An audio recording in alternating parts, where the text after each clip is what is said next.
you still going to say slurs? That's how I'll know whether we're live or not. Hello. You can tell we're live because Spoon is not saying slurs. Trust me, on the other hand, it's crazy. Delightful.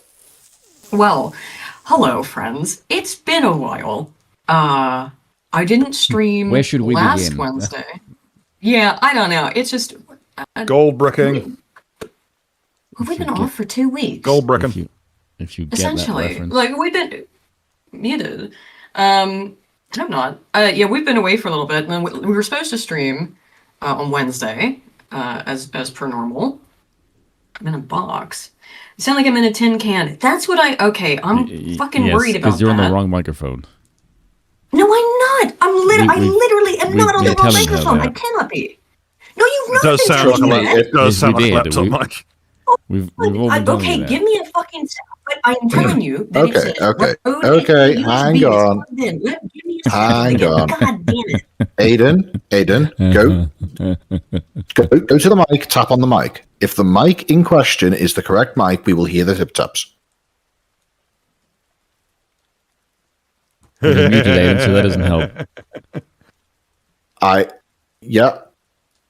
Yes, I muted myself to unplug it and plug it back in. Tap the Okay, microphone. well, it doesn't sound any different to what it did a moment ago. Tap the I'm microphone. tapping it. We're not hearing We it. are not hearing Oh the no, microphone. are you shitting? What the fuck? Discord. Oh my god. That's why I was laughing to myself. What about now? No. No. Nope. What the Still fuck, nothing. dude? Should I come upstairs and see if I can offer some tech I don't support? think that. I mean, I genuinely don't think there's any way to fix it. Then it Never says an that it episode is. of Aiden fights with a travel mic. Dude, it's not. This is the exact same mic that I use at home. It is the exact same make and model. So I don't fucking understand why it's weird and gay. Oh my What god! does the Discord? Welcome What does to fucking Discord say? sound fucking tech. Refuses to work for a gypsy. Oh, okay. Microphone, yeah, but why is it doing this? Damn. Okay. Well, I don't know what to do. I don't know why it sounds like shit, because it says that it is input Rode. Aiden, just out of curiosity, is what's the setting on your microphone? I don't know what that means. I mean, is it set to omnidirectional, like as in turn the microphone 180 so it's actually pointing at you? Is that better then? Much. Really? That is considerably better. Okay, there we go. Maybe that I just had it not pointed at me correctly. All right, maybe that's better then. Okay, hello chat. Hello everybody. Great. We're off to hello Goyam. We're off to a fantastic start. Oh my goodness. Well, it is a bit echoey in this room too. Anyway, okay. It is, unfortunately. Which is fine. It's also quite nice and warm up here with that radio or that space heater thing. Despite being this is why I use that Steel Series thing, because it takes away the echo in the background. Somewhat. Yeah. I am visiting. We're joined tonight by Ginger, who I first met you through Yiz, I think. Ginger. Hello. That's right. I also met Spoon through Yiz, but you two have, I believe, not been on stream together before. So I think no, we haven't. Are you sure? Maybe. As far as I'm aware, Spoon and I have never been on stream together. We have been in a Discord chat together on several occasions. Well, it's Not all on a stream. You know, we've all met so we all know Yiz, and we've been on stream with her. So I don't know if I don't think you've been on Broken Ground before, but I'm up here visiting with Ginger to get away from. I really needed a break after starting the new channel and stuff. I just had a rough go of things. So I'm in very northern Scotland. We like to call it sunny old Scotland up here, which is delightfully ironic. For reference, yes, but for reference, today Aidan and I went walking up a nearby hill in order to be able to get a delightful view of the surrounding environment. environment and all of the lovely countryside and village like architecture and it's view beautiful. of the distant mountains and an incredible view of the sea. And literally, as we were getting to the top of the hill, just 5 minutes hailstorm, just pelted us literally. Well, not even for 5 minutes, probably 2 minutes at peak, and then just gone. Yeah, luckily it didn't last long because here I will bring this up. I got a picture of the. Yeah, that sounds like typical Scottish Irish weather. You got my. Look I'm at showing my that. screen. You got that up, Hold on. Spoon? Yeah, hold on. We can see There it. we go. Yes, I'm making sure that the audience can as well. There we go. There we go. So I've also, however, I don't, my legs I'm a leg retarded, so that was quite difficult for me to get up that hill. But lovely. So anyway, where were we? Let's talk about. I really, I don't want to talk about the Iran stuff. It's inevitable, and there's been such a shit show. It has been. It's not only is all the actual stuff that's going on with it a shit show, but MAGA, the coalition that is MAGA, is fucking dead. It is so dead, so buried, and it is so fucking frustrating to have to communicate or be communicated at by the couple of absolute abject fucking retards who are convinced of anything else. This is, promises, where's the promises kept? None. Name one. Seriously, I'm begging the MAGA, not coalition, the couple of cultists that are left in this shit, to tell me where any of the promises that have been kept are, because I'm not sure where to locate them. The only promise that Trump seems to be able to keep is whatever he fucking promises to Netanyahu in the state of Israel. $3 trillion more to Israel. Oh my God. So as part of that, though, is that this has been a truly excellent test of the friend-enemy distinction over the past couple weeks of being able to find out which people who are influencers, for example, are real and which of them are either retards or bought and paid for, right? Usually both. Sometimes we can't tell which one. Sometimes it's difficult to tell because sometimes they will do it for free. Sometimes they'll just be both. True. There's two that I know we're going to talk about. I'll get these super chats. Some of them may have actually been from the other day, but I'll get these super chats and then we'll start. Because two people who have been exceptionally retarded, and I do kind of hate to talk about the one because, I've been on stream with him. Many years ago we were friendly with each other, which is the Quartering. Jeremy has. His takes on this are unbelievable. In terms of how fucking dumb they are. There was one moment where he screamed like colonize Iran. I'm like, dude, what the hell is wrong with you? Kill all of them and colonize them. What the absolute fuck? And the other one, which is, I expect it to be retarded, but is retarded in the most bizarre way, is Razor Fist, who has spent the last 2 to 3 years calling me and Spoon monarch cucks, and not just calling us, but whinging about the monarch cucks everywhere, how he's surrounded by them. Yeah, because there's like a whole dozen of us. You know what I mean? Oh, wow, yeah, we're a real big problem, the monarchists. And all of a sudden, Razorfist has decided, actually, he's quite in favor of a monarchy, as long as it's in Iran. This guy who has come out again and again over the past 2 years. I guess so, right? And apparently because he's got friends in Iran. Now don't listen to Nima Parvini, by the way. Definitely don't listen to him. It's not like he's got any family in Iran or anything, or any tie there. But you should listen to Razorfist's mysterious friends in Iran who told him about how much they love the Shah. Good Lord. Isn't having friends in Iran the exact thing that Tucker Carlson got into really hot water over? That's for having friends in Qatar, I suppose. They won't shut up calling him Tucker Carlson. Oh. Yeah, by the way, it was good enough when you were selling helicopters to them in the fucking 70s, wasn't it, Yanks? Yeah, well, speaking of Tucker Carlson, so they don't think he's being investigated now, apparently. Trump's more or less threatening to put him in jail. The non-existent MAGA coalition and the MAGA cult. Yes, Laura Loomer wants to put Tucker Carlson in prison. So you brought this up to me. Laura Loomer hates you, that's a good sign that you're doing the right thing. It sure is. If Laura Loomer doesn't like you, you're doing something right. Well, you know what they say about flack?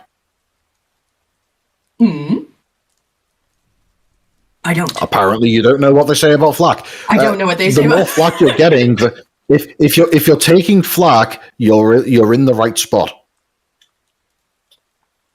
Yeah, if you're taking flack from her, you're on target, right? You know. Exactly. If you're taking flack, if you're taking shit from these, I don't know, these MAGA cultists who are Israel first people at this point. This is it. That's it. The coalition is gone. It is now just Israel firsters. Great. And I really, sincerely, for someone like Jeremy in particular, if you are going to salivate and be in favor of sending out more than 10,000 troops, I think at 10,000 additional troops, 4,000, 5,000 Marines already committed. Another 10,000, by the way, have been committed now. So if you're salivating for this and you think this is great, I don't even know what the arguments are anymore. We've lost sight of them so quickly. What are we doing this for exactly besides Israel? Can anyone even fucking tell me why it is we are fucking around in Iran? The messaging from the administration is schizophrenic. Trump says, I'm going to give you 48 hours to make a deal. Well, Iran tells me to go pound sand, and now we're currently at, I'm going to give you 10 days to make a deal. That's not messaging from somebody who sounds like they're in charge of the situation. Do you know what I mean? Oh, Lord. It's totally out of control. The cost of gas is about to reach $100 a barrel. It's at 96 or 97 today. Well, hang on. You said cost of gas per barrel? Did you mean cost of oil per barrel? Because that's very different. Yeah. Okay, thank God. If it was if it was $100 per barrel of gas, that would actually be fine.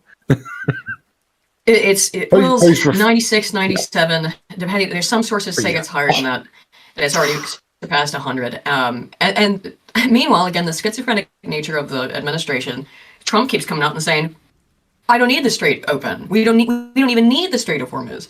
The reality is that this is a whole bunch of countries all over the world only have. Japan lied about how much they have in reserve, by the way. They just straight up lied because they said they had basically a year's worth of oil reserves. It turns out they don't. There's a lot of countries that have like 30 days, basically, of reserves before the market starts to really, really get hit. And that's... Yeah, you've really got to ration your oil or alternatively have an obscene amount of it in order to be able to... last for more than like a couple of months on that kind of thing. Oil burns quick. That's what a lot of people don't seem to realize. Oil burns really, really quick. And it's not just oil in and of itself. It's not just petrol, right? It's also all of the products that are made from oil. So all sorts of plastics. It is an enormous economy that affects way more than just the pump, right?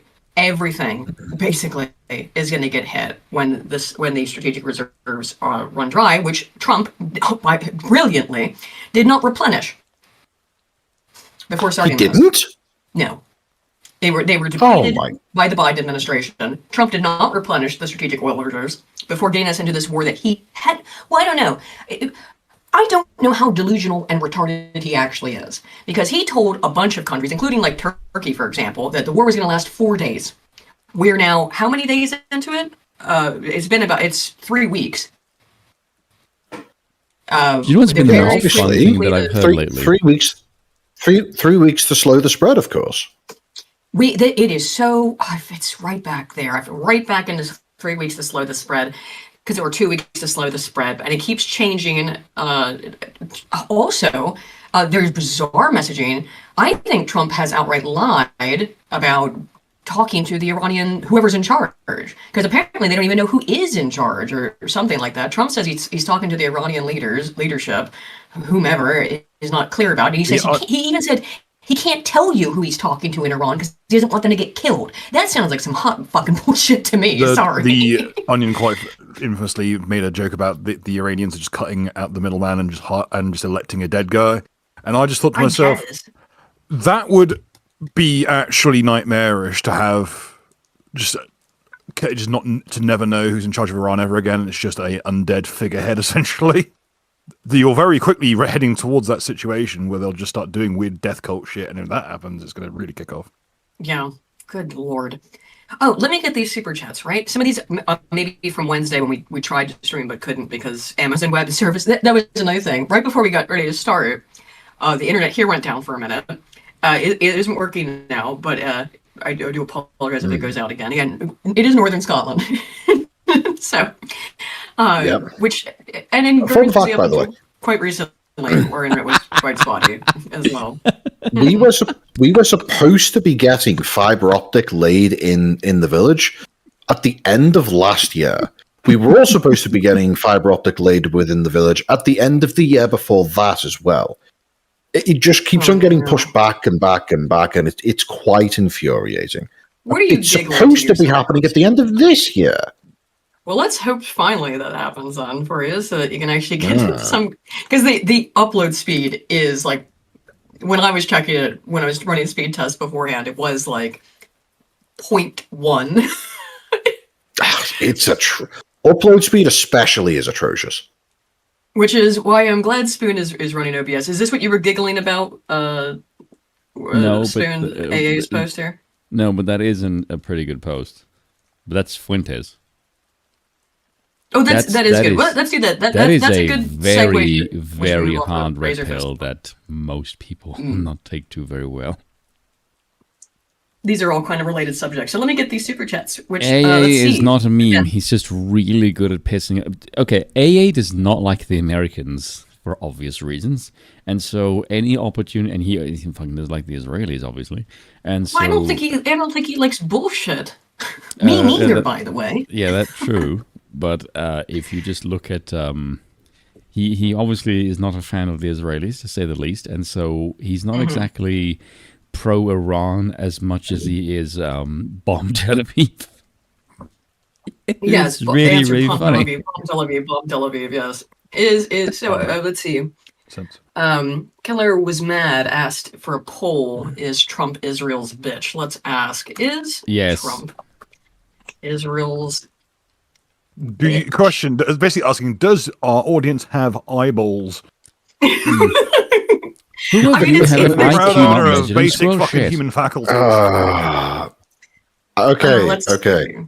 But I'm quite a supporter of Trump purely from the perspective of I think that he is a genuinely charismatic and most importantly very entertaining man.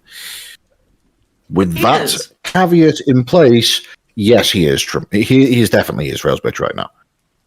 Hey, we've talked about it before as well, but I can speculate as to what's going on. I do think a lot of it has to do with these evangelicals. I will once again bring up Shu's excellent article. Shu on Head wrote an excellent article on Medium, which is called, Evangelical Wakanda? Excellent article about why the evangelicals are obsessed with Israel, about why they think they have to do this shit to bring Jesus back. They're nuts in this version of Wakanda, isn't there? Peter Hicks. Yeah, there is. They're insane. Yeah, they're lunatics, and Trump's got this woman, his faith advisor, we've brought her up in the past, who says things like, wherever I walk, when I walk on White House ground, Jesus is on the White House ground. She's a fucking lunatic. Yeah. And further evidence to my point that never, ever should there be any female preachers whatsoever. And the idea that Archbishop Canterbury is currently a woman is fucking laughable. Complete fucking stain on the Anglican Church. There's a reason they weren't allowed to. And trifling. Trifling, yes, indeed. Trifling ho bitches. All right, Rat Cheating Him for 5 says, I'll miss a bit due to stats class, but I'm glad you're back. God bless you with speedy internet. #, Sword Fund. Thank you. Oh, and God bless. Sword Fund. These might be from the other day, which was them down. I think they are. TG France for 10 says, Ave Crown Crew, my humble pittance for the # Sword Fund. Thank you, TG France. And also, has been a member for 5 months, says, glory to you in your house. Long may the crown remain. TJ France for another 5 says, this one's for you, Spoon. Not all my money goes towards the sword. We did get this last week. I did read these, but we couldn't get the stream to fucking work. So, Let's see, Slosher for 20 Canadian says, duct tape money for the hamster wheel. Does that mean it goes to me? Am I... because when I think running device, I think Aiden. No, but I'm small and fragile like a hamster, so maybe. Michael Dover says, finally been waiting to troll you guys. I didn't know this was from tonight. Horwitz Feinberg and Horwitz for 5 just says N. Excellent. I didn't know if there was a successful tower built after that. And Mushaf for €5 says gas price. Yes. Where's he at? Mushaf for €5 says gas prices only first order shock. Australia has already trucks stranded on the road. This will get far more worse soon. Indeed, it will. Let's laugh at some people. And also, I obviously we're going to talk about Iran, but I want to talk about a bit of the shit show going on in the UK, particularly. It's fun sitting out, by the way, before we continue, just so that the people know what they're playing for. I need to recalculate it because I left my fucking previous... watch you, folks. Fucking watch you. You can never trust these wise. I know. I have to add that additional. I think that was 20. So I have to add that additional 20 to it. I believe we're sitting at something like, it's on my desktop. Yeah, you do have to watch me on it. I think it was. Thank you for the 10 like Broken Crown gift memberships. Woo. Hell yeah. Oh, thank you, sir. Thank you very much. Very much appreciated. Let's laugh at some retardation, shall we? I did also, again, I want to start with all aboard the Sunshine Bus. Because Reform UK is also a complete and utter shit show. And I am of the mind that what needs to happen in the US is what was done and needs to continue to occur with the Tory party, with the Labour Party, and also with Reform, which is that these people. And by the way, state of the polls right now, it is going to be the Parliament's going to be fucked because imagine being able to dethrone Homeland as the biggest bunch of Berties in the right way. Yeah. Well, we've been since Jump Street big supporters of Rupert Lowe. Nigel Farage has been crashing out about Rupert Lowe because he's a pathetic wankstain. But anyway, let's start by laughing at retards. Razorfist has been. What happened to him? He is just an outright overt neocon at this point, and he has been for the last couple of years. Just the same man who was cheering on McCain's cancer has become it. Yes. Yeah, which I thought was quite ironic. This guy, who was a huge critic of people like John McCain, is now cheering his foreign policy. Yes, has become John McCain. Pathetic. Yeah. So what was this in response to? This is the one you sent me. Persia has literally decolonized the Middle East, smashing Yankee bases. Your fake Christian empire begs allies and even China for help. That was true. The United States is begging and this is one of the weirdest parts, speaking of the UK too, is that Trump very consistently has been signaling like how much disdain he has for the UK, while begging for help from everyone in Europe. From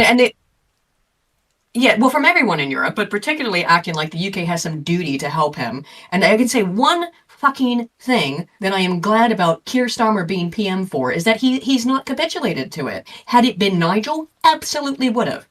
Yeah. Thank God I don't think it will be. No, I just wanted to highlight this tweet. I'm going to use this tweet in the video because I saw this and I went, how the fucking hell did you get to that? Because if you scroll down there... Yeah, Trump claims fake deal with Iran, and yet, like you, keeps declaring victory, your delusions crumbling, you fucking Christian Zionist grifter. Razorfist says, the government of Iran isn't Persian, you cum burping bitch, it's Arab, and was installed by foreign communists and Arabs alike. That's a very curious thing to say, Razor. Foreign communists? That's real cute. I don't know, the CIA is foreign Are you calling the United States government? Yeah, that's kind of a weird thing to say. CIA and MI5 are foreign commies? Are they?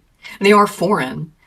You could maybe suggest that they're commies, but the foreign interventionism in the Iranian government was the fact that the United States, CIA, and MI5 installed the Shah.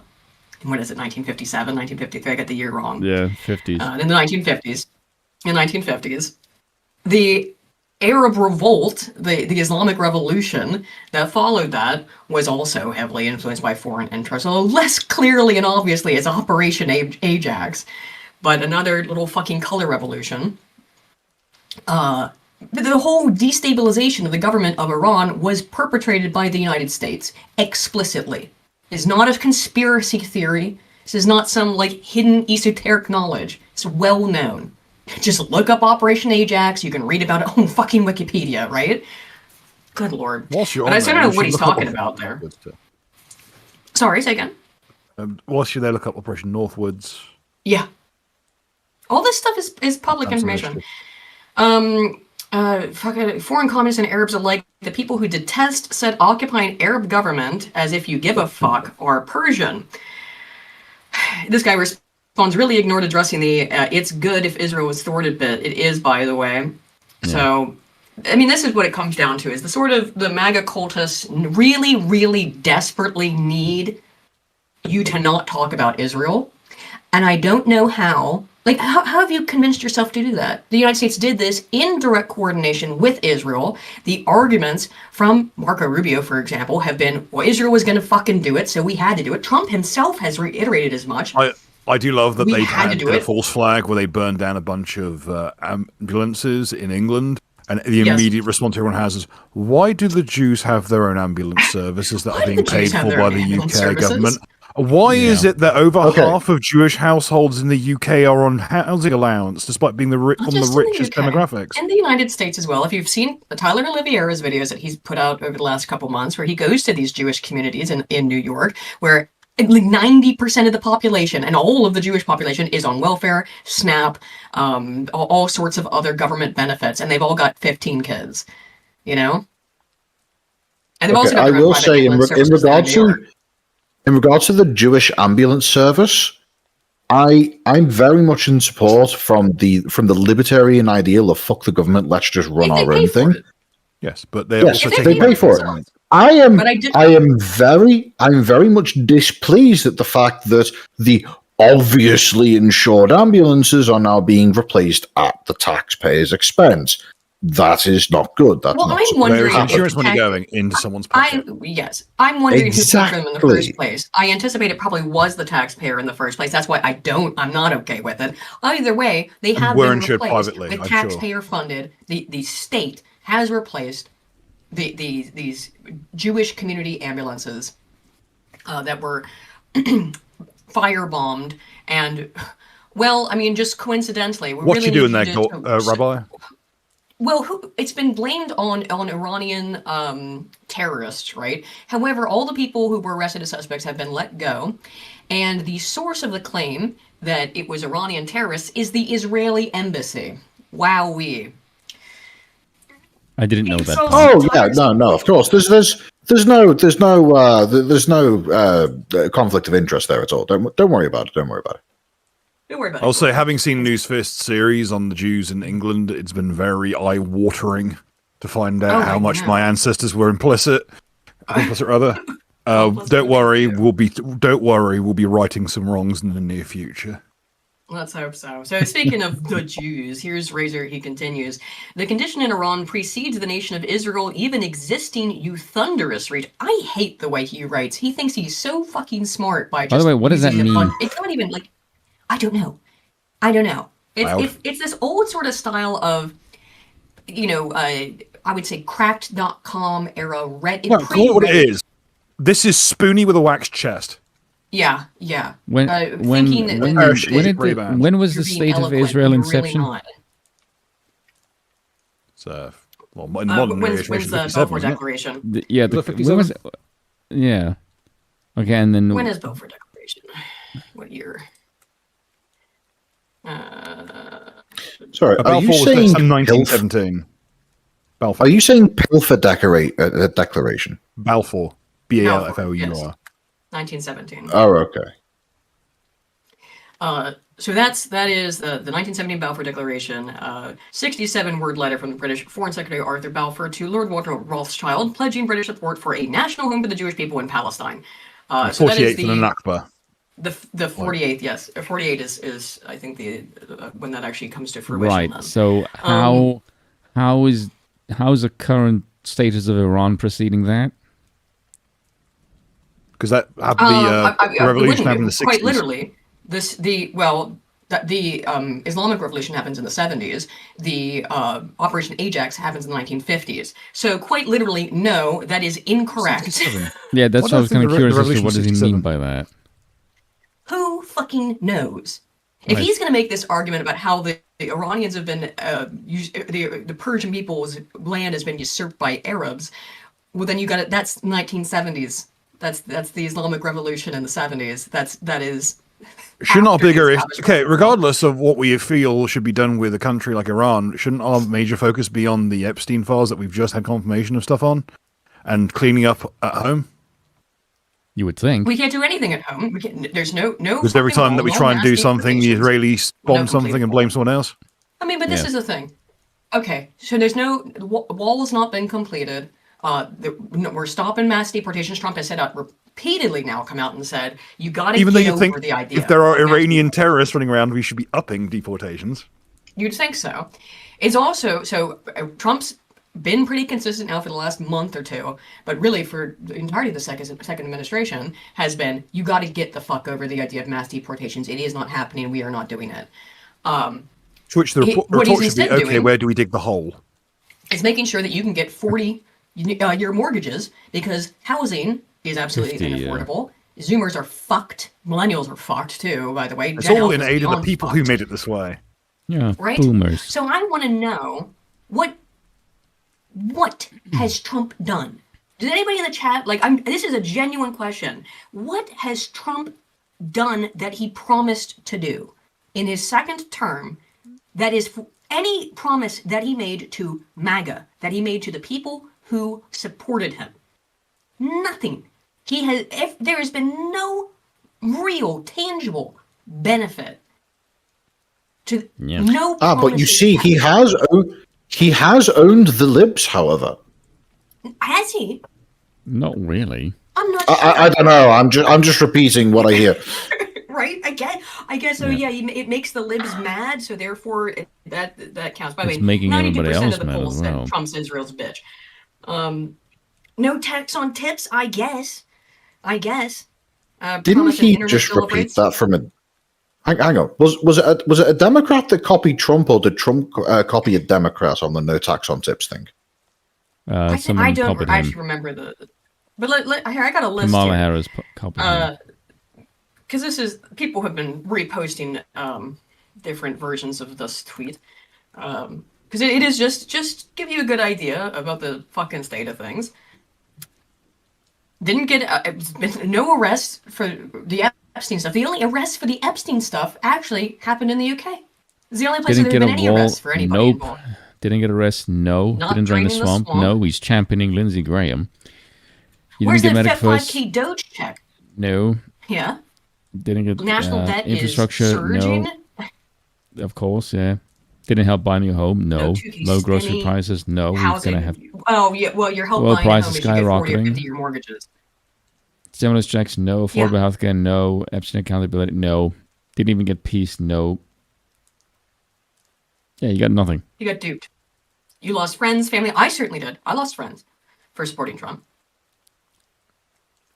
I got nothing to show for it. I wouldn't say I lost any friends. I just discovered retards. Well, I mean, I've talked before about how my childhood and high school best friend, it was my sister for 10 years. We were as close as siblings, maybe closer. We were best friends.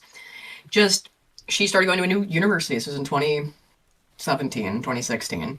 Starts going to a new university. It's within a year of being there, she turned out, and became like an extreme far leftoid. Really loved Hillary Clinton because of some weird feminist shit she got into. And I know I've told this story a bunch of times. Before the election. Oh no, it was shortly after the election. Because she called me up, was apoplectic, and Trump's going to put her in a camp because she's gay. Which she also was not gay before she went to this college, but you know what I mean. Trump was going to put her in a camp, and he was going to put me in a camp because I'm bisexual or whatever. He's going to put us in gay camps. And I was like, Laura, what the fuck? Like, where are you getting this from? And because this story is hilarious. Just in terms of, I was like, this shit she was saying, it was more insane. it was more insane than what you get from CNN. And she said, you can't trust CNN. They're a far-right outlet. I'm getting my information from the most trusted name in news, Teen Vogue. So that was crazy. And yeah, I did.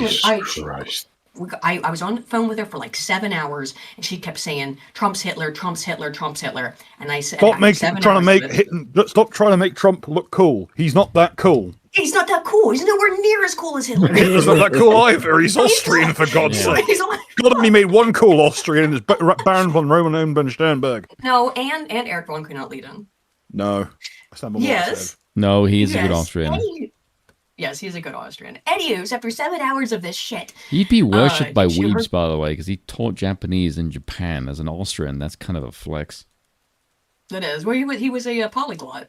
So I said, I've told her lots of times. I said, well, Laura, maybe Hitler did nothing wrong. And she went, oh, there it is. I got my evidence that you're a Nazi. Hung up, blocked me on everything. So I did lose a friend. I lost someone I would consider my best friend over that. Yeah. That's not a friend. That's a schizo in waiting. Well, it was after 7. She wanted it. She wanted me to say that so bad. And after 7 hours, or something to that effect, that would justify to her that I really was a Nazi or whatever, I'm way weirder. He fucking predicted this entire era. And this is on both sides of the coin. Your worst sin is that you have destroyed and betrayed yourself for nothing. Yep. Yeah. You get both sides have got the same fucking raking over the coals. You've been led down the same fucking alleyway and the same bolt gun put through the back of our heads. What needs to happen to the Republican Party at the midterms is that we in the United States, and I am still an American, despite the fact that many people want to claim that's not true anymore. I'm not trying to be mean, but we were on, a couple of days ago, we were on, which we all met through Yiz, or at least that's how I met Spoon and Gender. And 3 did say to me that I was not an American anymore. And he's not the only person who has said that. My dad said that to me at one point. I don't really know how that works, apparently. But well, you see, according to the people who say these things, magic soil theory does actually exist and is a real phenomenon. I guess. Well, it's just fucking. If the soil was that magical, she'd have learned how to clean. I do know how to clean. You fucking hit it well. Where in the room is the cleaning? Because I've never fucking seen any. I know, it's hard for me to go up and down the stairs. None of it was happening anywhere in the house, regardless of your position within it. Okay, all right, I'm not the best at that. I get it, all right? Anyway, whatever, I lost my train of thought. Now I've been insulted. I feel like I would make a better roommate for Bill than you would, Aiden. You want to move in? This is what fuels you can move in. You get very nefarious rumors about me. No, because I am meticulously clean. You are actually very clean. I've seen. I live I'm a slob as well, so I probably just drive you nuts. Yeah, we're not. Probably get more lifting neither of us are the best at it. Anyway, so Razor continues. He starts out with something that doesn't make sense. Your Majew's shtick is more tired than Megyn Kelly without. This is awful. Hello, Goy. By the way, this is the man who brought us Rabbi Chaim von Scheckelblatt. Chaim Goldenstein Scheckelblatt. He thought that was funny. I don't think he finds it funny now. Anyone who writes Majews like that, you should instantly ignore them because their politics is cringing gay. So funny to watch this shit. Somebody, I made a post about it on Twitter about me just being so glad that I am outside of the American sphere of influence, that I am a traitor in a red coat or whatever for that reason, because I'm not affected by this. I'm not in the propaganda sphere. Like, oh, you're in a different propaganda sphere. Maybe. How dare you want a smaller government further away that taxed you less? How what an asshole you are. It boils down to you're not on the payroll. As a libertarian-minded person, that I must want to destroy the Iranian regime to bring peace and libertarian values to Iran. Are you out of your fucking mind? What the contorted things like libertarianism? I also had someone just say, call me retarded or something like that. And just out of curiosity, because I realized that you can do this real easily with all these people, just go look at their previous tweets and watch them being critical of Israel 6 months ago. Which to me says that these people are like those, those that like you get to like a beggar in a game and they're just there so you can give them money and build up morale or some shit. Mm-hmm. This is like, let's just build up more Israeli support, more money. Here you go. Here's your 30 shekels.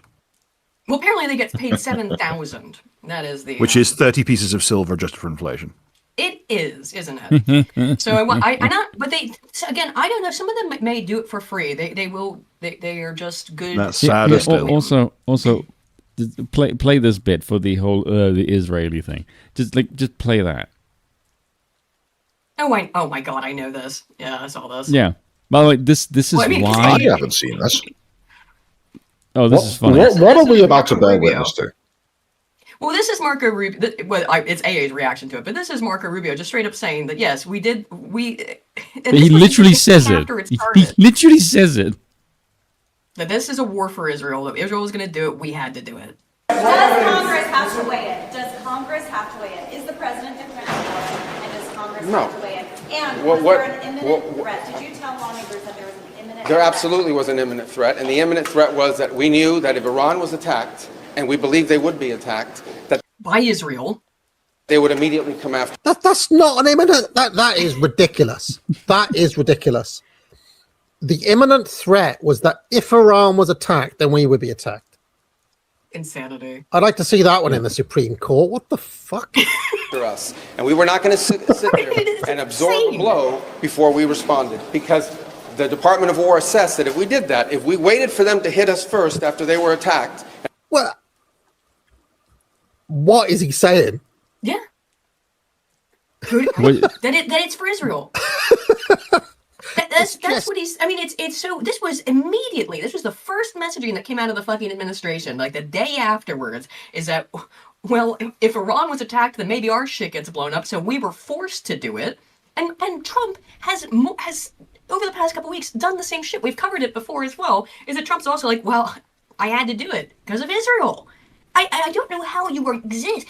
How raise your fist? How do you end up here, Trump? Wait. Play the end of that clip. This is for Israel. Yeah, I will. Just crazy. It's mental.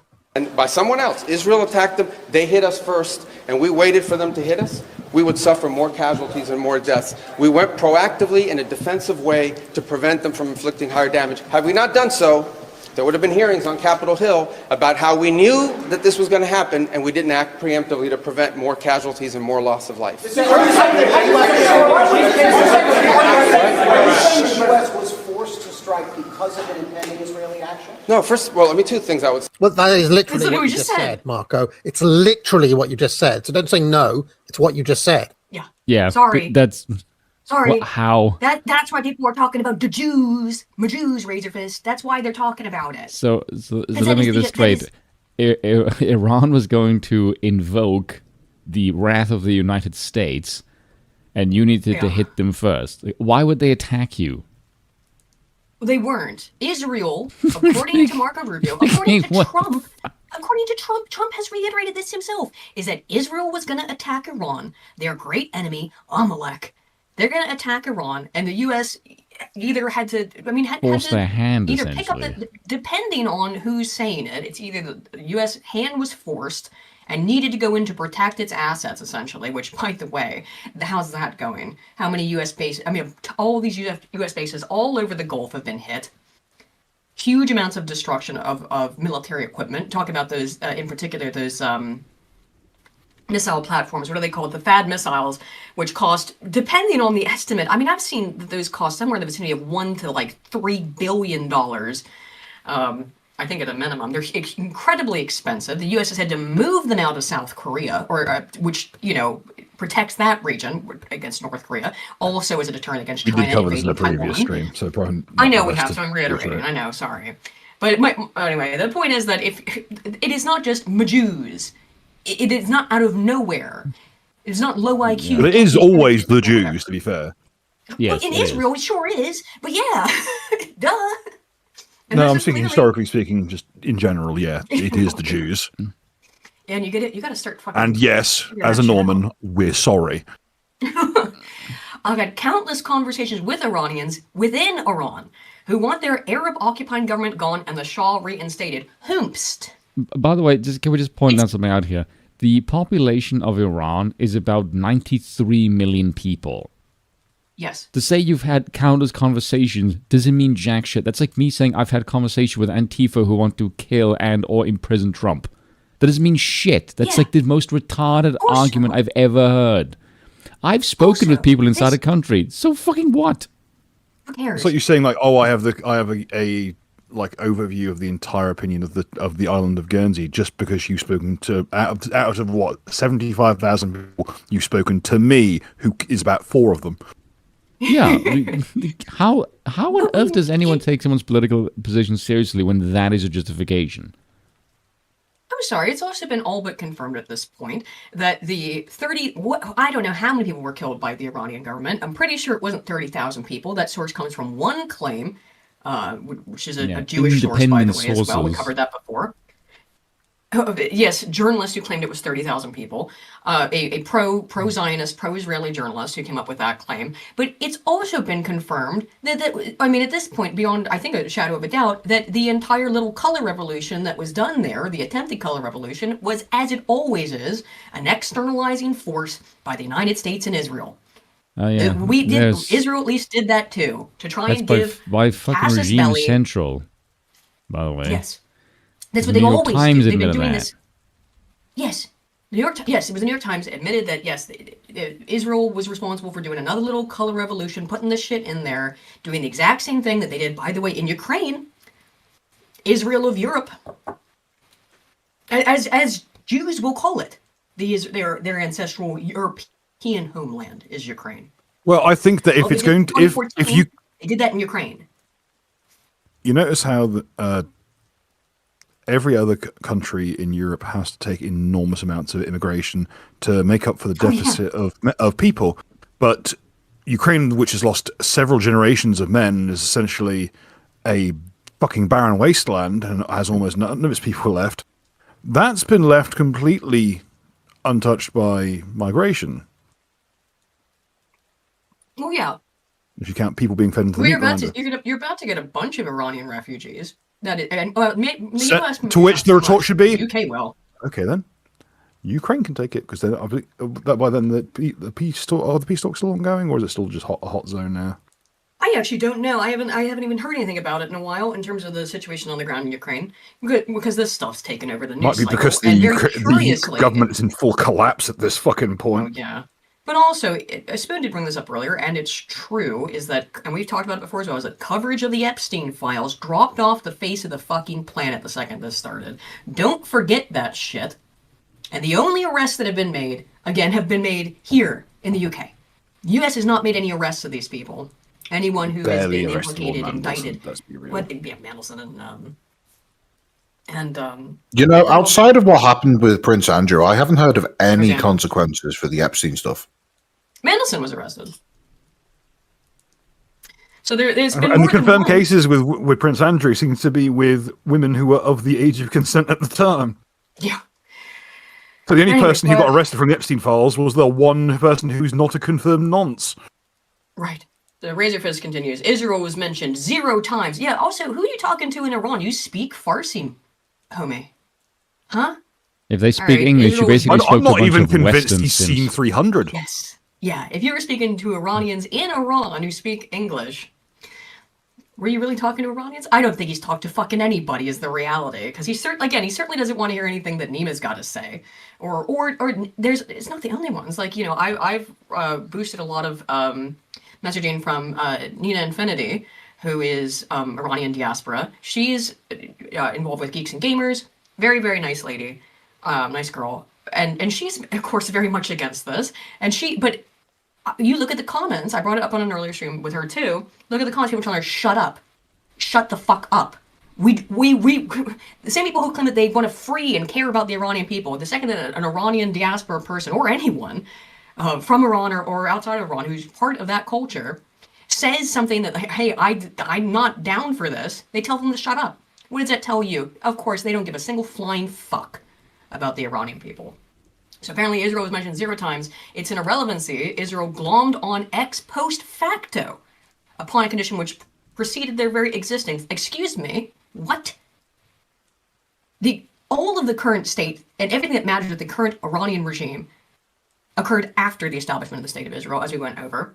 It is confirmed both by Trump and Marco Rubio. I don't know how much more confirmation you can get. The President of the United States himself has confirmed that we did this for Israel and with Israel. So I don't understand that, because the removal of the mullahs is a benefit to them. You put the chicken before the egg. Now you've quite literally got this backwards and wrong. Making it about the small hats is just your witless way of allowing an Islamo-communist dictatorship to occupy and mass murder a westernized country. How is it westernized? By what standards? The CIA?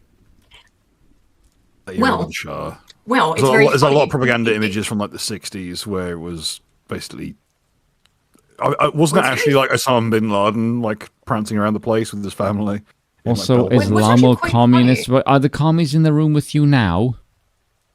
I hate these people. By the way, the government that the United States CIA overthrew in Iran was socialist. So I would think that with this like raging, just commies all around me shit, that you should just admit and be very open about the fact that the United States couped the Iranian government in 1957 to overthrow a democratically elected, socialist-leaning government. That's the truth. That is, again, not conspiracies or some shit.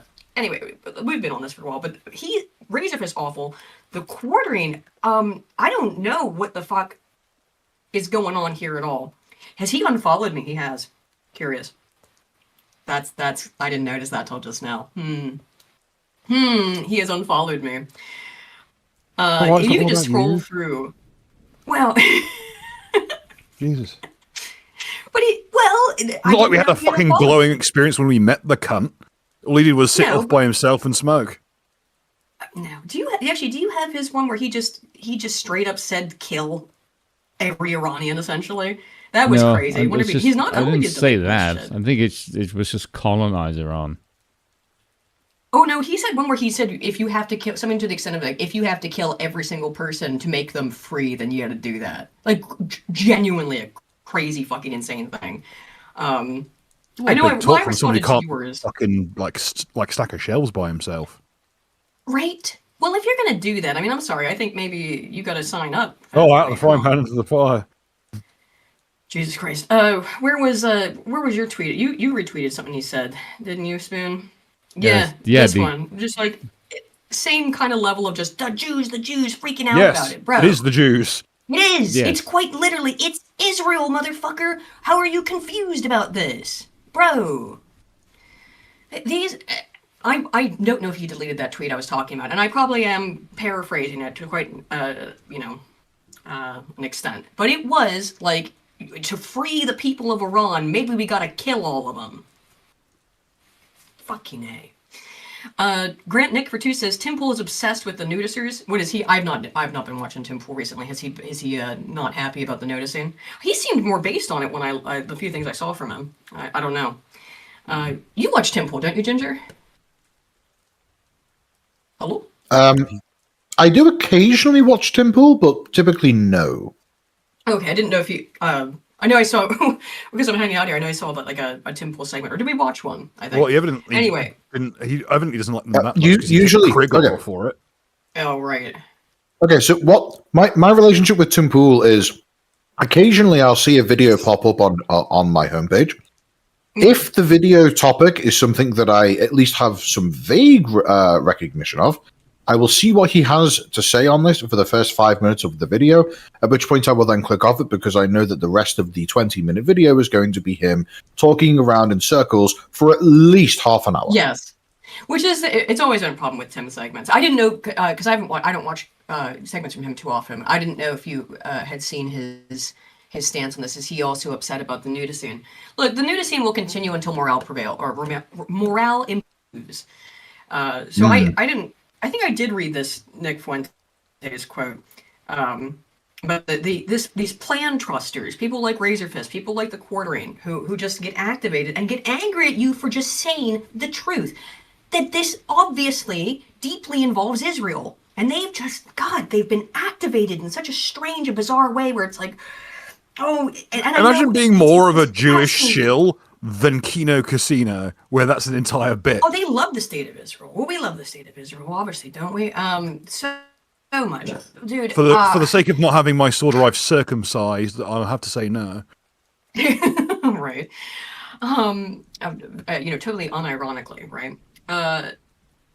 Who's been good about it? There's been a few people who have been good about it, but it's just the second you say anything that is realistic, these fucking crazy people just come out of the woodwork and get mad at you. But the reality is that we talked about the statistics on it the other week, which is that, 98% of MAGA approves of this, which is some North Korea-ass figures. Well, who considers themselves MAGA anymore? Zionists. The end. That's it. Israel firsters are the people who are left in MAGA. Everyone else, the coalition is dead. Everyone else is gone. I'm out. I voted for Trump 3 times. I did lose a friend, as I was talking about earlier. I lost my best friend for my support of Trump. And what do I have? Nothing to show for it.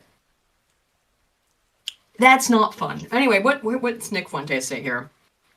It's really funny seeing this new talking point come out of all the group chats about how the Iran war squandered the generational coalition that Trump built. It's actually funny. The generational coalition was a vessel to get this war. Do you think the interests who supported Trump care about immigration or like shit posters on Twitter? They couldn't give 2 shits about your coalition or priorities. You were used. The coalition wasn't squandered. It was used and then discarded. And now you have to do the walk of shame back to home to your slam pig with your MAGA hat in hand. These niggas thought it was a Parthian, what? Pantherden edit. I don't know what that is a reference to. I'm not enough of a zoomer. Pantherden edit, and the Trump movement was a generational revolt of balding Gen X losers, cucks, and girl dads who care about the integrity of children's soccer. Bro, time to go home. Show's over. This ain't a movie, kid. Trump was elected to cut corporate taxes, give Israel the West Bank, and give contracts to little tech, okay? Save your speech about Columbus Day or whatever for someone who cares. This is politics. Well said and correct. I like the way that you just dropped the N-word like completely just nonchalantly during that 3. I'm reading something. I'm not saying it. I'm reading it to Nick Fuentes. I know. Listen. If mindless self-indulgence is allowed to do it, then so are we. Exactly. Aiden's at least as Jewish as Jimmy Urine is. I'm not Jewish at all. Everybody thinks that. I'm not Jewish. I'm saying some weird shit if I am. Like, you know what I mean? I'm off the res. Oh my god. Calm down, Larry David. Let's there's the amount. If they ever find out Larry David was on the island, I'm just walking to the sea. I'm not living in a world I where would Larry too. He can't be. No way he would have been let on the sex island. Like, there's no way he'd have kept his mouth shut. It would have been an episode of fucking Curb Your Enthusiasm. Before we get more into the Iran stuff, I do want to let's take an honest palate cleanser of being able to beyond laughing at retards.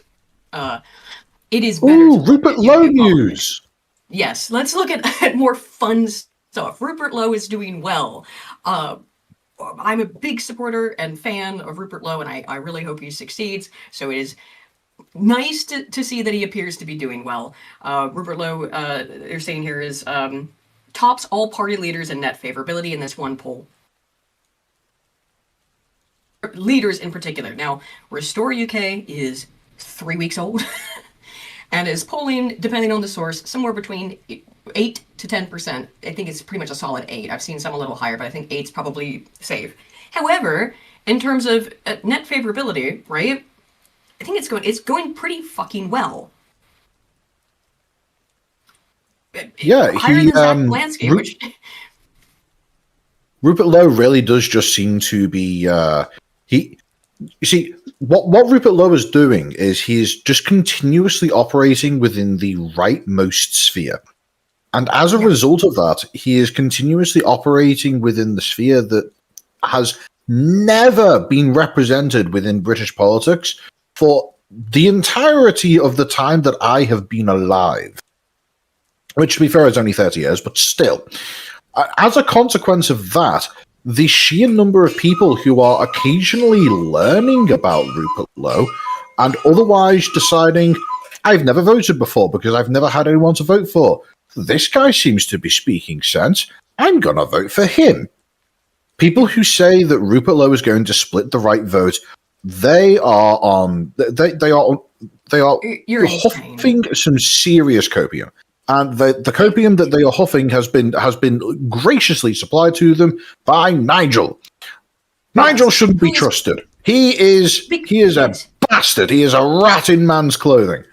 He sure is, and he's been seething about this because obviously he is. And I think. Do you know what I found really funny? Yes, go ahead. Nigel has a record of tanking every party he's in. Every party. It's the meme where the Grim Reaper. Yeah, so why are we? Yeah, so why are we surprised that Reform is now tanking? Well, the common denominator is him. They just brought on an ex-Labor counselor who's some brown of it's really funny that I seem to be the only one who noticed this. Well, yeah, because we all thought it was Sargon. Huh? Everyone assumed it was Sargon causing it. Turns out Nigel's been hiding behind him. Yeah. Oh, it is. Yeah, everyone blames Sargon. It's been Nige the whole time. Still, Kotarak, if you're out there, every now and then I think of, guys, I've reset UKIP, and I laugh myself asleep. Saying that to his face on stream. Oh my goodness! By the way, I just really want to dunk. I just really want to dunk on Sargon for this. A couple of weeks or months ago. He's much better now. Don't be too mean. No, I'm gonna dunk him for knowing this. It's because he said that America spends more on the military than any other country. And that if America went to war with the entire world, he's not sure the entire world would win. How well is that fucking aged, mate? That's can't even fucking beat Iran. Harry's reaction was hilarious. Yes. He just did like a gym from The Office. Like look at the this camera. This is as Kash Patel's emails have been hacked by Iranian. Really? What? Yeah, they got into his Gmail. Oh my god. Anyway, so here's Nige seething about Low. I have a meme for that. I don't know if you can bring it up. Sure, I will. Well, the irony. That's the irony of an Indian getting his emails hacked by a fucking Iranian. That is fucking hilarious. Here's Spoon's meme about this moment. Fucking A, Spoon. The thing is, Spoon sent this directly to Harry in our group chat. So yeah, and I said this after his. This wasn't a recent one. I said this like after I made the video. Was a while ago. Yeah, because I was like, "There's no way in hell this," like, and that is just aged beautifully. Because we're like, "Fucking, what do you live in where you think that's real?" They spend more money, right especially with America having a $40 trillion deficit. Yes. What is happening right now? He's going to start getting called Unk the Tall. What is happening right now in UK politics, which is, it comes out of also, Julia zero-seat sort of mentality. Zero-seat sort of mentality. Get rid of the fucking Tories because they're useless, and they're dead. I mean, Kemi Badenoch is a complete and utter fucking disaster and mess. The Tories are a disaster. Labour is going to be a disaster. Reform is still polling okay ahead of the others, but they're down several points, like 6-7 points from their 6-7, get it, from the peak of it. Please kill yourself. Okay.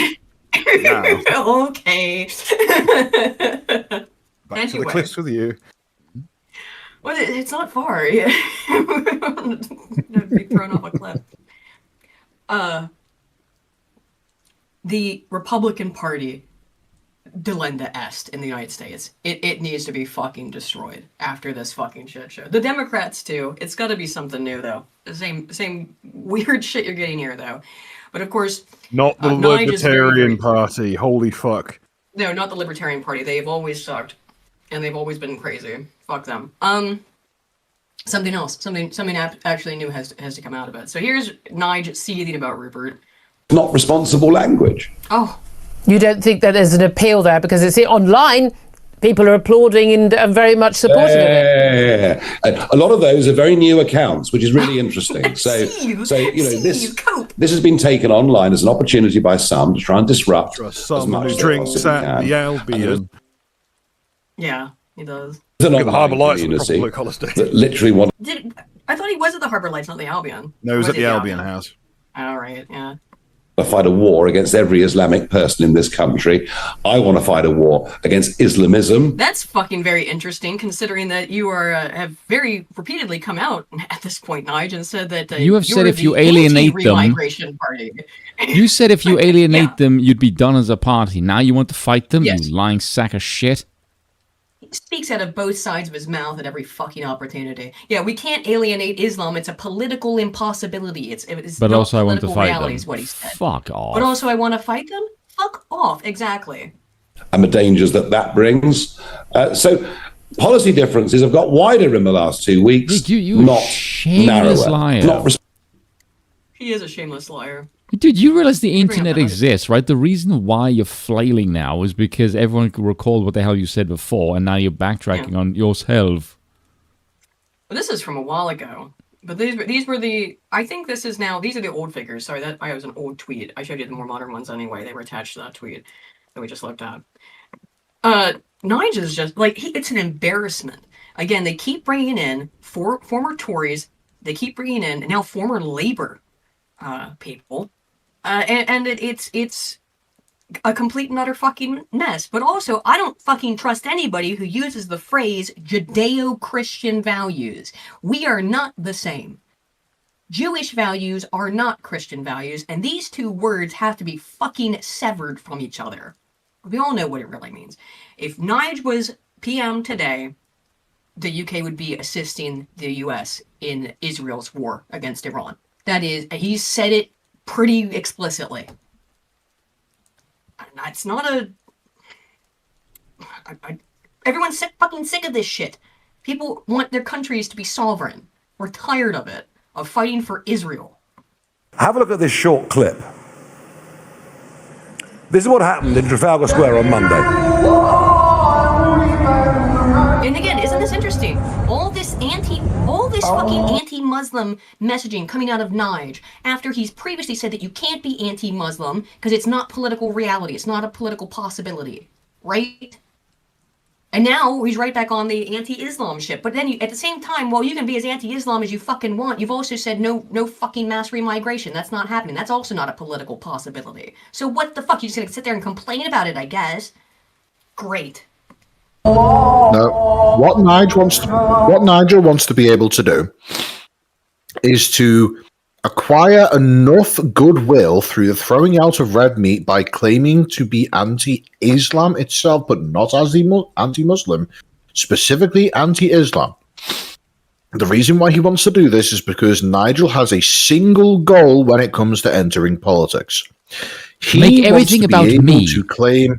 Is that actually No. In the chat? No, let me. Oh, buddy. There is nowhere in hell that is actually you. No way. Israel's strongest soldier has come to visit us, really.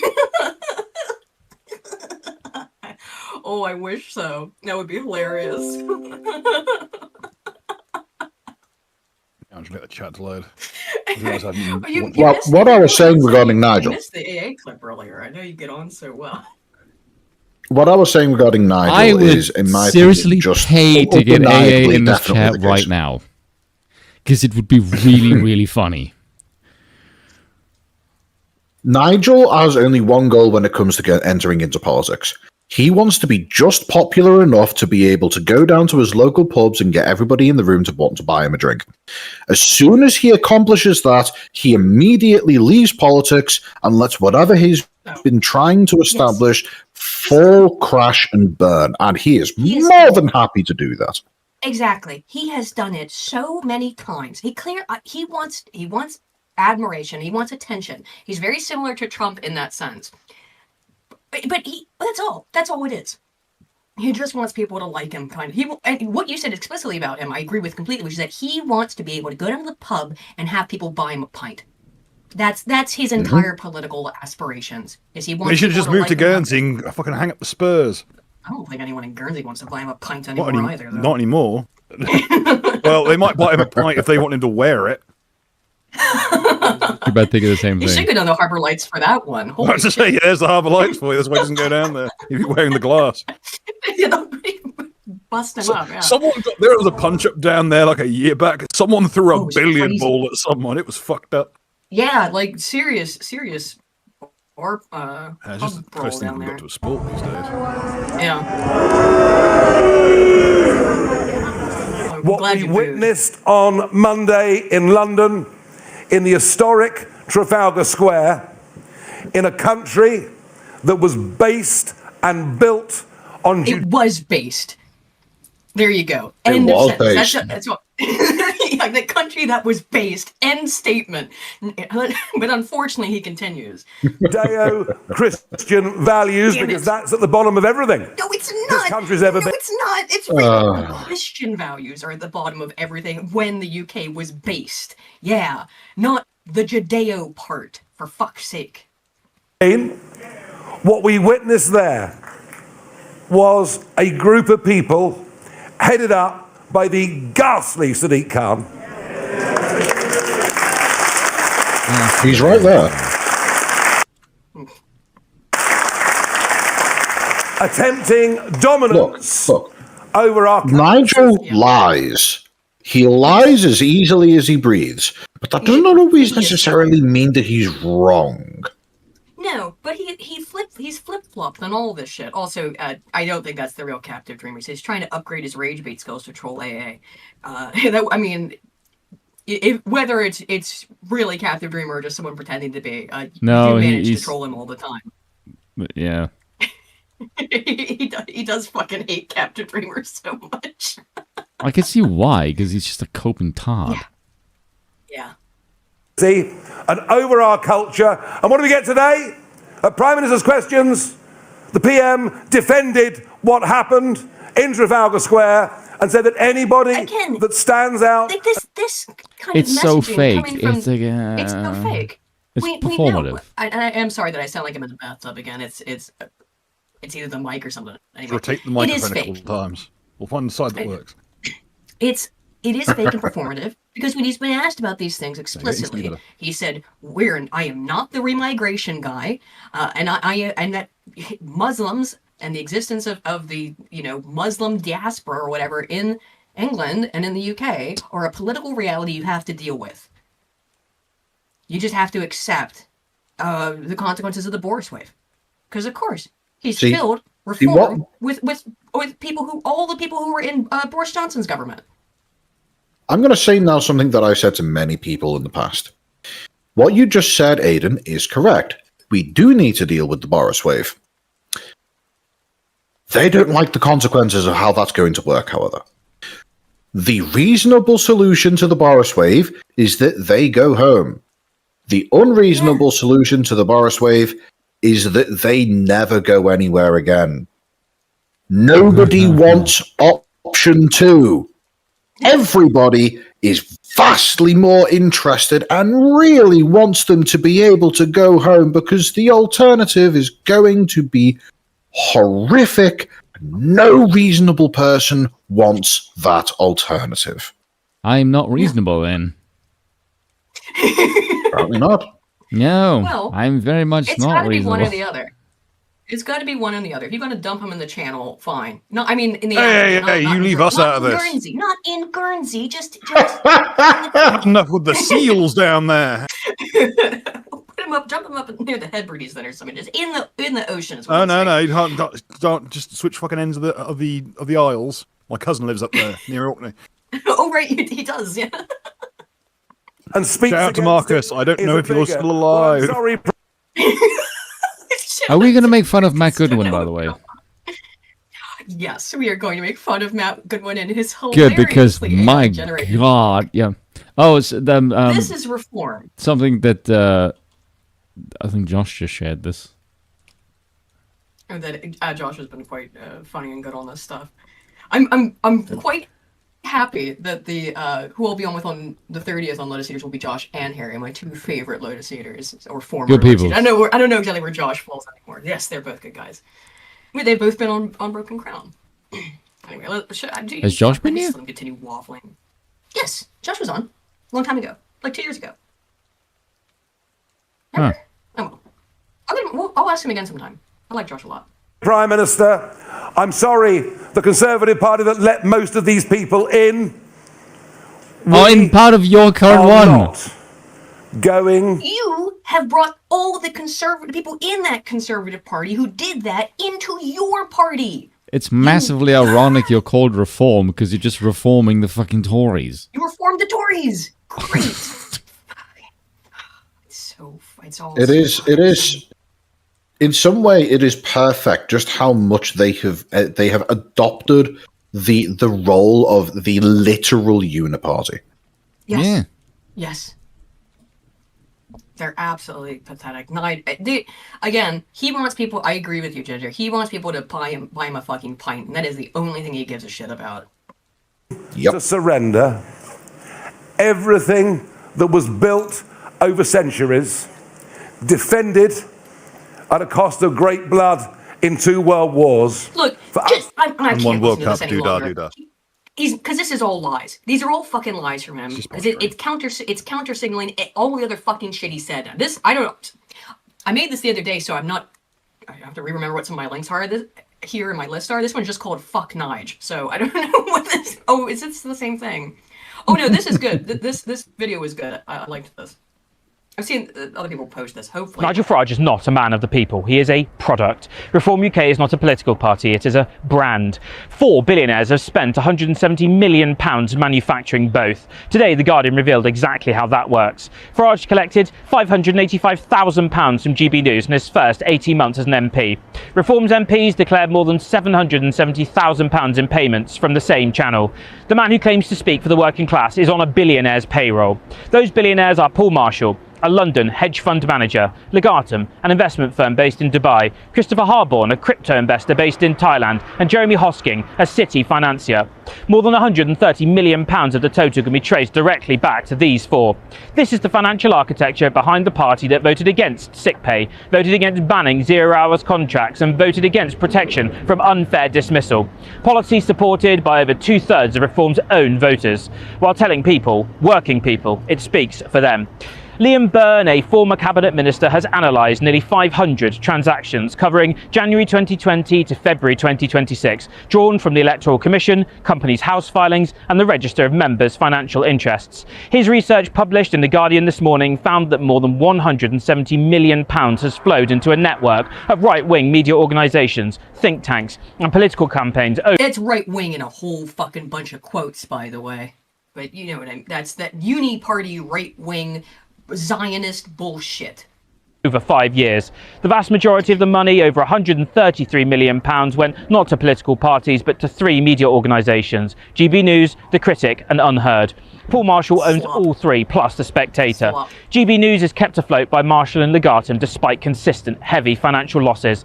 It does not need to make money because that is not what it is for. It is for infrastructure. It exists to give Reform politicians a platform to amplify their message. And they will not platform Rupert Lowe, for example. And to make their ideas appear mainstream. The model is straightforward. Fund the channel, pay the politicians to present, clip the content for social media, generate clicks and cash. The circuit is then closed. These donors are funding the culture that produces the candidates. What they are buying with every million they pour into a loss-making television channel or a think tank in Westminster is the chance to make extreme ideas look normal. Marshall runs this one guy's of a Europe's lefty, by the way, if you can't tell, I think. He might be. Yeah. But he's right. And this is one thing that also needs to come out of a lot of this. The old sort of left-right paradigm needs to also be destroyed. The Republican Party needs to be destroyed. Tories Delinda Est, Conservatives Delinda Est.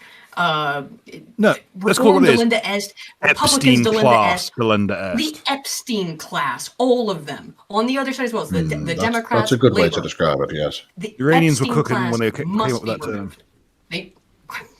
I don't think they come up with it, but they certainly have capitalized on it. And the Iranian social media propaganda campaign has also been very effective. They're quite good at it.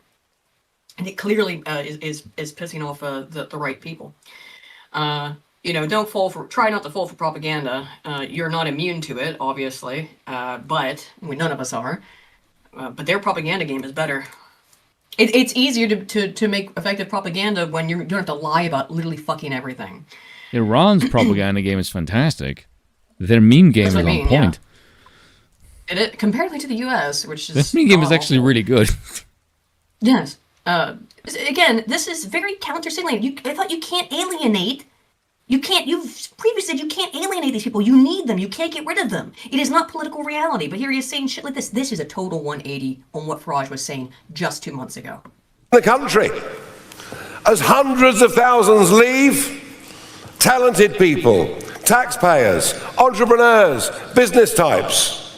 And frankly, They're being replaced by goat herders from Afghanistan. It's too late to try and come out and pretend to be based. You're not based. You're cringe and gay and occupied. That comment will get me in trouble, but that's okay. Oh my God. No, it won't. Control the position. It won't. You literally said it. Yes, because you knew it won't get you in trouble. Yes. Jesus fucking Christ. Just get you mocked for being cringe. Let's talk about Matt Goodwin. Winston Marshall from... Okay, so there's a line of logic that I like to use in order to be able to determine the likelihood of the truthfulness of a given statement by any individual. That is quite simply that if a person says something, and that very same statement has also been made by somebody who is diametrically opposed to that person, then chances are the statement has, at the very least, some aspect of truth to it. Yeah. In regards to Nigel, the only things that I would trust coming out of his mouth are things that Rupert Lowe has also said. Everything else, assume it's a lie, and you will be right 99% of the time. He is a snake. He is, and certainly assume anything, because that's what he's been doing since Restore launched. It has been reform, the fucking, Mr. Bean meme of like copying the homework and looking at what's Restore up to. Let's just repeat whatever the fuck comes out of Restore. It has been we've covered it since it started happening. It has been consistent, where you can watch. Restore is clearly laying the terms of engagement. They're laying the field, and Reform is trying to keep up while still ultimately not changing the underlying shit. If you vote for Reform and Nigel gets in, it's going to be just the Tory party. That's who he's staffed, that's how he's filled his party with, and he has flip-flopped on every single one of these issues. He is a snake, he cannot be trusted, and he has started and destroyed a whole fucking swathe of political parties. You can't trust Nige. You just can't. So the seething about Restore also here is that this is Matt Goodwin, who has published a book that has almost no citations in it, which isn't necessarily a bad thing inherent. Because I think truly great political philosophers can source cited, "It came to me in a dream," all right? You know what I mean? Like, that's fine. However, in the published book, as we will get to, it has the URLs that are posted or printed in the book are ChatGPT links, which has raised the question of, did AI just write the book? This is Matt Goodwin, who is way high up there in the Reform Party, and here's what he has to say about Rupert Lowe and Restore Britain. This guy who this is Reform. This is Reform. Right-wing vote. They won't destroy the right-wing vote. As you mentioned, they won't destroy the Puritan they won't destroy the right-wing vote. They will fade into irrelevance. This will be like the National Front in 1979, 300 candidates. He's comparing Restore to Nazis, okay, to be fair. By the way, Matt, you saying someone else... Matt, you saying other people will spiral into relevancy, you literally got your ass kicked by a woman from a Green Party. Oh, you did. Yes, that's the thing too. This dude lost miserably to Hannah Spencer. You lost to a woman. The Greens used to lose to the monster-eating loony party, the parody party, reliably. Yes. You lost to someone even more irrelevant than the fucking Liberal Democrats. Yes. You are a fucking loser, Matt. Like, dude, that's some, like, how you are not allowed to mog on anyone after you've done that. Certainly not. 6% of the national vote. They might get a couple of council defections here and there. They might get a few votes in places like Great Yarmouth. But what they are going to do, ultimately, I'm pretty sure they're going to take Great Yarmouth, for fuck's sake. That would be insane if they didn't. Is waste their time, and at some point in their lives, Matt, they're going to have to look themselves in the mirror. For politics, it's like Stephen Hawking criticizing someone for getting leprosy. Pretty much. I mean, it's completely, this is delusional. It is much like with the U.S. stuff with Iran and MAGA. It's just fake. It's just cope. It's delusional. It's pageantry. It isn't detached from reality. Yes, pageantry. Yes, indeed. And ask themselves the question: what did we really do to save Britain? Right-wing vote. We didn't vote for you. Nothing. Yes, that's what you can do, is not vote for reform and retards like Matt Goodwin. So, but it's insane that a allegedly conservative right-wing party is referring to other right-wingers essentially as Nazis. They're legitimately pulling the fucking lefty Nazi Keir Starmer is a robot. Wait, I mean, he is. Great. Yeah, okay. Well, he may be a robot, but he's doing fucking better than Nigel would be doing in this situation. Keir Starmer does have a distinctly R9K vibe about him, doesn't he? Matt Goodwin's intellectual suicide was a great name. Did you know, regarding Keir Starmer, did you know that he once admitted on interview live that he doesn't experience dreams? Yes, I remember. Yes. He doesn't experience dreams. Doesn't experience opinions either. He doesn't have a favorite genre of music. No. In fact, I'm pretty sure he even said that he doesn't listen to music at all. I think it goes beyond that. I think that he might not only be a robot, he might actually be like a Terminator. He might genuinely be evidence of somebody from the future brought back in time explicitly to destroy humanity. Oh, he's Pellinal White Streak then. That is the most cursed thing yes. I've ever said. I should leave this fucking podcast and discuss I said Keir the fucking temerity. For one, even Pellinal wasn't as gay as Keir Starmer very clearly is. And Pellinal fucked dudes. He did. But to sit here and to invoke Pellinal fucking Whitestrake in regards to Keir Starmer, I just go to the cliffs. I know. Again, I'm right here. I'm like, yeah. So please do. This article is no, now you're not. Not anymore. Well, I was early today. Wait, they're close enough. Not to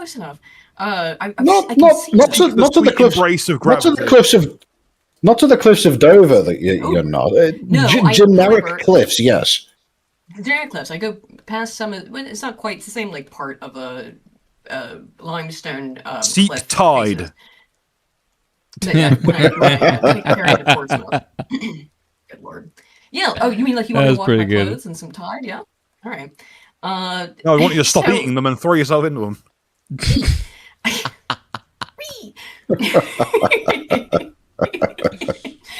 This article is paywalled for most of it, but I did like the title of it, and I think Spoon and I both know. In the event that Bill goes on a bloodthirsty rampage, I'll be completely okay with it. Well, what do you think he's buying the sword for? What do you think's the sword? That's what the sword's for. Mentally, my current plan is, I do have something special plan. I'm going to announce it here formally. This is just a plan. It is contingent on logistics. Is this about the watermelons? The current world record for cutting 10 watermelons is 9.7 seconds, which with a Zweihander, I can probably get that down to like 3 seconds. I can probably smash the record fairly easily. Yeah. I mean, yeah. Just if with enough momentum, you'll be able to go through multiple melons simultaneously. I reasonably, considering that my usual strategy when I used to do like HEMA was to just smash the sword into their guard and pin them to the floor after knocking them off their feet. I'm reasonably, comfortable that I can probably just swing the sword through all 10 melons in one swing. The fucking cuckoo clock keeps undercutting people. No, the cuckoo clock is fantastic. But like the one time that Gratinja got that cuckoo clock. That cuckoo clock is a magical artifact. It's a cuckoo clock of comedic timing. Like legit, like you were a real good roll at top of the hour, and it then sounded, and it completely like undermined the tone of the conversation. Oh, I think it's again. This is I thought someone was playing that in the background. This is the first time I guess you and Spoon have streamed with Ginger. And Ginger, I've streamed with you many times on Yiz's. I've been on stream with you many times on Yiz's channel over the years, so I'm used to the cuckoo clock. Yeah, it's fantastic for keeping timing, but it does somewhat totally undercut the situation, Mr. Oh no, this is all. That's why I love it. We're in clown world. You might as well have everything punctuated with cuckoo, because we're amongst them. Do I have to start doing the chuckle voice? Ardent Party for, I'll read both these. For 2 Canadians says, Keir Starmer is a synthezoid. And then everybody, if you're interested, go check out Ardent Plays on Rumble. And 2 more from Ardent Party for the Sword Fund, because he forgot. Thank you, Ardent, so much. And yes, go check him out on Rumble. Will you be streaming after this one, Ardent, actually? Anywho, you go ahead and type in the chat, and I'll read it in a minute here, if you are.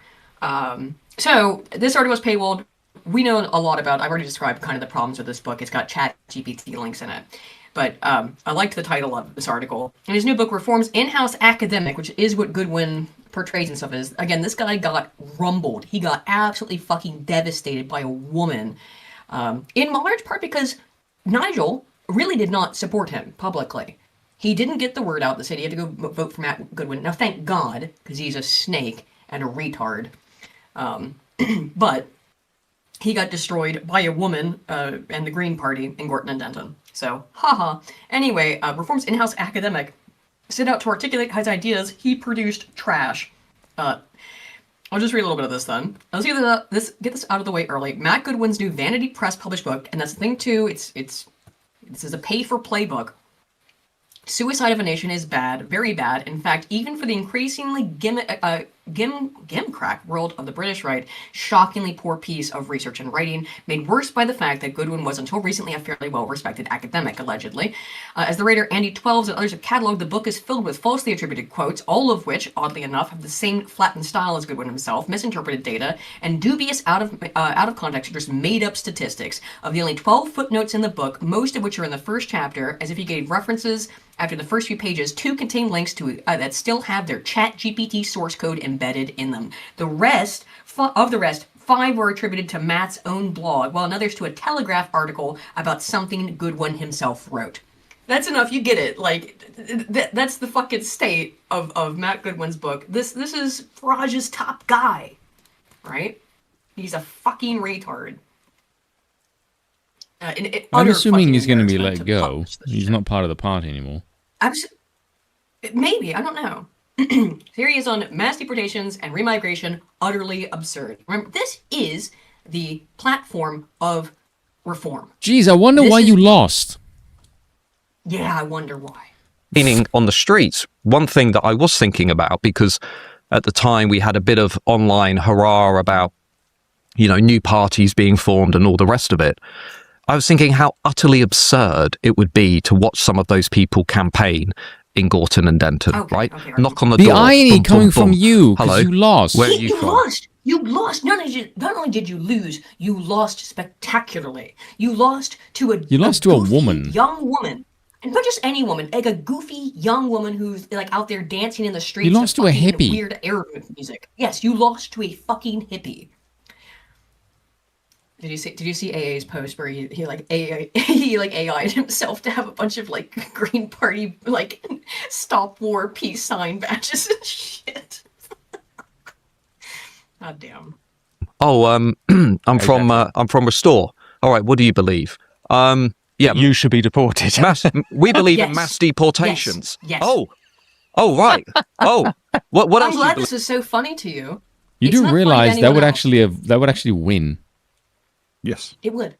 That is the most important thing that people in the entire country of England actually want. So much so that there are foreigners in England who want that same fucking thing. At least people who have been here for more than like a generation. Yeah, they don't want that either. It's almost like immigration sucks. The same way that you can go to America. Third world sucks. If you went to America and go, what is your policy? I have not kissed the wall. Actually, that I would did win. research on this when I was working a couple months back, and there's considerable research on this. And that if you look at some of the most far-right people in a lot of European countries, in particular, they tend to be immigrants. those people, they got their piece. Yeah, they don't want more either. So the idea that not just conservative, in the research I looked at, it was far right populist specifically. That being said, I mean, the idea. Let me tell you something. It's completely divorced from political reality. The people who are pushing those ideas have never canvassed, have never campaigned, have never spent a serious amount of time with the British people. Oh, and you did that, Matt, and you failed. So why should anyone listen to you? How does? By the way, did he say this before or after he lost? After. Okay. How?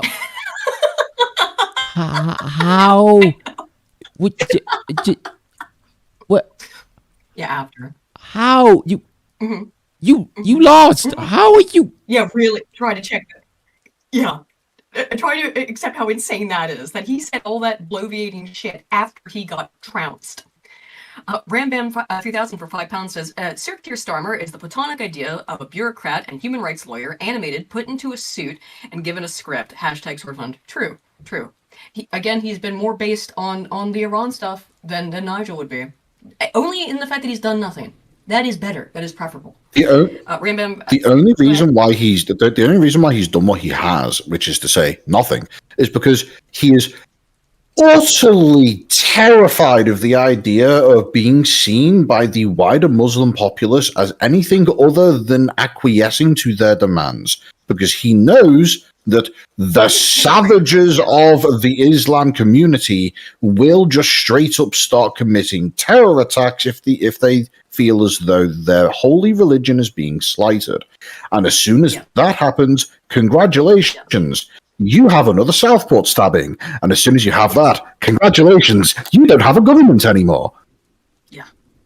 Rambam for another £2 says, A has been roasting Goodwin. He has, and it has been hilarious. He deserves to be roasted. It's fucking pathetic. Here's some other UK news. Essex, can this go away? Fucking thanks, Timu. Why is this ad enormous? Fuck off. Oh my god. Acquire ad block. It's just use fucking uBlock like everyone else. I don't know how to get rid of it. Sky News. Anyway, Essex pauses use of live facial recognition cameras due to racial bias concerns. The technology is seen by the government as a way of using AI to get dangerous individuals off the street, but there are concerns over privacy and data retention. No, it isn't. It's actually accurately seeing criminals. Yes. His thing, it's not, because the systems struggle horrifically with black people because it doesn't pick them up. But you can tell, like, if you can't see them, if they're not unlocked yet, you get an idea what the race is. To have it not function properly with black people, which is a problem that's been endemic to like facial recognition technology, and AI, and have it still overrepresent them. Well, because you can tell they're not unlocked, and you can just see. Well, I can see that this is an unlocked, a not yet unlocked. The writing's on the wall. Right. A bunch of non-Europeans commit more crime than Europeans. No shit. And so the police cameras that people wanted to be put in, and that actually the left asked to be put in the United States, for example, and that generally people are in favor of being put in so that you can try to actually fucking catch criminals. It's now like, well, we can turn those off because, unfortunately, they overrepresent browns. Maybe it's that they do more crime. It's like the exact same thing with the body cams. Oh, we're going to see police brutality, and then you just see a whole bunch of them misbehaving. It's like, I wonder why. And now all of a sudden, like, oh, look, the body cameras is racism. It's like, no, bitch, you can just literally see who's committing more crimes. Sorry, just the appropriate fucking... oh, God, I got an ad here. No one goes to... Because I'm on Broken Crown, and I don't have YouTube Premium on this account. There we go. The Nigerians govern a sector of space occupied by several different humanoid species. If we say yes, will you feed us? One of those species is the Benkarans. They occupy just 10% of Nigerian space, but take up nearly 80% of the space in Nigerian prisons. Maybe they commit more crimes. Base Tom Paris.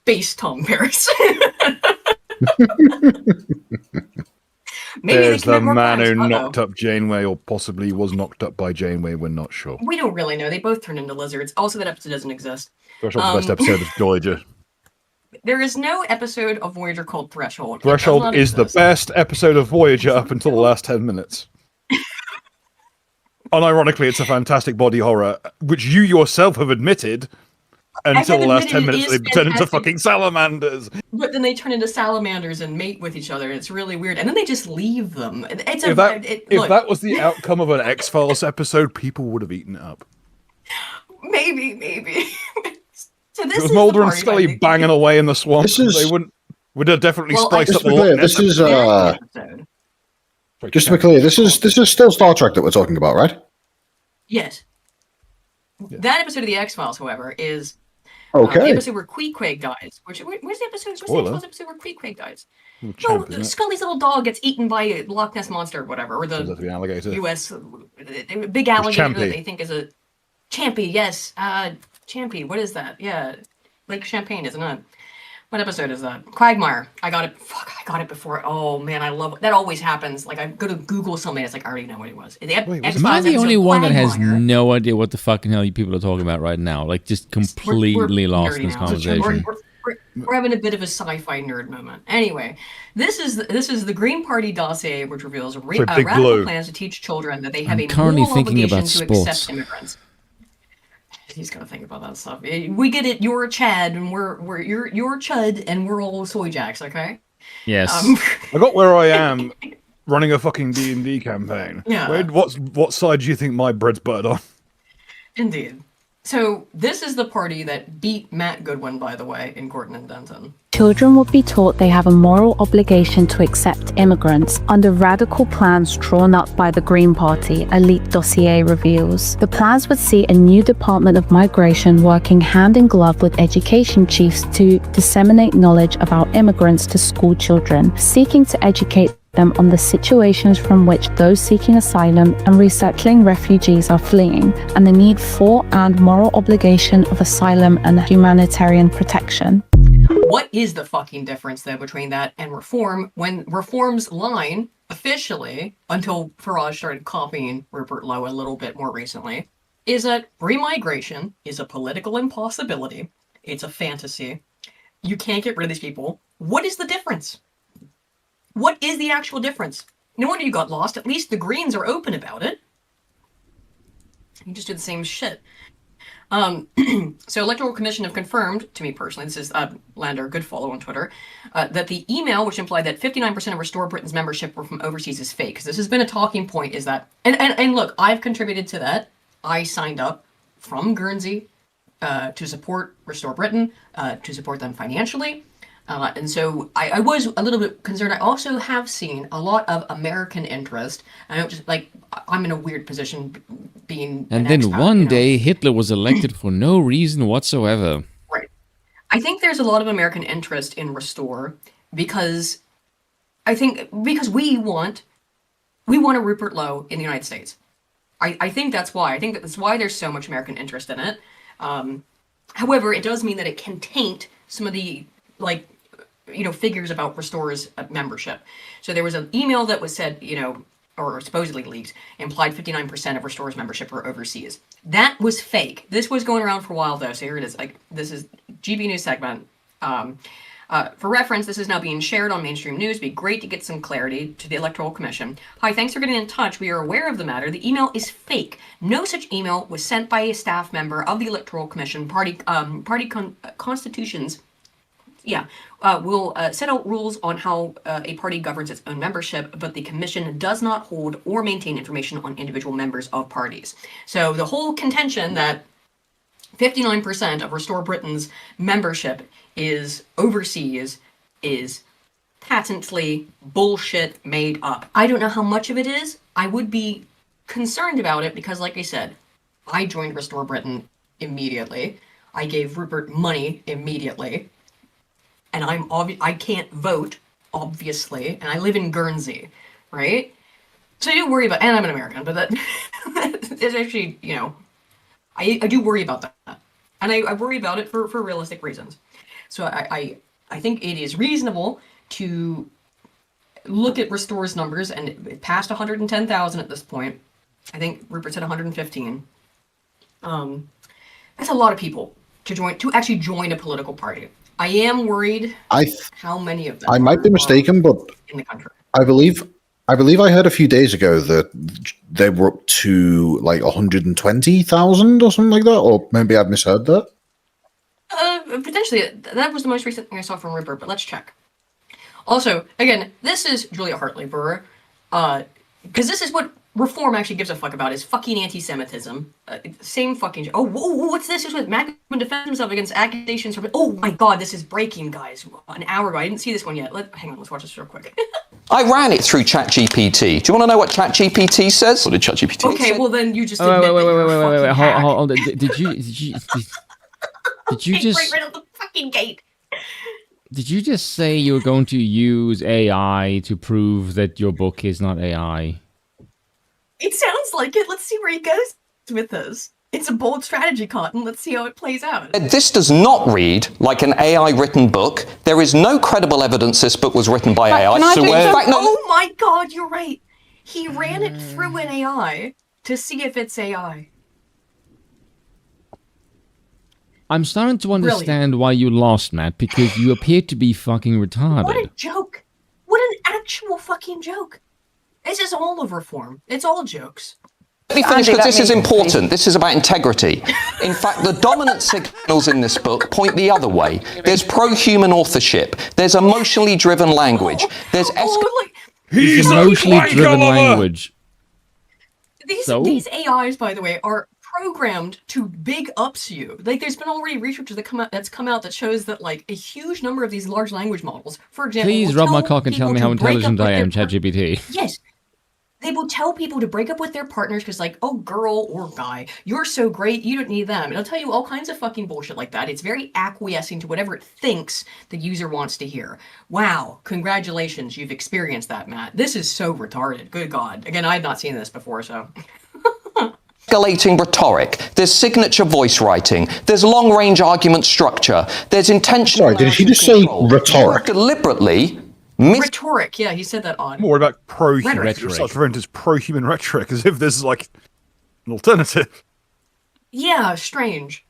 Misled people this week by taking some historical quotations. Where are the quotes from? Historical where are the quotations quotes from? which are misattributed. Just tell me where the quote is from. Just one of them. Just one of them. Where's the Scruton quote from? That I have written this Where's book the Hayek quote based from? highly on AI. Where are the quotes from? He misattributed a quote to Hayek. That's not good. Bible can back and check that shit out. Uh-oh.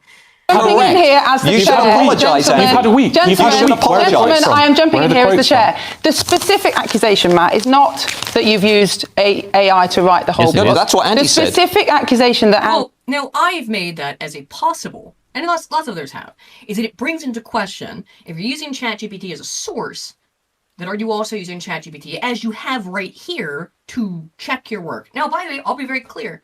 When I write YouTube shorts, I take my script that I write by myself and I run it through ChatGPT because I really suck at cutting down dense information that is from like an hour or 45-minute long video into 3 minutes. AI is good for that kind of stuff. I still rewrite it. Look, when you've got ChatGPT links in there, though, it means you don't give a flying fuck. You even give a flying fuck to take the ChatGPT part out of the fucking link. Crazy. Jesus.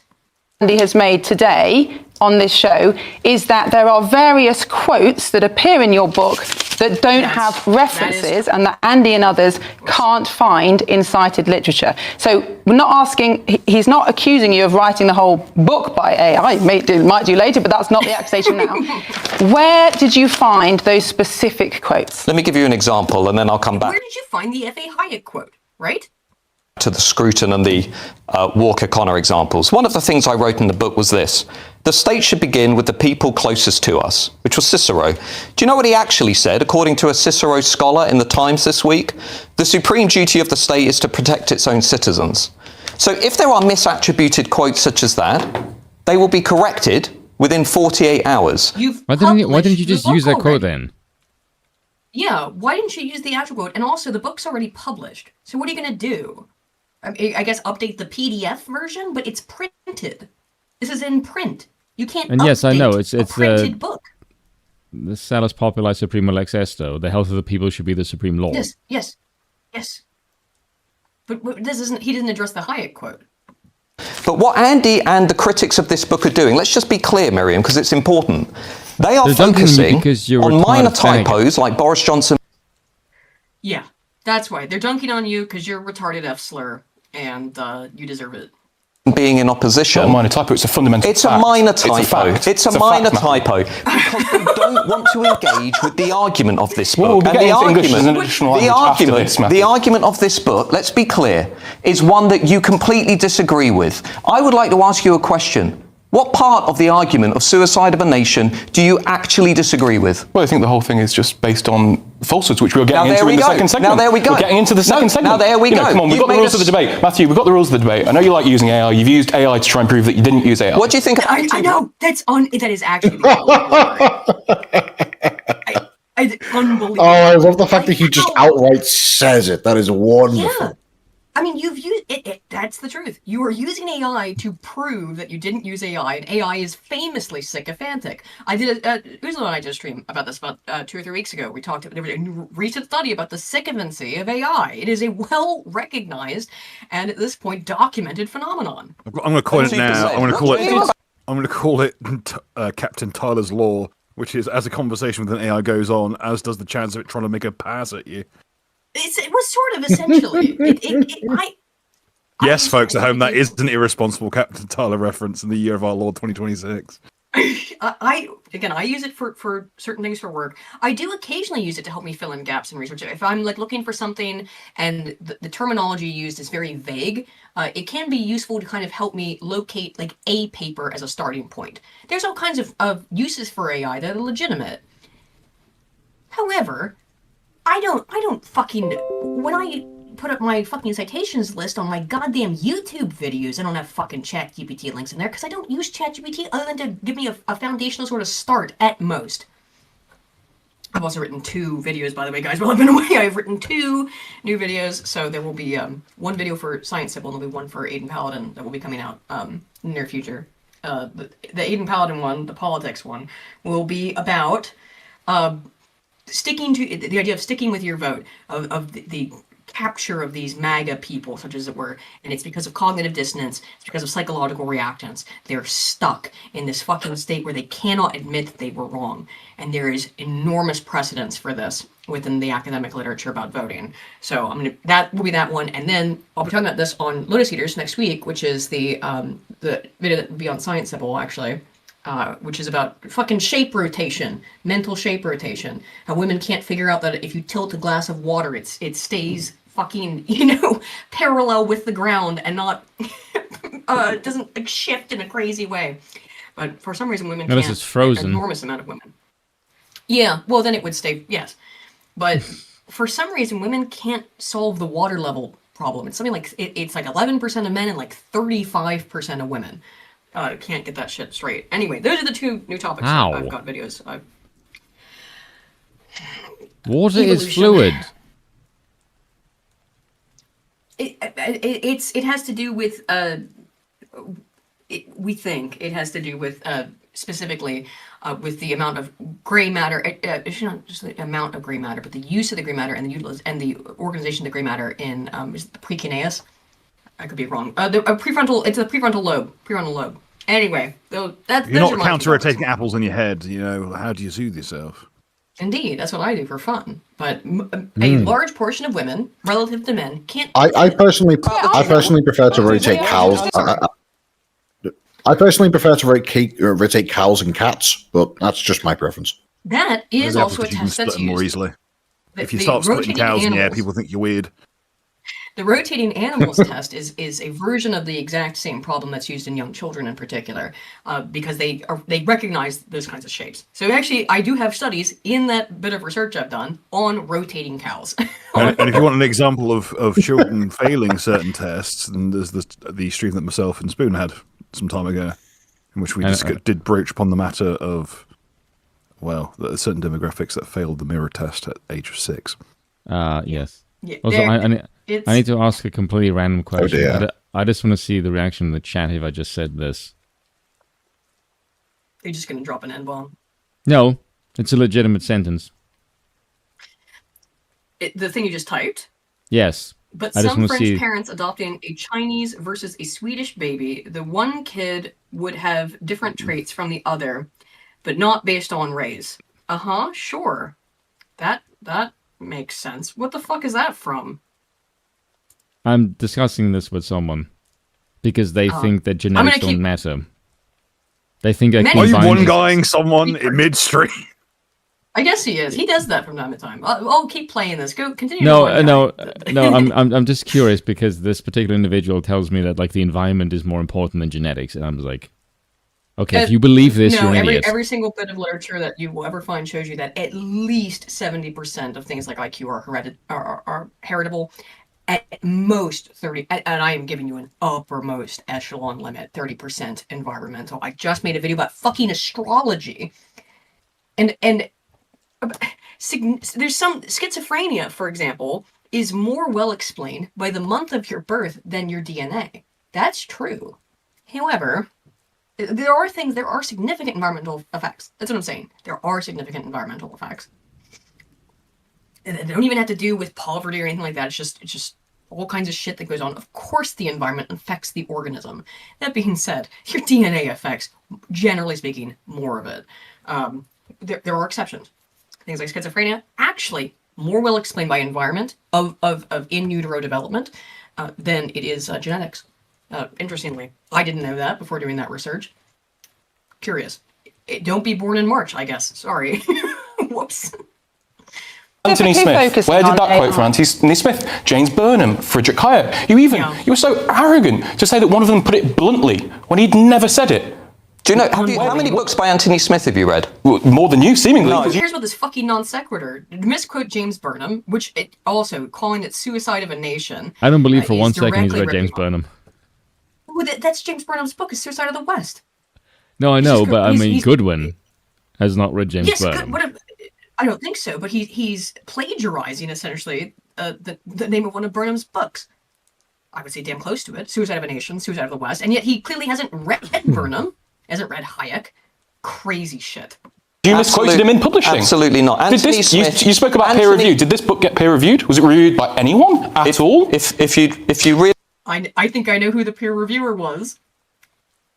Could it have possibly been ChatGPT? You want to know? All of the demographic projections in this book we're talking about the quotes, Matthew. We're talking about the quotes that you made up. Miriam, can I answer it? You made up the quotes, Matthew. Where are the quotes from? You asked me, has this book been peer reviewed by experts? Sure. Every single demographic projection in this book was reviewed by some of the world's leading demographers. Who? ChatGPT. Name them.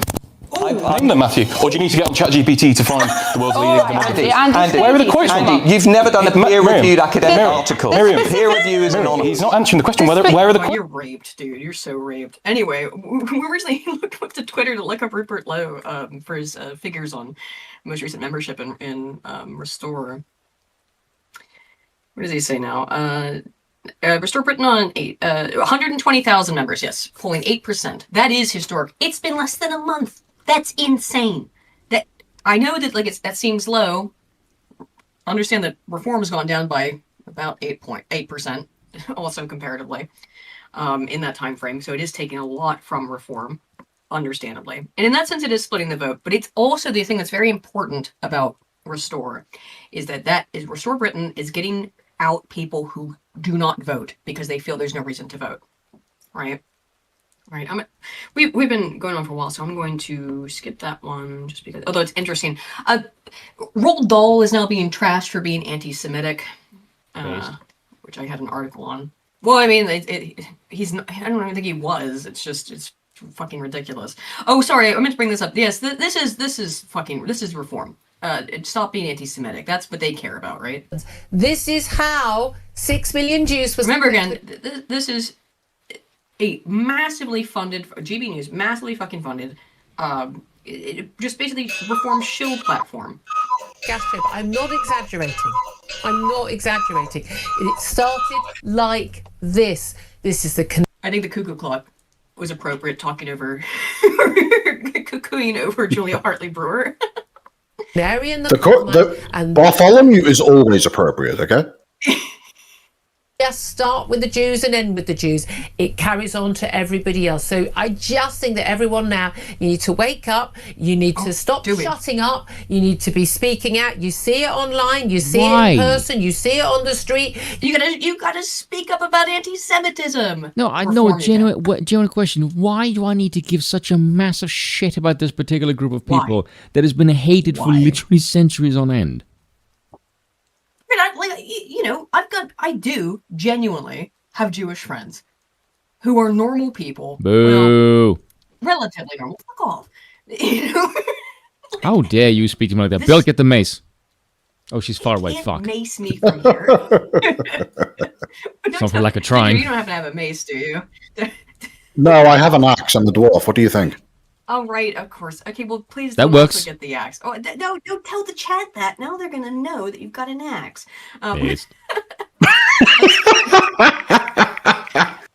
It's not a joke, by the way. I literally have an axe. I'm sure you do. I don't disbelieve you. Steam Blake for 20 says, Spoon, would you do longer videos? I would rather we have more information and depth, even though your rhetoric is great. Aiden, why do so many people refuse to admit the culture/genetics influence each other? Sword fun, no hashtag there. Thank you so much, Steam Plague. I can answer that one. It's uncomfortable. It is a repudiation of the basic premise of Western liberal philosophy, which is the tabula rasa, that anyone can be acclimated, anyone can be accultured into a Western liberal society. That's not true. We have a long, extensive amount of experience, research, and data that show that you cannot just transplant someone from a different culture and transform them into a Western liberal. It does not work. Magic soil. It doesn't just work for them. It doesn't work for their children. It takes about 4 generations for the genetic effects to start to mitigate. That's the genetic level.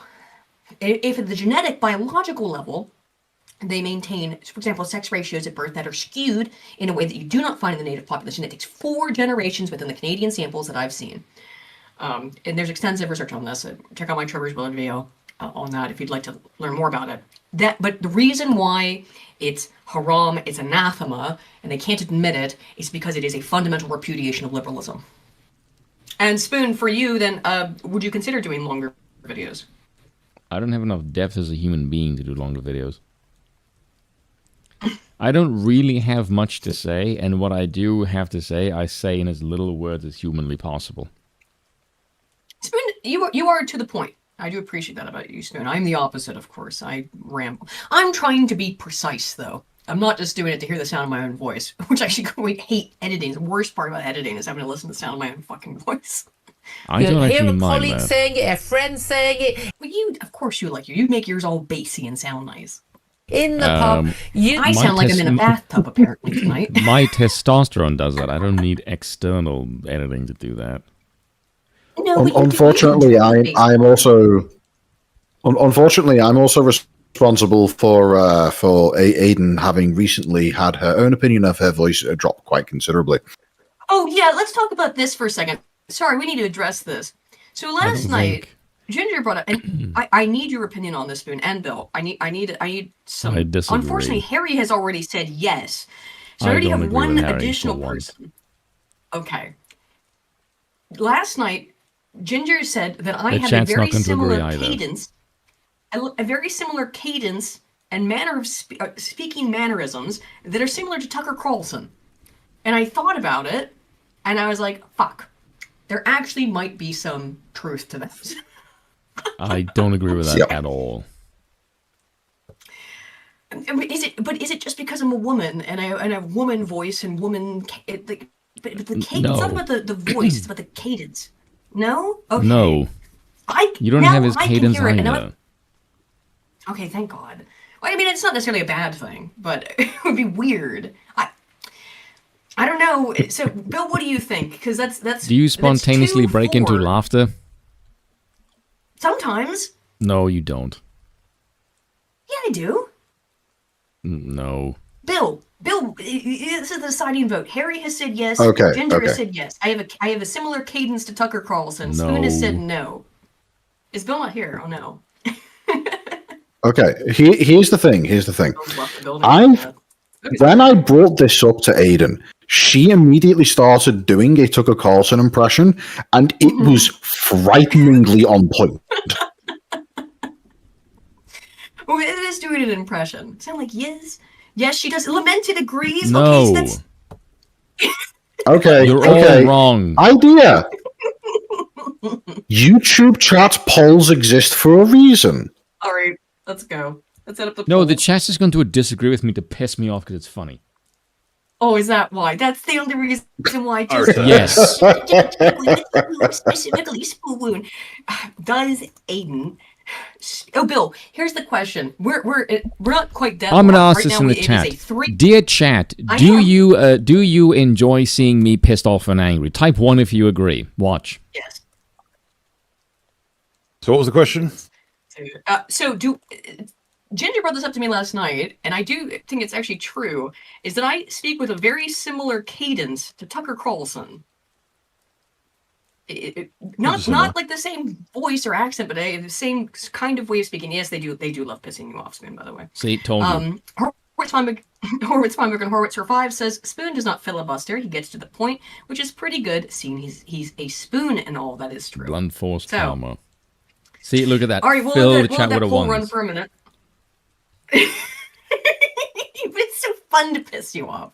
See, by the way, this is how you know the chat doesn't really enjoy pissing me off, because if you actually wanted to piss me off, you would have disagreed with me, which would have annoyed me even more. Yeah. Anyway, let's watch this stupid clip. I will always get the last laugh, and I will troll the chat.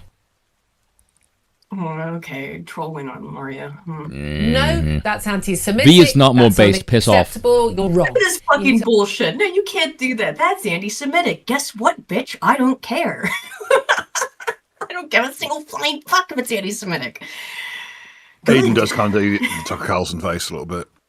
I don't know if I do the face. Do I pull the blank stare, blinking? Yes. Oh no! This is one I found talking to the birds. If we're talking the Tucker Carlson stare, I am more like that than you. You think you do the stare? Yes. God knows what I shudder to think what they think of me out there. I won't be able to do it though. It has to happen naturalistically. By the way, the chat's quite split. It's 54% yes to 45% no. I don't know. Maybe there's some hope for you yet, then, Aiden.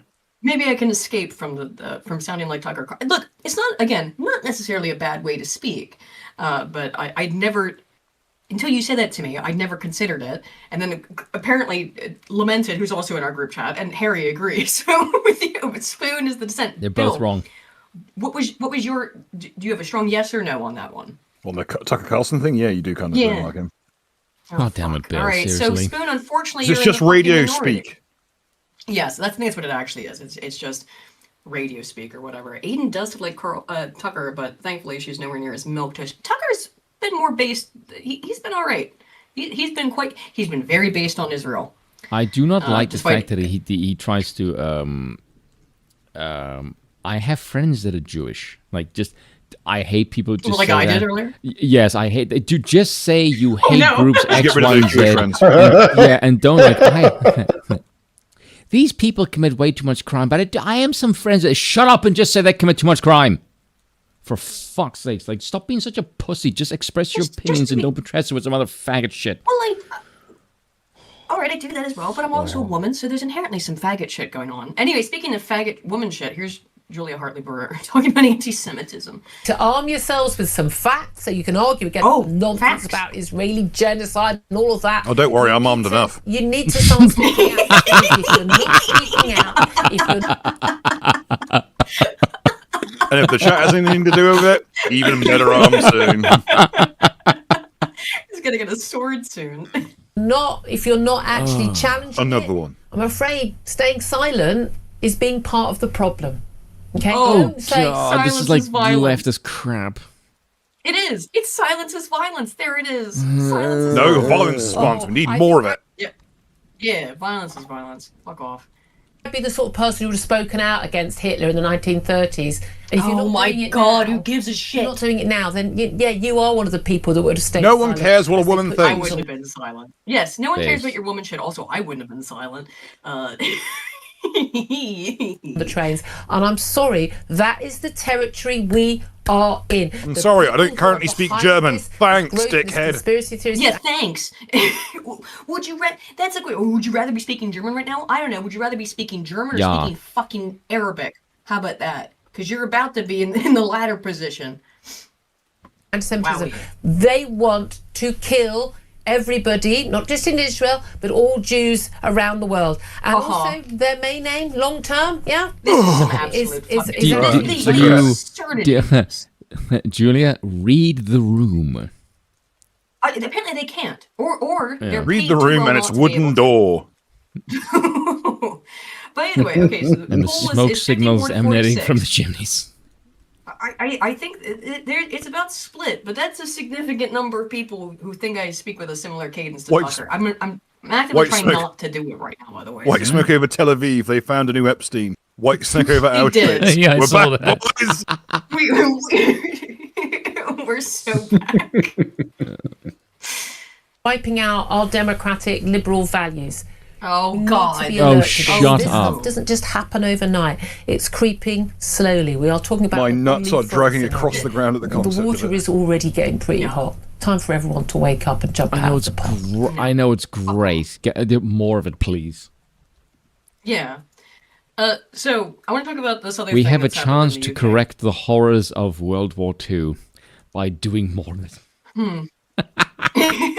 So, what is Hatzolah, the Jewish volunteer ambulance service targeted in a, quote, cowardly arson attack? The Met Police has confirmed is investigating the arson attack on 4 Hatzolah ambulances as an anti-Semitic hate crime. 4 ambulances belonging to the Jewish community were set on fire in North London in the early hours of Monday morning. The attack has sent shockwaves through the local community, with both London Mayor Sadiq Khan and Prime Minister Keir Starmer condemning the cowardly attack. CCTV footage shows 3 masked arsonists approaching an ambulance from Golders Green. Is that supposed to be an before it is engulfed advertisement? in flames. Go back up the pillow. I want to see the pillow. What is that actually? Best pillows of 2026. That doesn't look like a very comfortable pillow. It is an ad. That's a great ad, though. At least I remember it. At least you do remember it, I suppose. I don't think many people are bold enough to, sell their pillows as being intended to be fired from a fucking t-shirt gun. Right?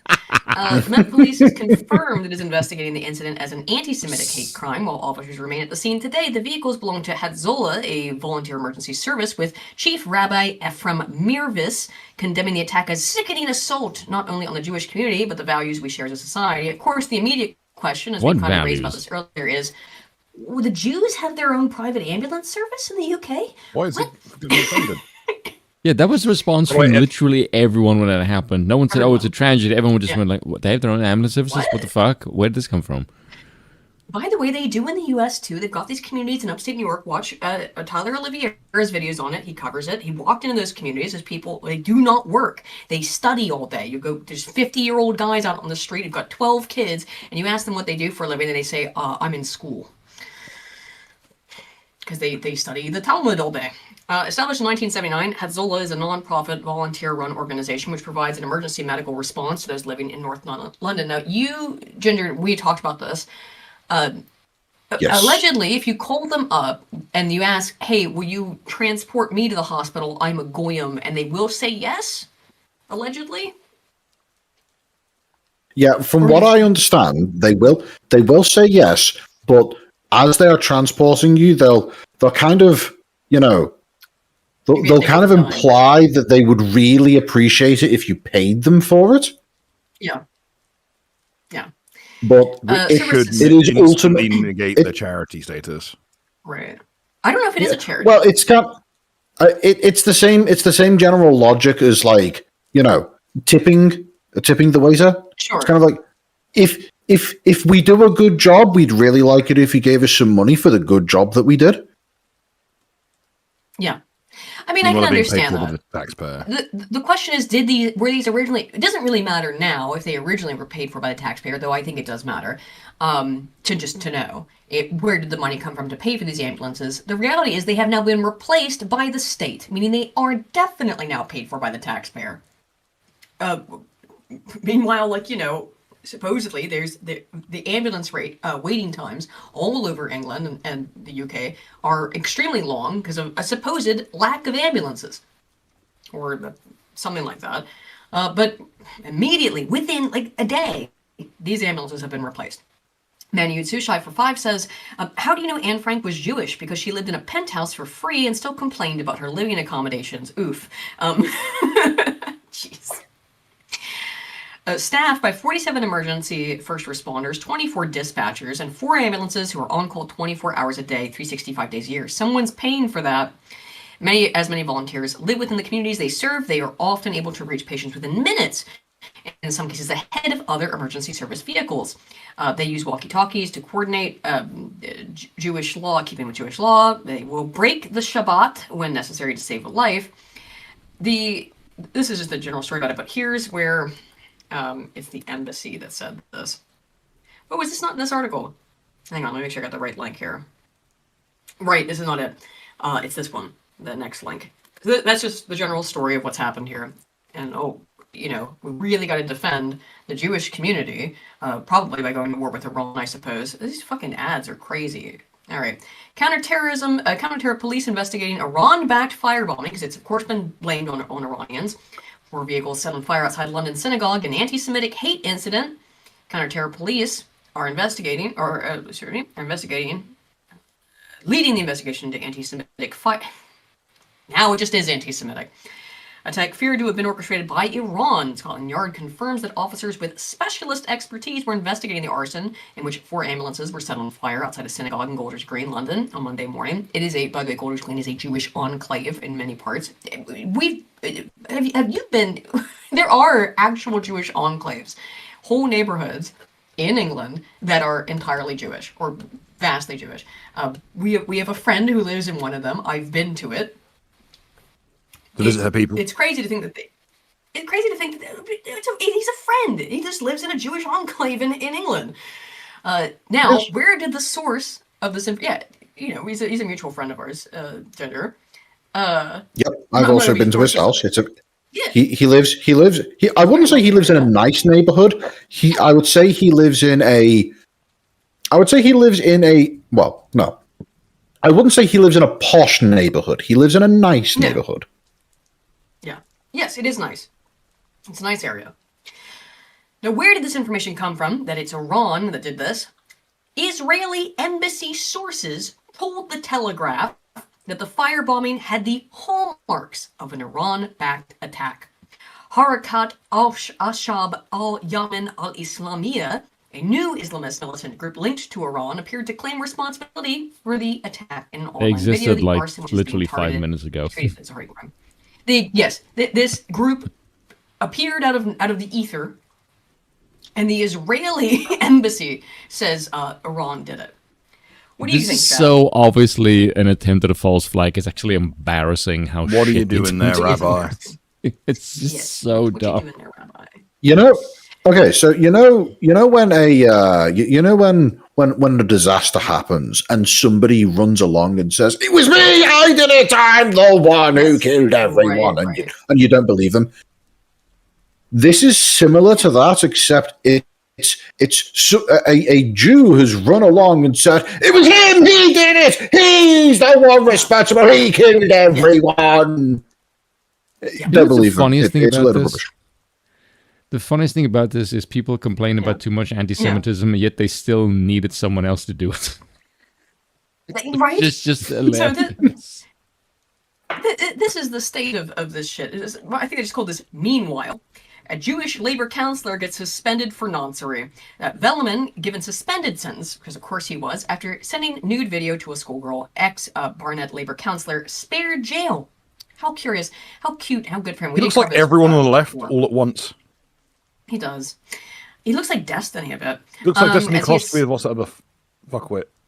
I think we had this conversation the first time I brought up this. Anyway, the only difference is that, of course, his sentence has been suspended.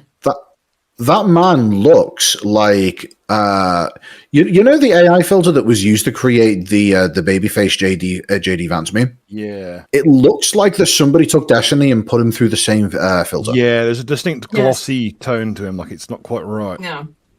Anyway, this guy's a nonce. He's been given a suspended sentence. You know, they're fucking everywhere. The only suspension he should have is above a fucking wood chipper. I agree. I agree giving paedophiles suspended sentences. For you see, by giving them a suspended sentence, that leaves them vulnerable to the public. Just make them outlaws. The only argument for it. The only argument. But nobody's going to do shit. Stolen lich for 100. They used to do shit in this country. That's why they had to, like, who were those two, like, prolific fucking vile nonces that they had to hide the identity from for years and years, Bill? Or Ginger, you might know who I'm talking about as well. Tony Blair and Gordon Brown? Yeah, was that them? Take the piss.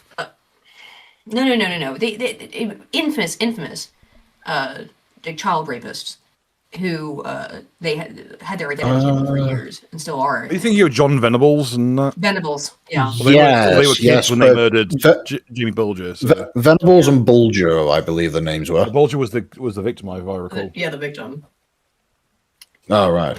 Bit of a history of that. Yeah. Looking it up. Covering up and trying to prevent, because the reality is that if people Robert knew Thompson their and John identity, Venables.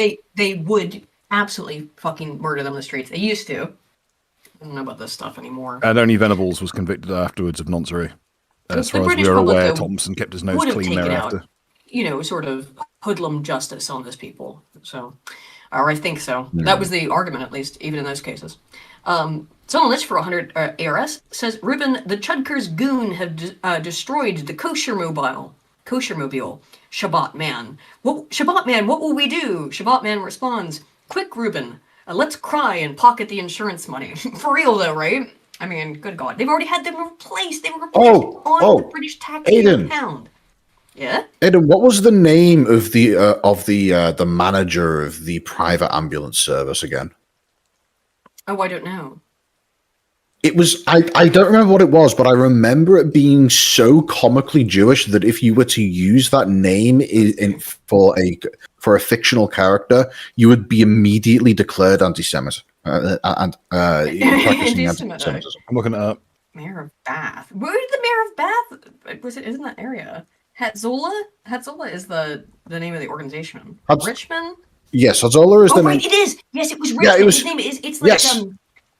It's like it's something like it's something like Shloimi Richmond or something along those lines. Yossi Richman, yes. Wowie. I think he has a middle name that's also like Goldwater Steenberg. Something. He's got a hilariously Jewish name, yeah. Hang on, let me look it up. It can only be described as comically Jewish. And it was Rich. That is the last name. I think he's got a middle name that's also quite Jewish. Shloimi Richmond. Was it Shloimi? Shloimi. Shloimi. Yes. It was Shloimi. Shloimi Richmond.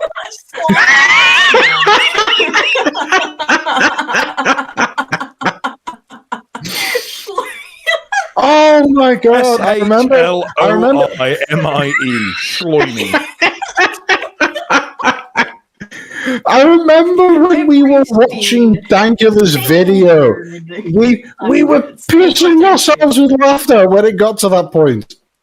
Yes. So here's The Spectator produces this fucking article related. Isn't this interesting? Are we prepared for a British Pearl Harbor? Because this is what they desperately want to do, and it's what this ambulance shit was about, is preparing you. And Shu has talked about this. Sorry, Spoon. I got you confused with it starts with an S. You're both based.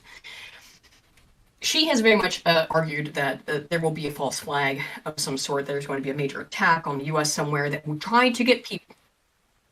Yeah, I don't think that's a bad mix-up to make on this topic, at least. Mainly she's a girl and I'm a guy. Yes, but she's correct on this topic also. She has suggested, and I think she's very, and she's not the only one, but just one person I've seen speak out about it, which is that, and I highly also anticipate that there will be some sort of attack on American soil, much as like you see these kinds of articles in The Spectator, British Pearl Harbor. Barbarossa, Pearl Harbor, Swindon ? Surprise attacks can, in a moment, change the course of history, the destiny of a nation, and the future of a leader. Okay, After it was real they specific one thing I saw specifically mentioned MSN. Well, because it comes up on your browser at work. There is an old sunk wreck off the coast of England that is filled to bursting with munitions. Yeah. And, and there's the theory that they'll go for a Halifax explosion and just rip the fucking side off the coast. Yeah, maybe. After it was revealed this week that the Iranians have developed missiles capable of reaching the UK and reportedly attempts to hit the UK-US military base in the Chagos Islands. By the way, we can get into that, I suppose. We were avoiding. I don't even know if that was actually an Iranian missile. Because that is, again, information that's being reported largely by Israel. And you cannot trust them. I don't think you can trust the Iranians either, just to be clear, by the way. But at this point, I would trust, who were we talking to the other day? I did say this. I would trust the Iranians over the United States. Yeah, easily I'm sorry. At this point. I would trust them just based on Trump's Truth Social posts, which make no fucking sense. Trump's Truth Social posts have been schizophrenic. And at this point, yes, I'm sorry, I would trust something coming out of the Iranian... I wouldn't trust either, all right? But I would trust something coming out of the Iranian government over the U.S. and certainly over Israel. They have proven to be perfidious liars.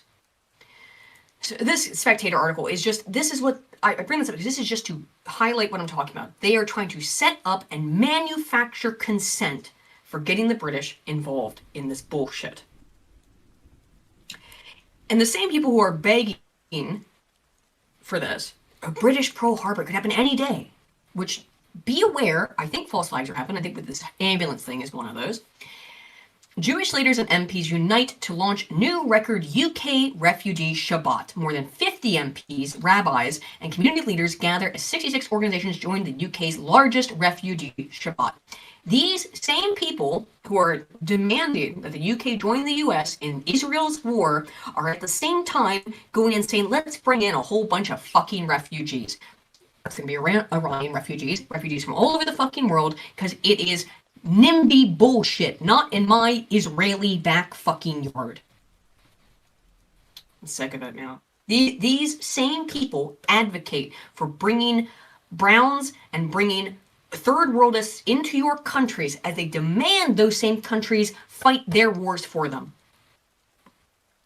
And the reality is that things in the UK are quite bad. In the sense that this shit just fucking happened, which is unconscionable to the absolute fucking extreme. Up to birth abortion has been decriminalized.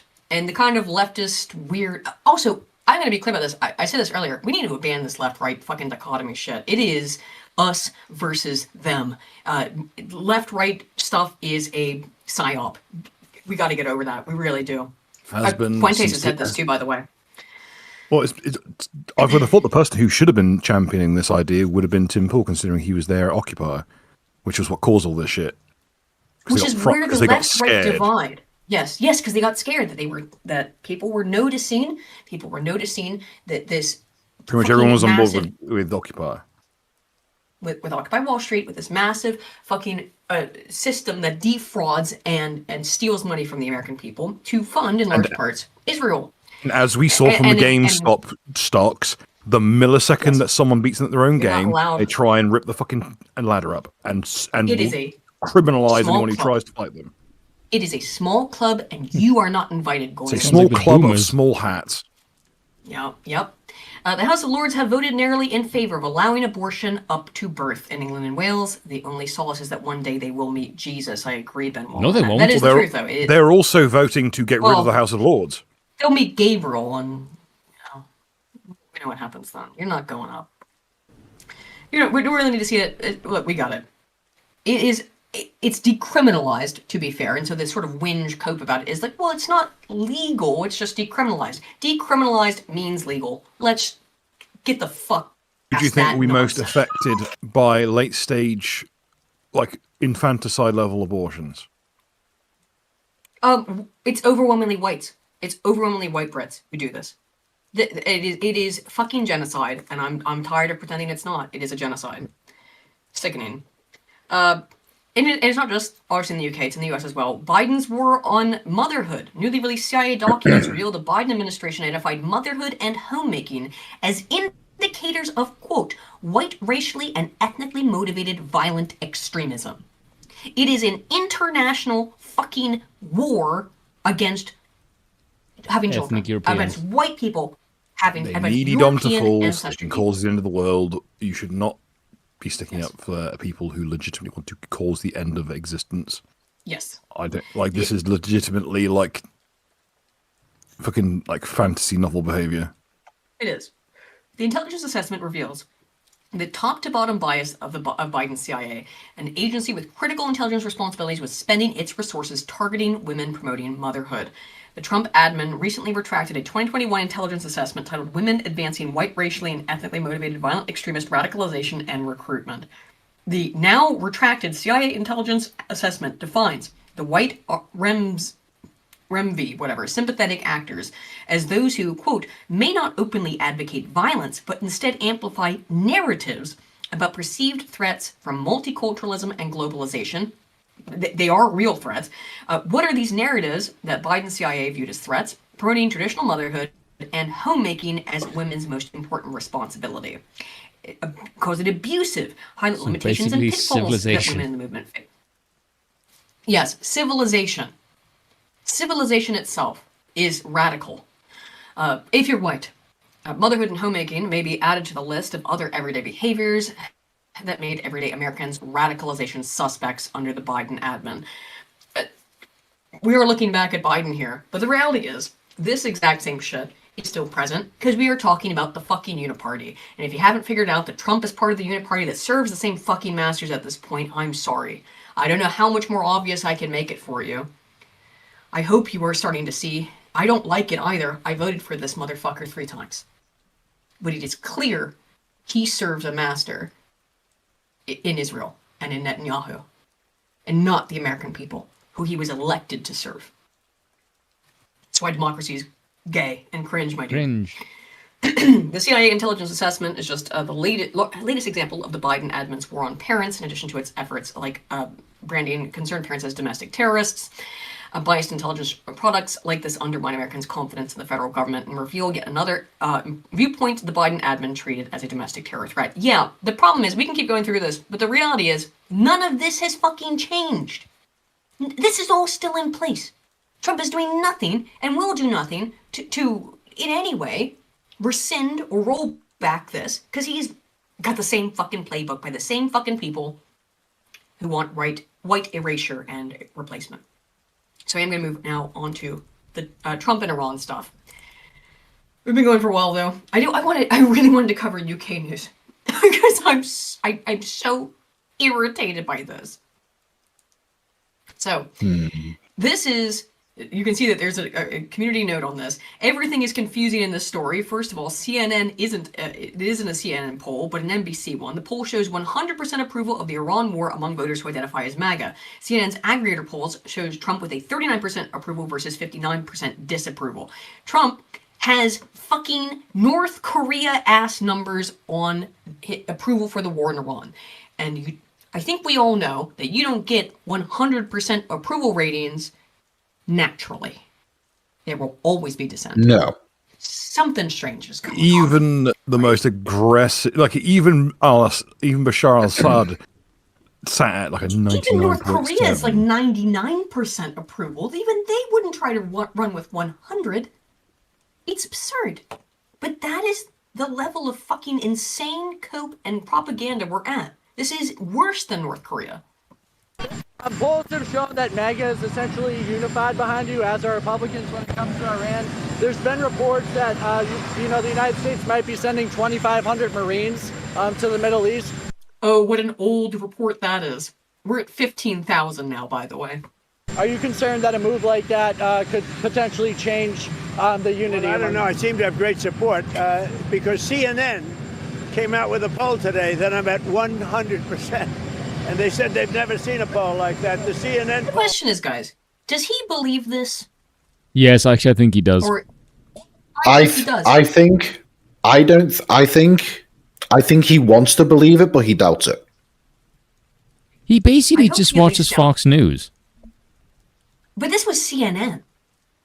Now, I'm going to show you guys the last time CNN was supportive of Trump. Set him at 100%, and they've never seen that before, which is an it is weird. It is a weird amount of support. Now, I've been doing some research on this. I read this book the other day. All very, very fascinating new research to me that was only in this book. It was conducted about from a guy called Lenz, and it was about how Jimmy Carter, who sucked, was able to kind of maintain a bit of support during his presidency. When at the time, it was some of the highest levels of unemployment, highest levels of just complete economic fucking destruction under Jimmy Carter. And yet, when you looked at support for Carter, now he failed. He obviously lost to Ronald Reagan. But Jimmy Carter's whole way of dealing with the fact that he had no support because the economy was shit under him, as it is under Trump, is that Jimmy Carter focused on, what was that? The Iran hostage situation.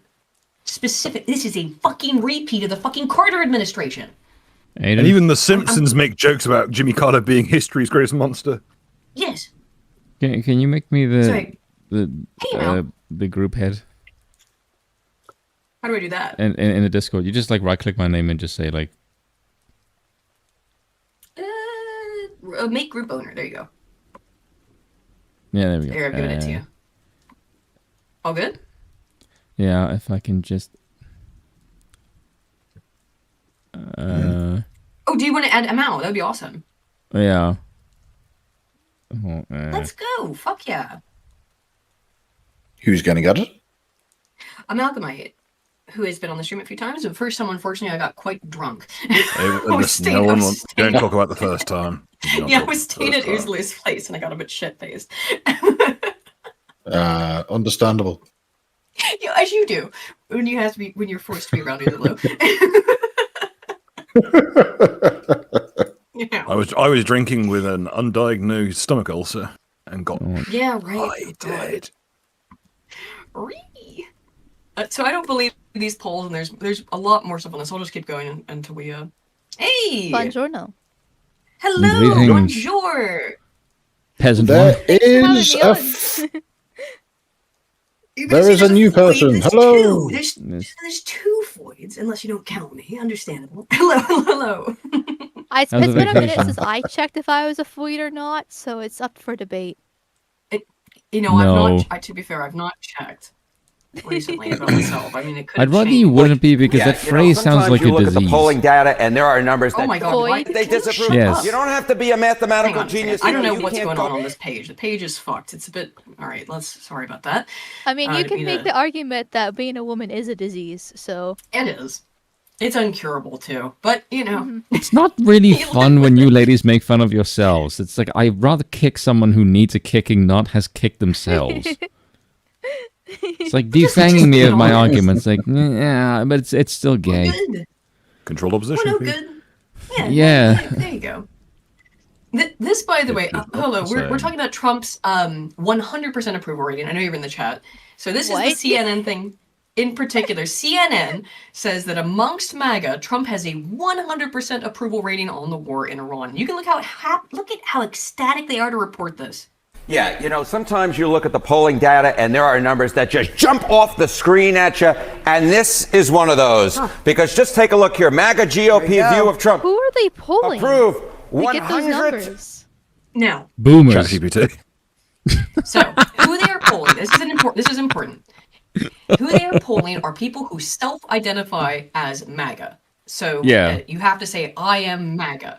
Now, we talked about this a couple weeks ago, but I'll run over the numbers again. News just in. We polled Trump's most sycophantic loyalists and found they all support the guy still. No shit. The number of people who self-identify as MAGA is something like 20% at absolute maximum of the U.S. population at this point. It's probably closer to 15. So what happens is that when the group is consistently bleeding and it's being purity tested, and it becomes a smaller, more insulated, more dedicated group, Well, yeah, it's kind of like, hey, asking Christians, do you believe in Jesus Christ? And it is that kind of level of religious devotion, by the way. Do you believe Jesus Christ is the Savior? That's like asking Christians that question. And like, we polled Christians and found that 100% of them believe that Jesus Christ is the Savior. Duh. You know what I mean? And there's been so much purity testing, purity spiraling of the MAGA movement that, of course, the people, of course, chunk over people who are left, who still call themselves MAGA, all approve of this bullshit. But I would like to remind people of the first time that I ever saw CNN supporting Trump like that and be like, wow, isn't that great? Where CNN said that Trump was acting presidential. And is this not a video here? Amalgamate, there's an accusation in the chat I'd like an answer to. What? Oh, there's no video. Someone says, I just want your Spoon's reaction to how black Amal's sister is despite being white. Oh, yeah. I have my sister. One of my sisters is How old the is she? blackest white person. Close to 40. There's a huge age I know a gap guy like between that. my siblings. I know a guy like people that. like that. I know a guy I know a guy on Discord who is colloquially referred to as the black man of the Discord server. Last night. I think. Sorry about that. CNN decided to finally load. Yeah. Yeah, as I said, I know a guy who is, generally speaking, referred to as the blackest man they know, despite the fact that he has literally doxed himself on camera in order to prove the fact that he is, in fact, a white guy. And the conclusion that everybody has recently come to is that he is not black, and yet he is the niggest.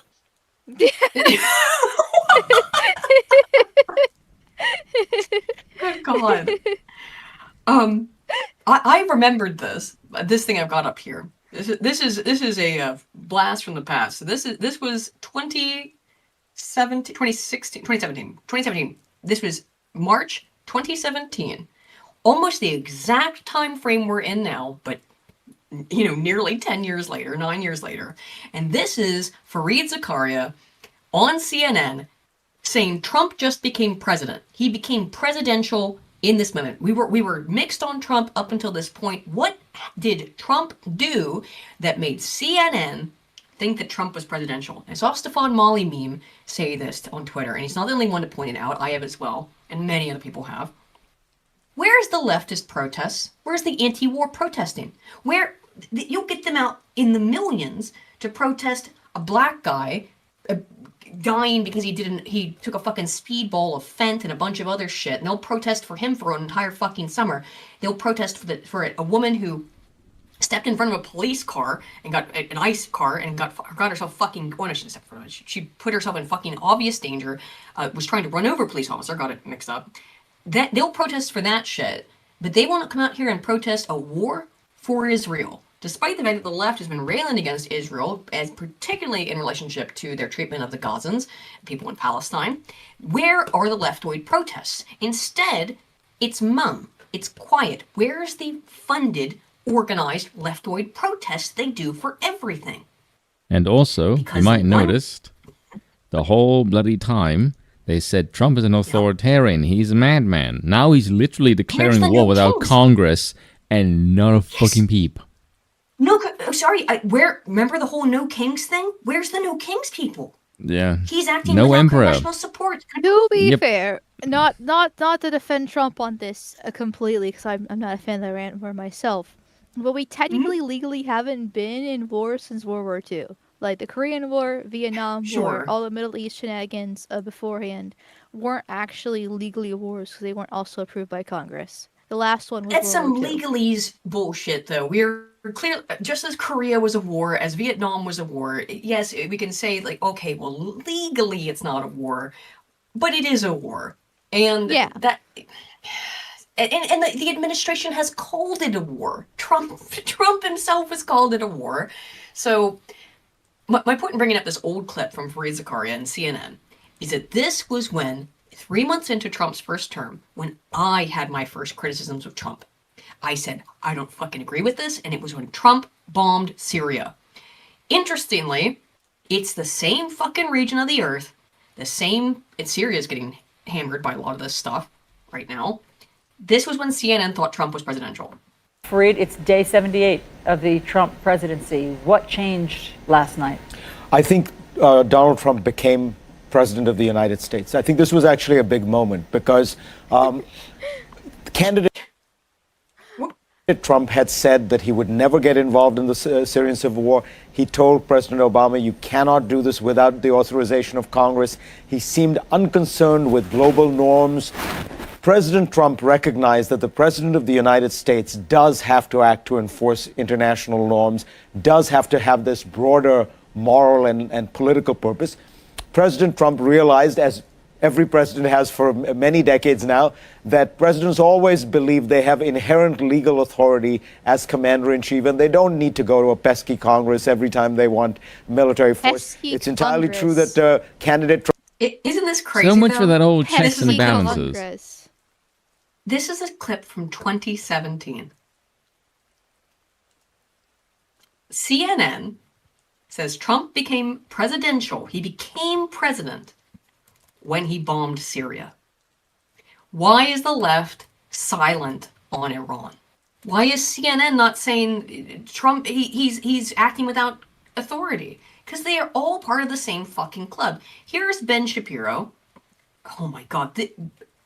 By the way, he's losing subscribers very quickly. Yeah, of course he is. Because he says shit like this. Here is the thing. If you look historically, the American people actually have some patience.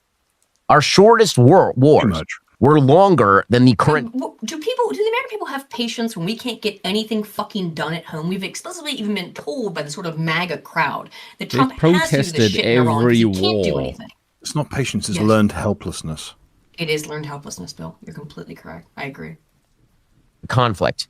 The Persian Gulf War involved 43 days of active operations. The Kosovo NATO air war lasted for 78 days. Even deposing Noriega in Panama in the late 80s, that lasted for 6 weeks.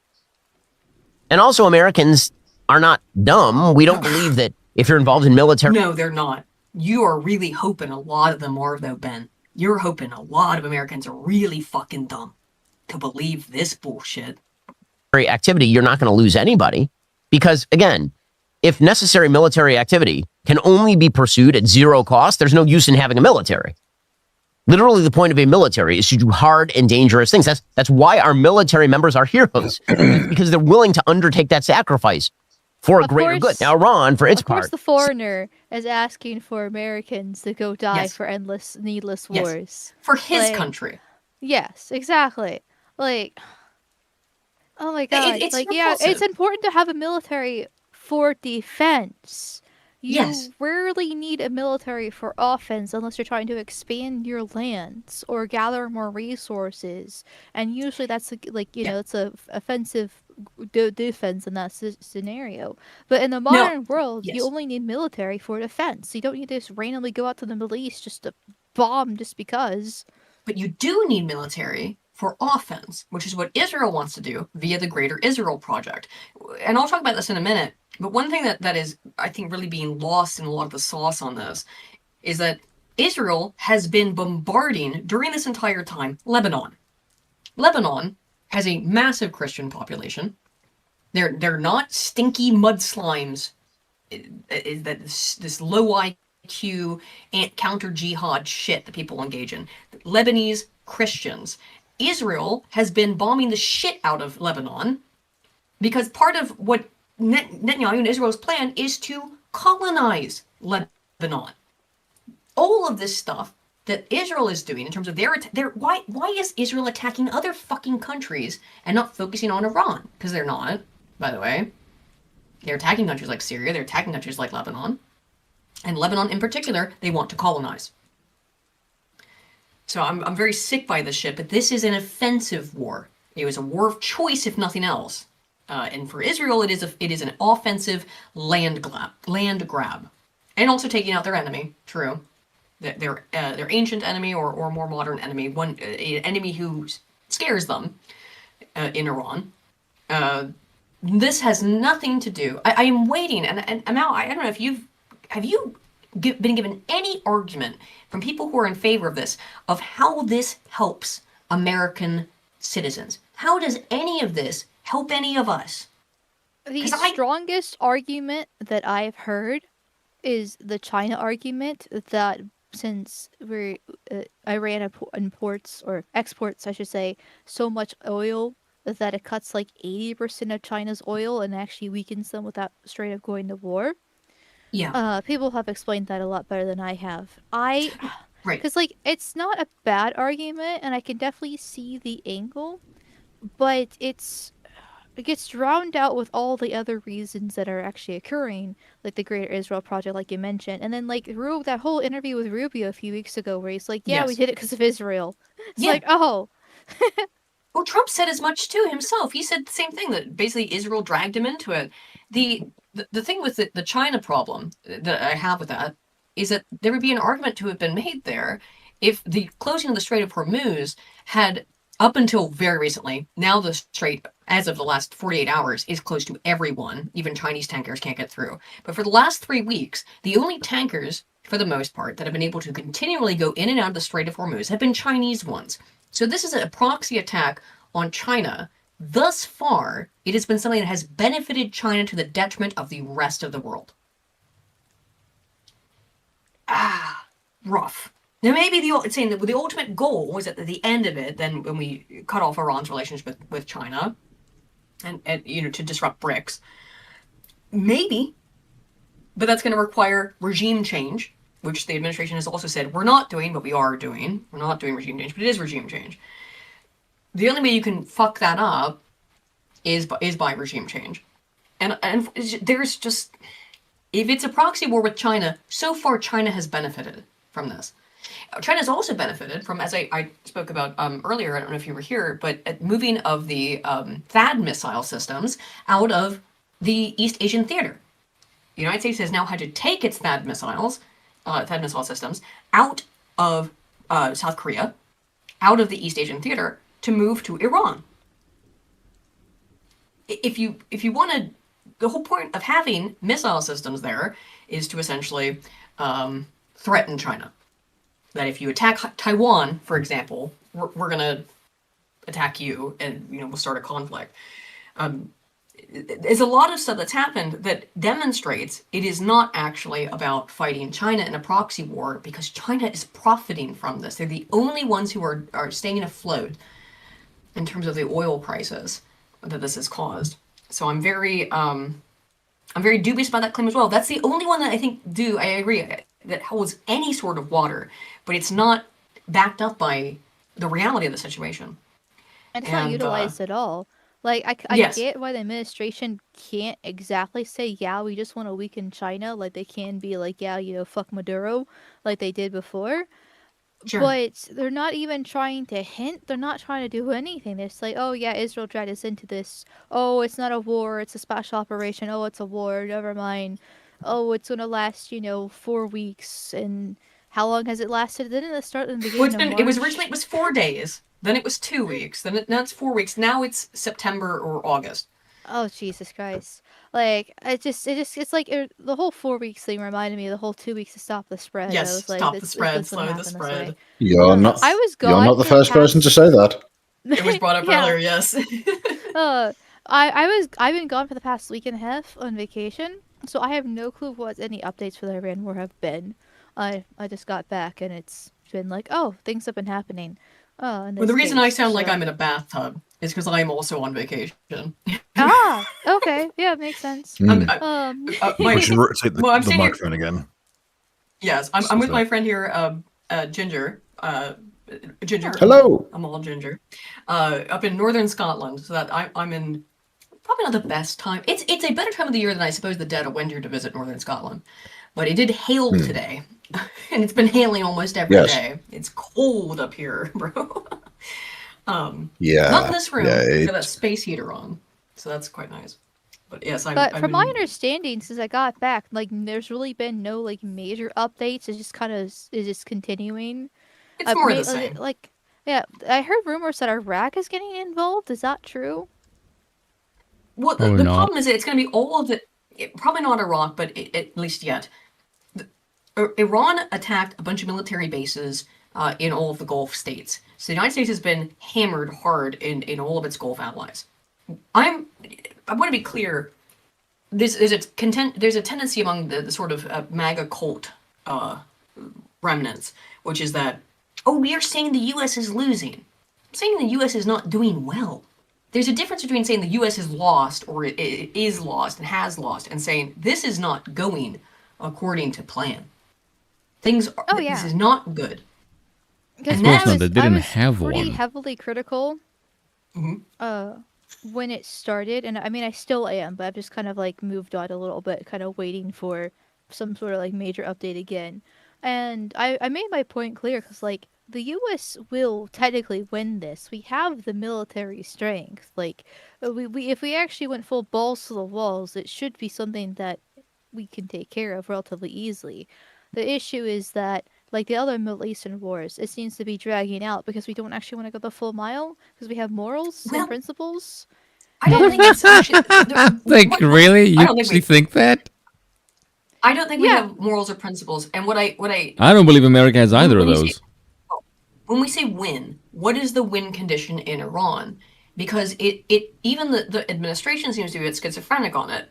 Is the win condition regime change? In which case, but then the admin says it doesn't want regime change. It's not a regime change war. It obviously is. America you want can't win. American friendly government in Iran, which means an American puppet, which is what happened in Ukraine, by the way, when there was a color revolution in Ukraine in 2014. That was orchestrated by the CIA, and you can watch. I have a 2-hour-long video on that explains the entirety of the American involvement. Victoria Nuland in doing all of that. The United States government did this in Libya. The United States government did this in Iran in 1957. It has been a consistent history of the U.S. doing this kind of shit to do regime change wars, and it's never worked out. Not once. Not once has it worked in the history of U.S. involvement in regime change operations. Has it ultimately worked out? With maybe one exception being Japan, we nuked them twice. So unless you are willing to do the nuclear option, and maybe they are, maybe Trump is. The only reason I think Trump wouldn't be willing to do that is because he does care about his reputation to some degree, and I don't think he wants to go down as the man who dropped nukes. Maybe he does. Because that is going to be, I think, what it takes. That's kind of what I mean when I say morals and principles. Like, one classic thing that happens in the Middle East wars is that they use women and children and strap the suicide bomb vests on them. But we have this whole thing where we can't actually shoot the women and children because they're women and children. That's kind of what I mean with the morals and principles, is that we pussyfoot a lot of things because we don't want to be the bad guys. We don't want to do regime change because regime change sounds bad, but we actually want the regime change. And so we try to do the circumventing that kind of stuff instead of just you're right. Actually. Well, considering you started with bombing a school, I don't really think you have much of a compulsion about not killing women and children. The United States, no, she is right. The United States does have an aversion towards doing that kind of shit. Because first of all, it tests terribly with voters. You know who doesn't give a shit about bombing women and children? Is Israel. They've been doing it for the last 2.5 years in Gaza. They have destroyed that country. They have killed countless children, and they don't give a damn. They say they're child settlers or child soldiers. And maybe some of them are, maybe. But Israel has no compunctions about killing civilians, about killing innocents, about killing women and children. And we are directly in this war co-combatants with Israel by Marco, as you brought up, as Marco Rubio states, as co-conspirators. We did this because Israel was going to attack either way, and we had to. That Trump has said the exact same thing as well. And the reality is that Israel has proven over time and time again, they do not have these kind of compunctions about shit. Like, Israel's crying about Iran using cluster munitions. Meanwhile, they use cluster munitions in Lebanon. And it's not just, and in Syria, I think, right? I've got an article on that later.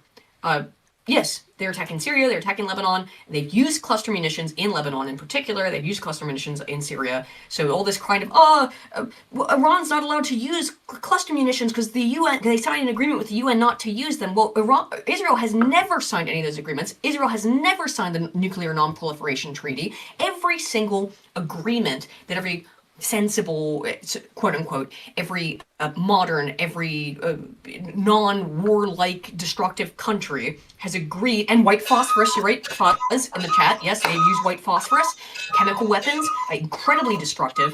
Israel will not sign any of those agreements that the rest of the modern Western world has agreed not to do. So when you kvetch about Iran using cluster munitions, although they did also agree not to use them, to be fair, so they are UN, please come save me because of UN fucking violations. Israel doesn't sign any of those agreements. They have not signed the agreement not to use cluster munitions. They've not signed the agreement not to use white phosphorus. They've not signed the nuclear non-proliferation treaty. I don't really care about the violate any kvetching of the from a rules country that has whatsoever. the Samson Initiative. Yeah. Yes, and the Samson Initiative, which Where is if like, oh, we're losing, literally annihilate everything that exists with stolen nukes. Yes. The nukes they stole from you America. might not care, They stole but from Trump the US, cares. yes. I hope he does. It's difficult to see that right now. It's difficult. I hope somewhere he still gives a shit. Sorry, let's continue watching Benny Boy Habibo whinge and fucking kvetch. Seems to be counting on this view of Americans that have been shared by pretty much all of our enemies at one time or another, that were weaklings, that were incapable of mobilizing for victory. Hitler famously thought that America was decadent and unstable. In one conversation, he was right then. according to Yes, correct.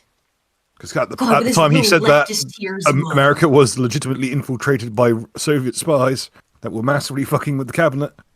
It was. That was a real thing that happened. Hitler's notes, reportedly, he said, quote, "I don't see much future for the Americans. It's a decayed country. They have the racial problem, the problem of social inequalities. Everything about the behavior of American society reveals that it's half Judaized and the other half nigrified." And this is Hitler talk. Was he wrong? Was he wrong? No. Julius Evola would have said the same thing. It's a strange day when Ben Shapiro is talking sense. I'm sorry, that is a very accurate fucking. It is Benny Boy. Has America not been Judaized and negrified? Demonstrably. No, you're just gonna sit there and kvetch about it. Talking. How can one expect a state like that to hold together? And during Vietnam, the Viet Cong counted on the idea that Americans would get tired, that Americans would get bored. Well, they did. And after a while, they were after the Tet Offensive. In Vietnam. After the Tet Offensive, if they'd actually pushed forward, they would have taken Nam intact. As it stands, they lost moral law. They lost the conflict as a direct result. They did not have the social capital to maintain the war in its most key timing. They could have won that war with ease after Tet, but they did not have the social capital to generate the manpower. Yes. Sloshiver20 says, I missed the first 90 minutes, but if it didn't come up, we're going to have shortages. We did bring this up, Slosher, yes. Including food due to lack of fertilizer. We're not even talking about the lack of fertilizer. The urea stuff, and which is a huge amount of international fertilizer comes from Iran, or at least comes through the Strait of Hormuz. Stock up on things you need, especially food and medicine. Absolutely, Slosher. Yes, we did talk about that near the beginning, but you are completely correct. Eldritch Saga 45 says the best argument is that it's another way boomers can screw us over. They are determined to do so, seemingly. I don't know what is up with the boomer mentality and how much they want to just be fucking Pluto eating his children. We had it so tough. You literally got a free 4-pack of smokes on every flight. I don't want to fucking hear it. You had the world and you fumbled the bag. My dad's they're a gonna take it with boomer, like actually baby boomer. Because once again, I have a Mine huge is too. age gap in my family. And when this whole Iran war started, I was very upset with it. And he knows I do politics. He doesn't usually pry too much, but he was asking me about it. And I said to him, and I knew this was risky-disky, but I did anyways, that, Israel dragged us into it. And then he spent a good 5 to 10 minutes defending it, saying that Israel is our ally. Like, unironically, Israel is our greatest ally argument that he used for it. And so and Iran's a big threat and has always been a threat. The whole 40 years thing. And so 47. We've been more than 47 years. 2,000 years. 47 years and they haven't attacked you directly. Weird. But you twice fucking cooed their government, and the third one, you tried to kill their leader and assassinated him, and twice before you tried to screw off the negotiations which you attacked during, and then you wonder why they chant death to America. Maybe it's because you treat them like the redheaded stepchild and try to beat them in a really underhanded and dishonorable way. It's like, you know, when you treat people like shit and they dislike you, there's kind of a reason for that. It's because you treat them like shit. Well, I'm sorry to hear that about your dad, Amal. He's way on board with that though, yeah. I mean, I want to say he's like super gung ho about it and things like that, but he, definitely passively supports it. He's not like bad politically, I would probably say. I mean, like for being a boomer, he just likes to watch Fox News clips on YouTube in his free time. And it's not like he's a crazy leftist or whatever the case is. He hated Biden. Oh my God, when Biden was in office, he would constantly rant about how much Biden was an idiot and different things like that. So like he's, base, you would maybe say for like a boomer, but like he is still a literal boomer nonetheless and has a lot of that mentality and that propaganda that he was one-shotted with after being, raised by it. Yeah. So I don't actually hold it against him, but it's just like it is a bit frustrating after all, having to like hear Israel's our greatest ally for 10 minutes. I gotta say, my dad has been an Israel's our greatest ally guy. Anytime I've talked to him about it in the past couple of years, he's been that kind of guy. My mother, not so much. She might be here. However, I called my dad up very shortly after the war began, and I was like dreading it. I'm like, oh, how do you feel about this, Dad? And he was like, "Fuck Trump," and I was, let's Jesus. go. Let's go. Okay, all right. And he was like, no. My dad was a hippie. He's a boomer. He was I will, in more aggressive terms, he doesn't listen, so I'll say this. My dad was a draft dodger. He didn't want to go to Vietnam. He went to college instead of being drafted in Vietnam. So I'm so glad that he at least has some consistency in his draft dodging. You know what I mean? He doesn't want to send other young American men to go die in a war for a foreign country that serves no benefit, except maybe the China angle. But if that were true, we should actually be doing something that targets China or affects China. I'm just gonna rant here. I hate the China angle. It is the most fucking retarded argument I have ever heard. The main people that buy from China is the United States. What you want to do, like hammer the world's biggest manufacturing sector while you do fuck all to build yours. That's the stupidest fucking argument I've ever heard. That's not an actual argument. And also, the whole thing about calling China, to do what? What is America's purpose in doing that? Can anyone tell me what is America's current foreign policy, like imperial goals? Do you know what America comes off like? Because it's an empire in decline. America is like someone hitting a midlife crisis and trying to suffer, like going through like testosterone replacement therapy. That is America right now. Yes, buying the red Corvette, It is a midlife crisis, and it is like a bunch of old boomers trying to say, like, "Oh, look, we're still in it." Yeah, it's like driving the old Corvette, trying to pull like a 20-year-old when it's really out of date and it clearly doesn't have the balls, the muscle, or the fucking hairline to do any of this shit. You don't have the Empire on lens trend. available. Yeah, it's Empire on trend. That's the American Empire. It's sad. It is sad to see in the hegemony replacement therapy. Hegemony. Yes. That's very really good. That's a good one. That's a really good line. Therapy. Bill awakens from a fucking coma. I'm not talking on the entire podcast to just use all his energy in one sentence. It's okay. That's really good, by the way. It was very good. Ram Bam for 10 pounds says, I'm gonna steal that full honestly. Yeah, I'm steals my man. I'm gonna put that on Twitter right now. Look how the meme thievery has already begun instantly. I don't want to hear it from the biggest culprit. Oh, I am. Well, I get it straight. It's like, oh, you're bad at practicing medicine, says Harold Shipman. Ram Bam for 10 pounds says, Israel complaining about Iran using cluster munitions has as much credibility as Germany in World War I complaining about the U.S. using combat shotguns when Germany made the first use of chemical weapons. Yeah, indeed. It's the same shit. Aiden complaining about meme thievery. I'm doing it ironically. Michael Deberman for 2 also says, Hail them all. Thank you for joining us, by the way. Let's see, where were we at? Where was I at? Clavicula apparently got arrested, by the way. I know someone just mentioned in the chat. Yeah, which is really funny. Oh shit! You know what? I want to move on from this because fuck Ben Shapiro. In other words, but here's let me just give you a gist of what he says here to save you from listening to more of his fucking kvetching. You got to go die for Israel, is what he said. That's the gist of it. Does somebody want to check in on Mark Levin? It's literally just the merchant boy song. He's perpetually hard. He cannot contain his erection, I'm sure. This is from Glenn Greenwald. He's like a crazy person sometimes, but he's right on this. And this is why I say we got to maybe rethink some of this left-right divide stuff and figure out like who the actually conduct some friend-enemy distinction. All right, stop getting fucking psyoped into left-right dichotomy shit and figure out where the actual enemy is.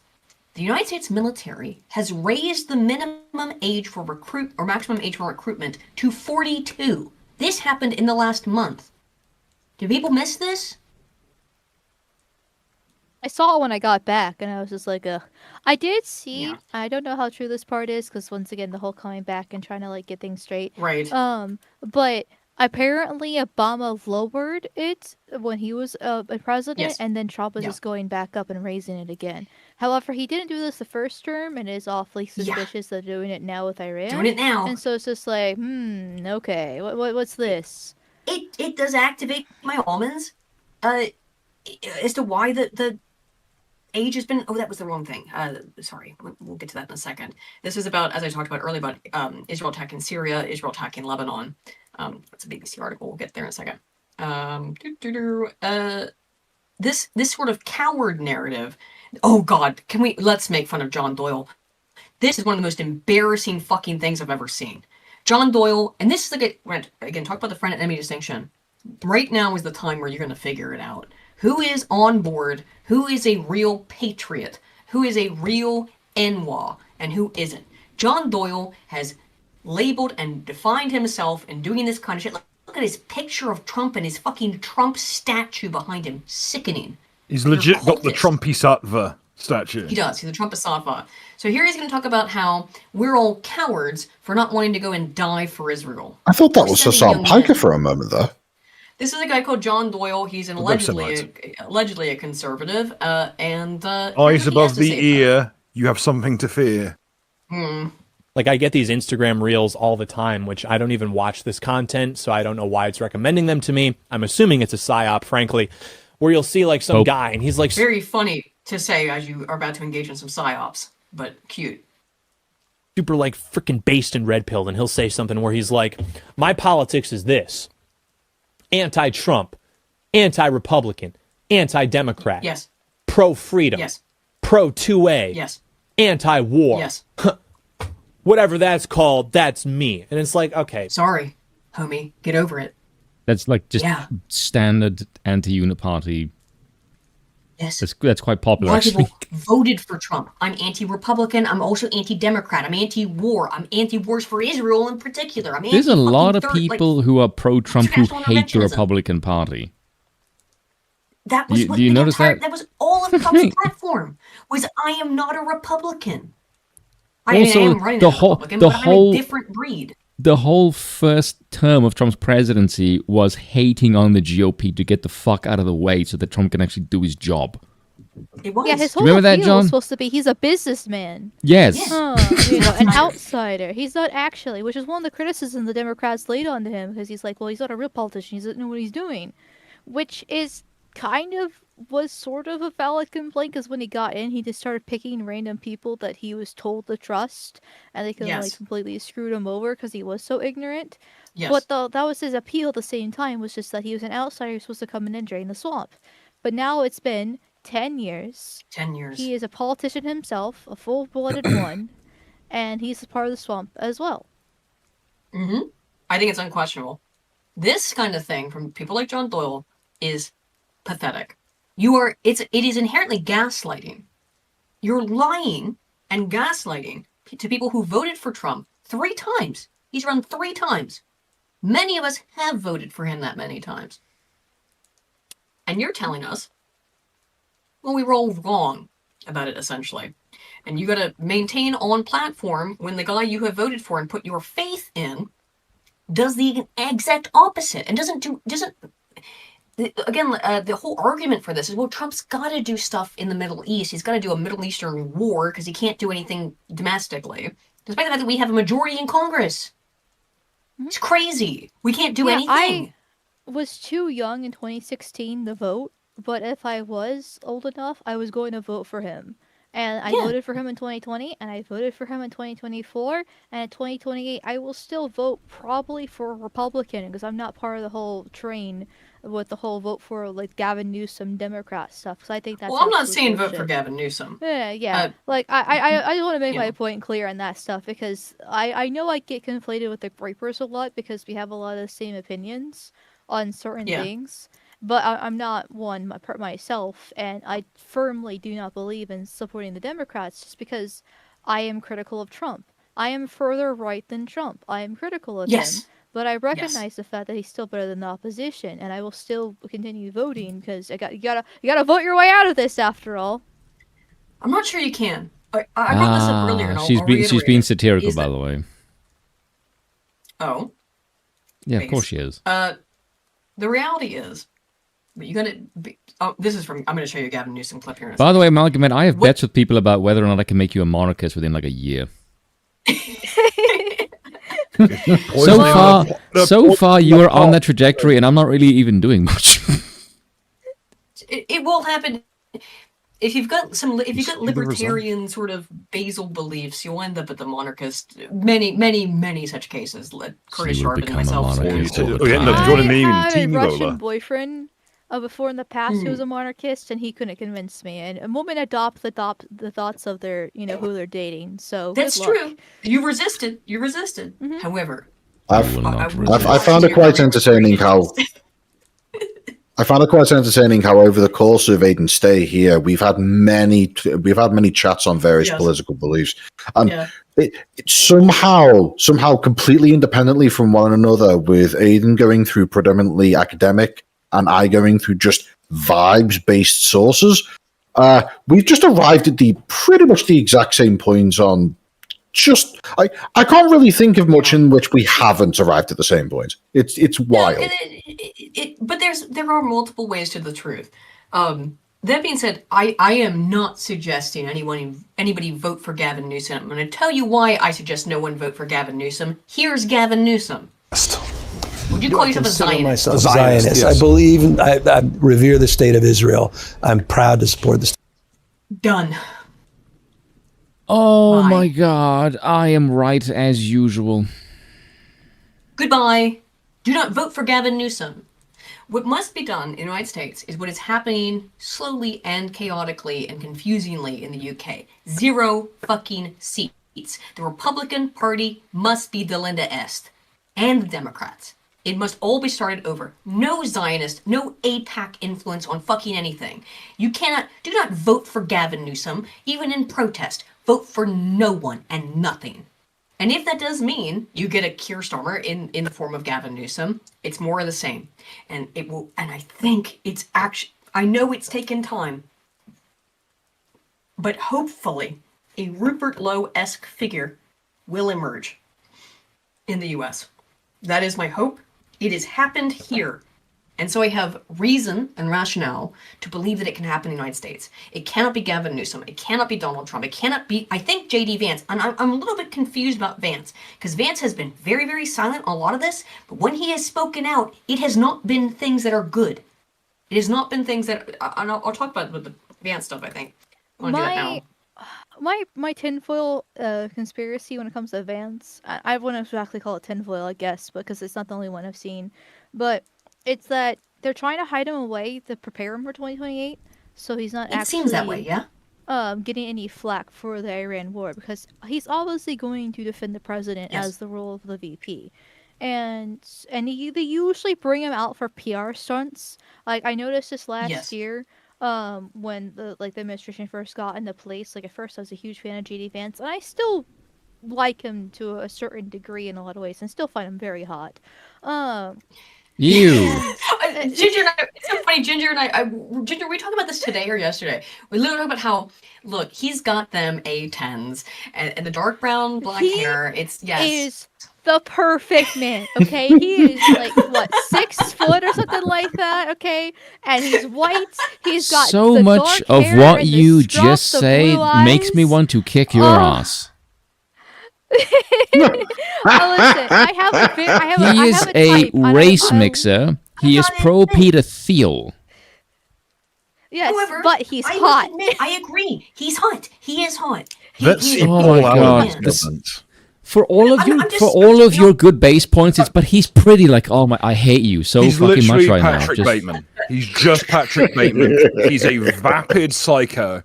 What, like, who? The reason I don't like No, that's Newsom. The reason I don't like JD Vance, Newsom gives me way more Patrick Bateman vibes. The reason I don't like Vance I had to is step away a that, second. I thought we were still talking on the subject of Newsom. no, well, it's all true. Vance, on the other hand, has got like kind of a, what would you even call it? Vance Like it's not brown enough. Oh no, I know it sucks. JD Like, Vance because him being a race juicy- mixer is my biggest qualm with him, like unironically. And then on top of that, not only is he a race mixer, but he named his kid Indian names, so they didn't even try to assimilate. And I get that he's pivoted a little bit more recently to be like the more base type of deal, and he named his kids years ago, but he's got another kid along the way, also with the Pajit. And what are they gonna name him? Like, what's the kid's gonna be named? That's gonna be the real tell right there. I feel like if they name their kid another Indian name. Yeah, that's. I love the fact that that's an actual Indian name. Yeah, I mean it is. Now, although I can find JD Vance, I see this in the chat. You're saying women. I get it. Woman, yes. I may find JD Vance attractive, and the reality is, you got to accept this, folks. This is an indictment of me. A lot of women find JD Vance attractive. He's a good-looking man. That being said, I have personally never trusted JD Vance. Because my dad gave me J.D. Vance's book in 2017, or around that time, way before he was Trump's VP. And his book, Hillbilly Elegy. He was a never Trumper. Hillbilly Elegy is a completely fucking bullshit narrative about how J.D. Vance was born a poor white child in rural Appalachia. Motherfucker was born in Cincinnati. Don't at me. Don't pretend that you're part of my fucking tribe of Appalachians. I was repulsed by his, at the time, what I saw as usurpation or whatever, of the Appalachian identity that he does not belong to pretend that he's grown up in some sort of adversity. I didn't like that then. It was my supposedly. Oh my god! Look at the fucking ads on this Daily Mail article. Look at this shit. It's a fucking nightmare. That is actually gross. Look at this. It's actually gross. Is that he's Aiden, Appalachian? He's not. That is clearly Aiden, trying to sell. Why are you? That is trying to sell. Aiden, why are you sponsoring these people with the sheer amount of advertisement that you are showing at us? Because I think it's weird if I try to. JD Vance can call with Benjamin Netanyahu rips Israeli PM for selling easy, quote unquote, the wrong word to Trump. So this was. I liked this. I liked this little bit of news of apparently. We are literally reading out of like a tenth of the screen. I know. Apparently, Vance, though, got angry at Bibi and said, well, you sold this war to Trump as it being easy and simple for the Americans. It obviously was not. Vance, you kiss the fucking wall. Your words are meaningless and hollow. Fuck off. And the thing is, I would like him to go back to shutting up because he was quiet for about 3 weeks, and I liked that. And I agreed with what you said there, Amal, is that I thought maybe he was trying to shut up so that he had real political aspirations going forward. However, he's fucking that up now. I wish he weren't, but he is, by saying shit like this. When I say options, I think it's important the American people know options for what? And it's options to ensure that Iran never has a nuclear weapon. You talk about people who walk into a crowded supermarket and have a vest on. He's talking about nuclear suicide vests. This is lunacy shit.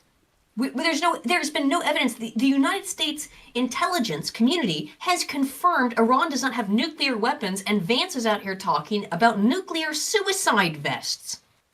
Blow up the vest and a couple of people get killed, and that's a terrible tragedy. What happens when what's on the vest is not something that can kill a couple of people, but can kill many, many tens of thousands of people?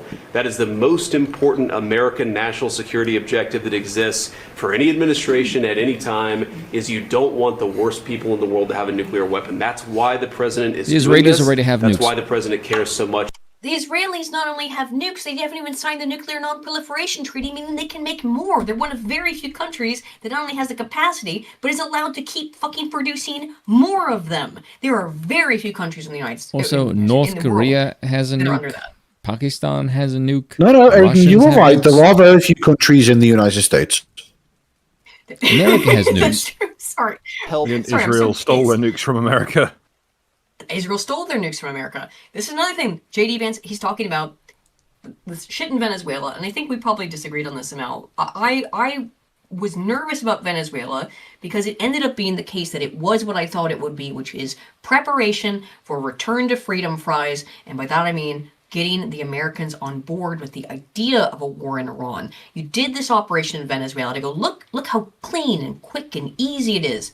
By the way, I don't think it's going to move Venezuela out of the Chinese fucking influence sphere. Not in the long run. I don't think we have as much control over Venezuela as we like to pretend.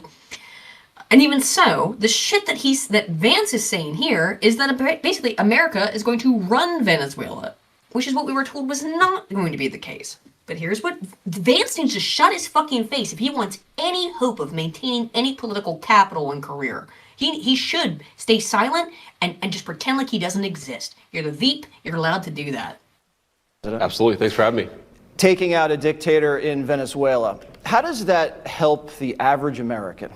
Well, a few things, Jesse. First of all, what it means is we're going to be able to control the incredible natural resources of Venezuela, which is good for America in a few ways. Number one, it allows us to put leverage on our enemies. Number two, Very it clear makes what he sure said there. Americans... We control Venezuela.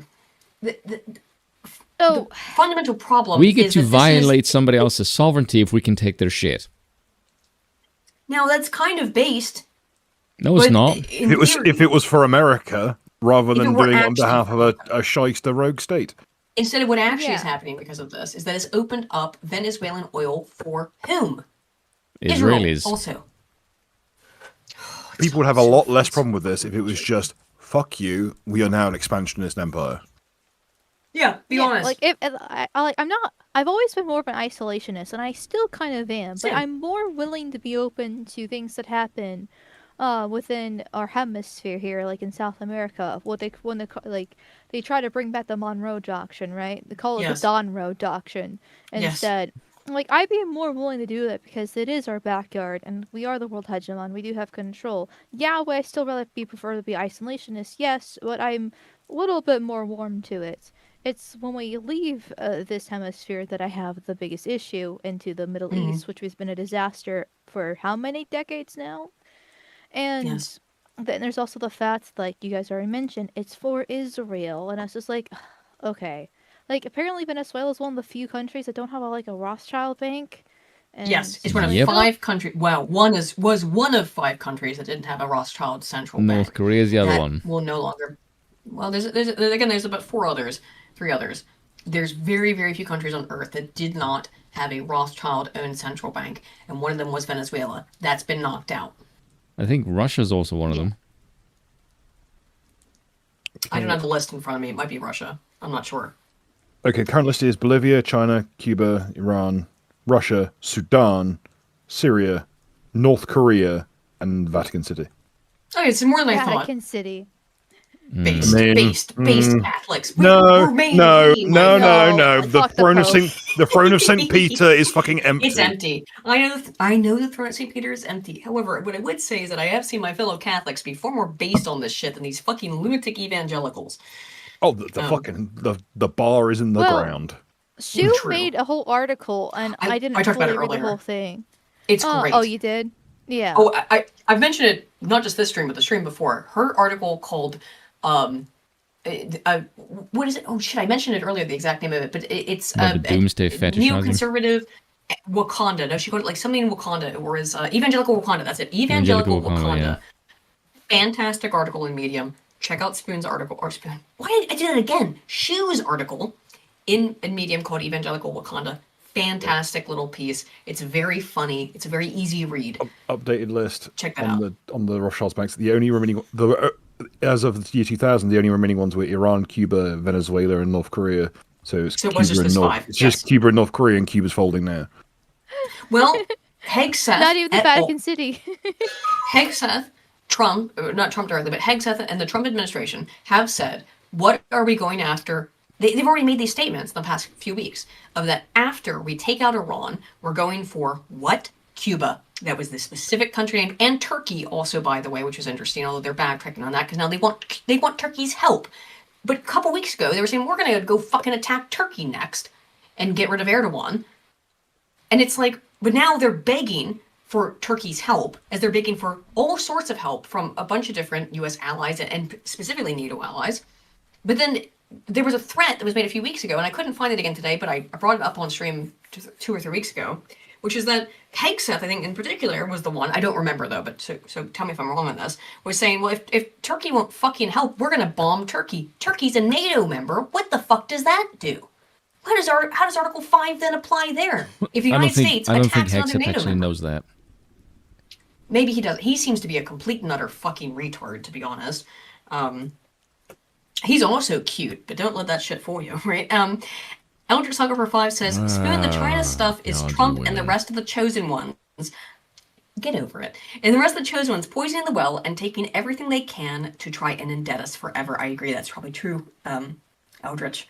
Mana Yuchushai for 10 says, there are only 2 parties today, the stupid party and the evil party. Once in a while, the 2 parties get together to do something that is both stupid and evil. It's called bipartisanship. Yes, that is called bipartisanship. That's Tom Woods. Yes, thank you, Manny Yuchushai. Great quote. Shade Master for 10 says, J.D. Vance and Erica Kirk are supposed to be running mates. Oh, God, kill me. Just rapture well, we've me been already. trying. Jesus Christ. I with Erica Kirk, like when the full Charlie Kirk assassination happened, I was so upset with her for Me too. her. Me too. Like watching her cry on Shameless stream behavior. was like making me turn Yeah, up, cry up Her as well. husband was assassinated, Spoon. Yeah. But and then I was trying to give her time and peace because her husband did assassinate everything like that. But after like a couple months and like the constant spectacle, like what's with the kids? What's happening with the kids? Like she's constantly doing all these interviews and like flashy fireworks shows and different things like that. Yes. Like who's actually raising these kids at Who's this raising point? the kids? And like what like Yeah. I get there's different ways of mourning. She's got her husband's business to sort of kind of run as well because it was her husband and everything like that. So I get there's these different things, but after months of this spectacle and show that she's been put on, it's just like and the constant interviews with the I don't know, like her husband got assassinated. What like I don't know, like if my husband got assassinated, you wouldn't see me for like at least 6 months or something like that. I understood it. At first I was like, okay, can people lay off her? Like her husband was just assassinated. She's allowed to cry. The stunt and all with that the kind of stuff. Instagram and the coffin just made me go like, that's fake. Fuck off. Like, Well, no sympathy, none. It's not stopped. And it's now, she's clearly vying for political. People are angry for saying that. She's Hegseth putting is cute. I'm words in sorry. dead man's mouth. He is. Okay, all right. As the other female on this panel, Mal, do you think Hegseth is cute or no? I think he's less cute than JD Vance. Yeah. I think he's attractive. Like he's got that kind of like Chad look, but I prefer if he had scruff, that would be the real kicker right there. But I'm a big fan of like the scruff and mustache. Not a crazy beard, but just a good scruff and mustache. And I love black hair. Oh my god. So yeah, but yeah, Hegseth is still attractive, but not as much as JD Vance. The profound discomfort from the male side of this.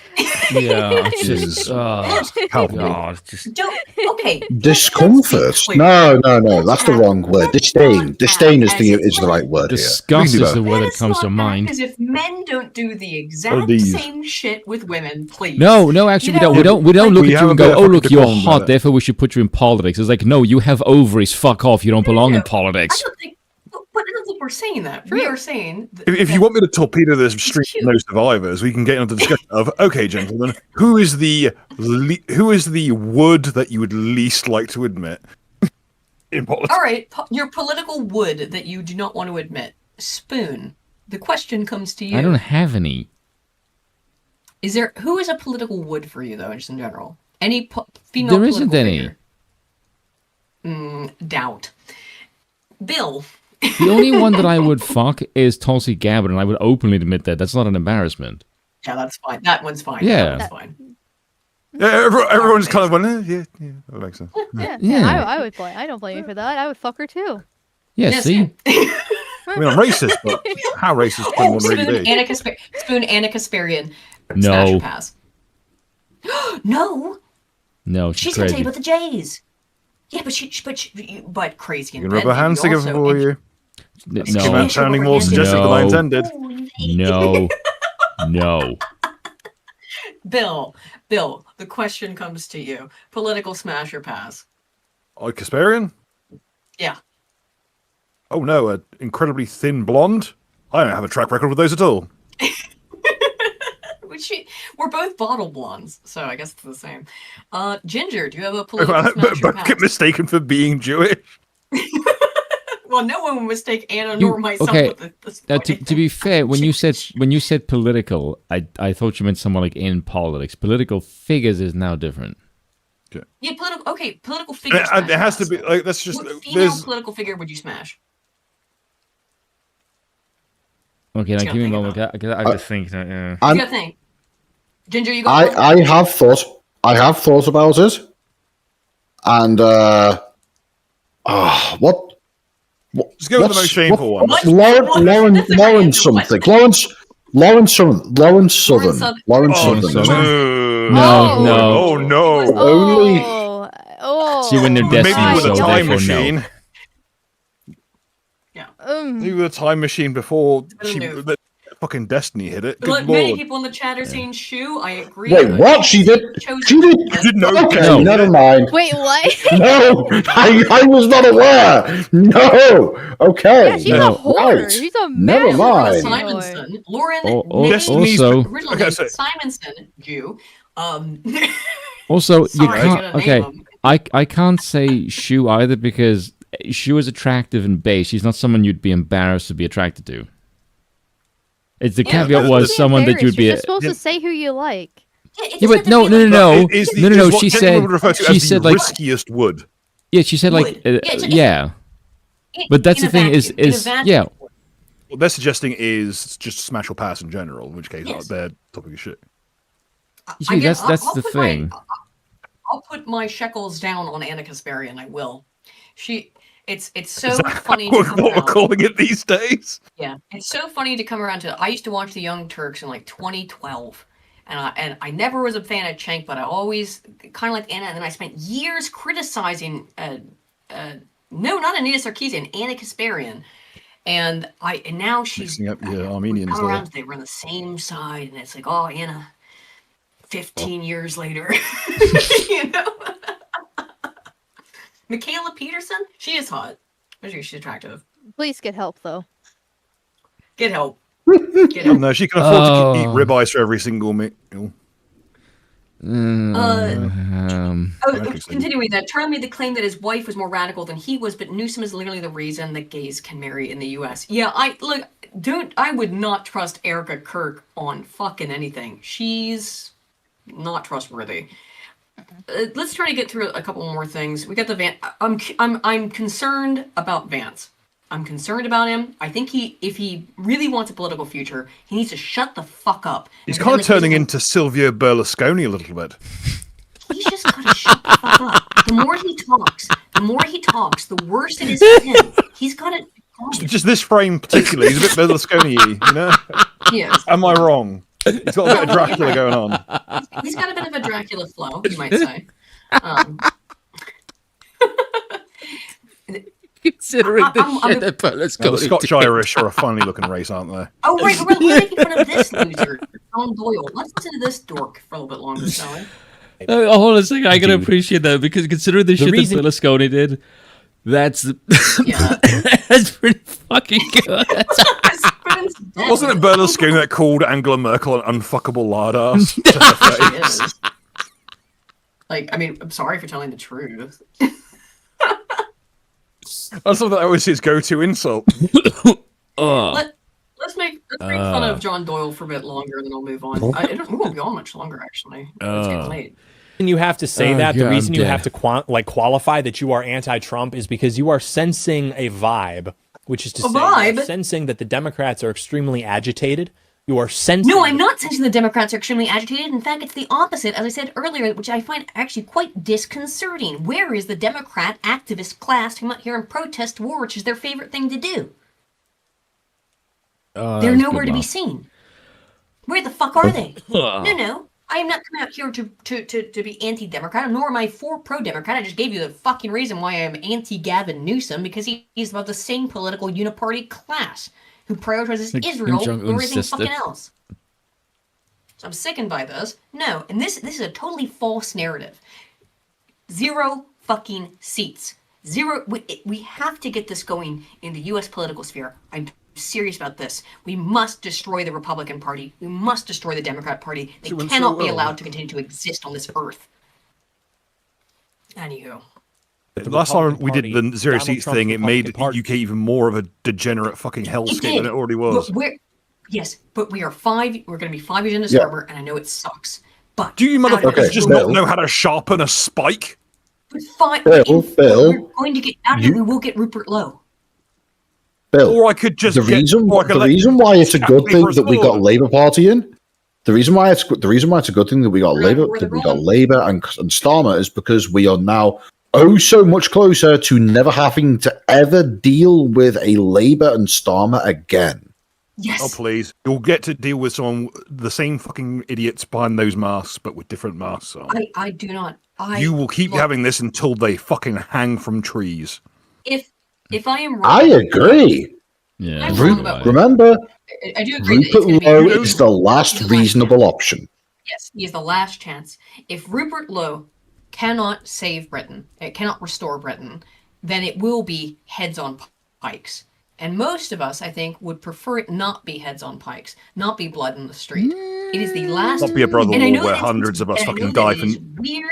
I know that it is weird for a bunch of monarchists, or at least from a monarchist, which is myself, to say that, hey, this is our last democratic option. It is the last democratic option. And if it is not Rupert Lowe in 2029, it is over. Then it will be blood. It will be revolution. And I would prefer it not to be. After this, the only round table available will be a breaking wheel. I do not want young British men to die. I do not want young American men to die. Not in someone else's war, nor in a civil war. And so I would much prefer peace to be an option, in which case I absolutely support Rupert Lowe, and I support Restore Britain as the final option. It is the last one. If they cannot do it, then it's over. Then the democratic project is over. It's done. So. This will not be a civil war. This will be a reconquista. It would be, yes. And I prefer it not be. So, my woman opinion, I'd prefer blood not be spilt unnecessarily. Particularly not young men's blood. Yeah. Who shouldn't. Oh, fuck. I fucking skipped back on this. Who's this fucking. What's this idiot talking about? Permanently defeat the bad guys. Can't hear too many penises in his mouth. Sensing a resurgence of leftist dominance. You are trying to take an exit. You are trying to get off the highway before that actually happens. I remember seeing people do this in 2016, where they. You know what? I don't care. He's just calling you a coward. Fuck him. No, John. It's literally just Trump is a schizo retard saying dumb and shit, and people don't want to do that. That's literally it. Yes. It's not rocket science. It's not some it's nothing to do with the left actually. It's just that they are sick of the uniparty crap. That's it. It's not complicated. It really is not. But this narrative that you're a coward if you don't want to go and die for Israel's war, and it is Israel's war for the Greater Israel Project. I'm going to bring this stuff up here, right? Israel strikes Syria after Druze clashes. Remember that originally Trump wanted to bring the Druze in specifically from Syria to help fight Iran. Well, Israel's been fucking attacking them. While everyone else is focused on Iran, Israel is attacking Syria, they're not just attacking Syria either, by the way. They are also attacking Lebanon. The reality is also, in addition to this, that what the fuck is this? These are supposed to be the Druze are the exact people that Trump tried to bring in to fight Iran, and Israel's attacking them. Because they want to expand the Greater Israel Project into Syria, into Lebanon. This guy actually has a very good sort of write-up on what I talked about earlier, which is regarding the allegedly 30,000 people that were killed. And that I was completely right about that, by the way. And everyone who said I was wrong, you can all bow down and kiss my ass, you fucks. Guess what? It was what we knew it was, a color revolution. This guy's going to talk about it, but this is based on New York Times reporting. Now, you can also say New York Times is fucking fake and gay, and they are. However, at some point you got to start listening. We got to get out of this fucking sidesism, this partisanship, which divides white people in the West and shouldn't. We must become focused on our shared enemies. And get the fuck over this shit. The New York Times is finally admitting what we knew all along, that the Iranian protest was a Mossad operation in order to manufacture consent for war. The article claims that Benjamin Netanyahu is frustrated that the Mossad overstated their ability to create regime change and start uprisings in Iran. Look, he's talking about it, but he's right. He's correct. He's just reading all. Point something out. Auto-cues are a mistake. Well, and also... I read the article as well. Here's a guy talking about it. The country has 90 million fucking people. Yes, it is a huge country. It is a huge country. I think I've got another one in the chamber here in terms of you trend. Percolating on one? On something good? Well, we've had years and years of "He will not divide us," right? Yes. How about a flag that's just someone kneeling with their head removed, so "We will divide them." Let's divide them in that sense. Yes. Or just let's repurpose the fucking cut up snake flag. Yes, indeed. What's the name of that flag? Shit, not Afghanistan, obviously. It's the What Jason do it? The join or die. The join or die flag. Join or die. The join or die flag. Yes. Cut up the snake. Their stated plan was to cause an uprising in Iran, which will lead It's stated directly. Now, again, you don't necessarily believe the New York Times, but it was stated directly that Netanyahu intentionally encouraged this color revolution in Iran. I don't know how many people died or were killed by the Iranian regime. I don't think it was 30,000. That report comes from a single journalist. Other international reports have said it was about 3. Isn't it interesting? There's a tendency for a certain group of people to massively overstate the number of casualties in a conflict. Don't know who that could be. I just a statement. Some groups do that. A group maybe does that. I don't know who it would be. It could be anyone. To massively overstate, and particularly with numbers that are of certain biblical or of religious significance, like 3 or 6. I don't know.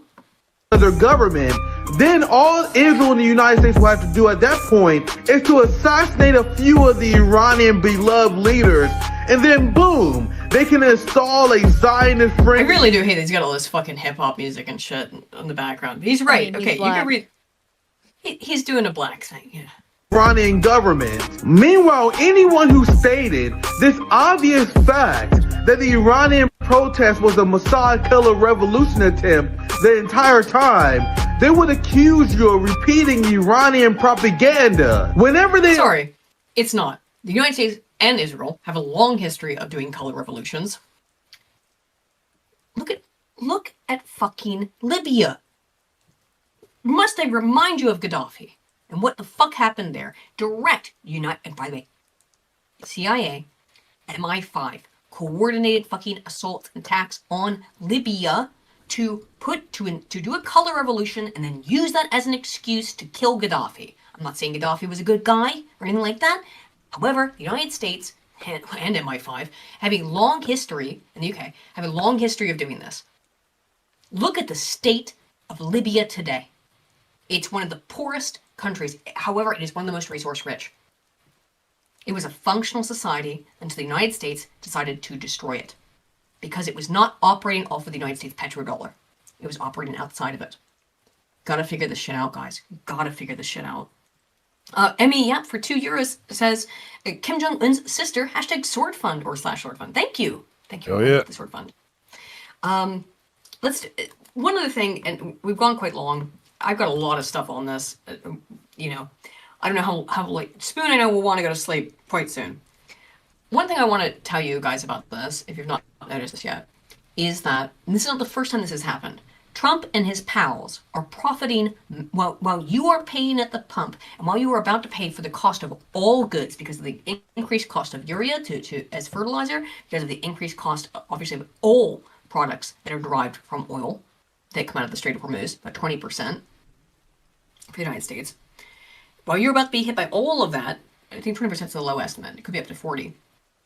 While you're hit by all of that, people like Donald Trump and his family, including his own son, by the way, who just weirdly placed a bet. Do you know this? Barron Trump placed a bet on the oil markets surging a day before the war in Iran started. Barron Trump did that. Think that was a coinky-dink?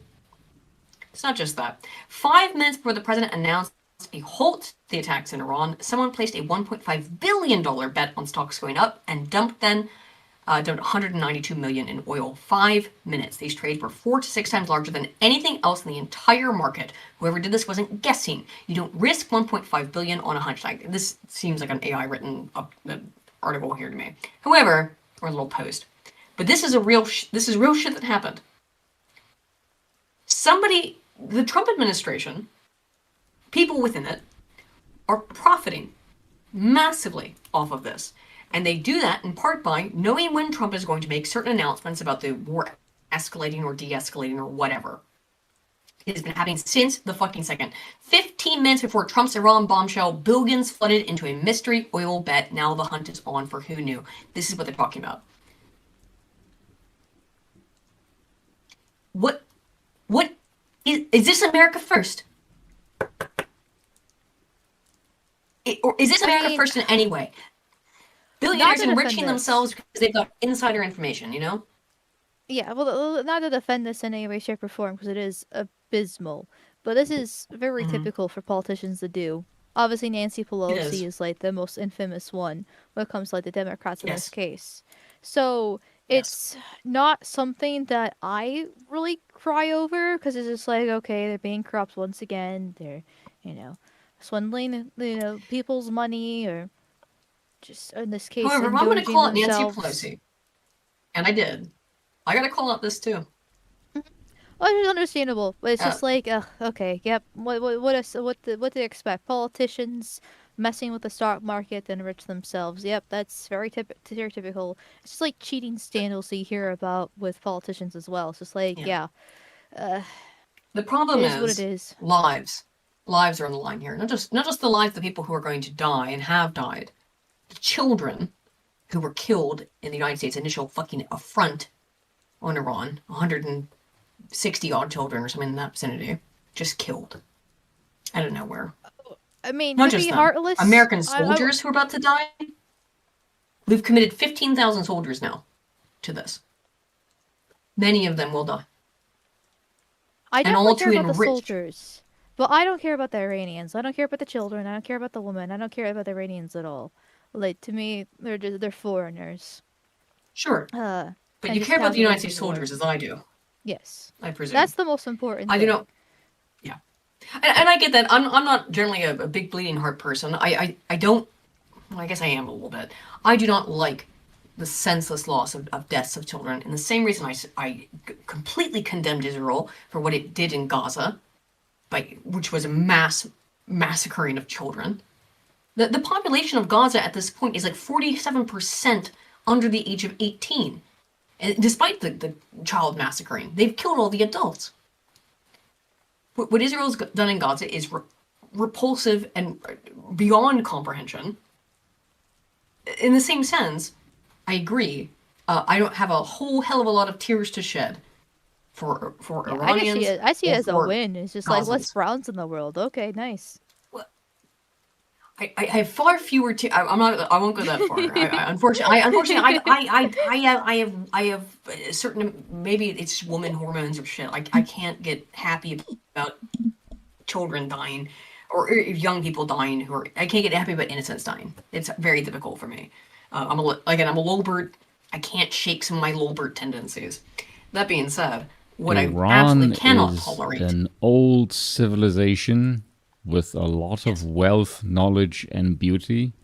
The American regime, by comparison, is fucking ugly and decrepit. If you're asking me who am I saving, Iran or America, I would choose Iran.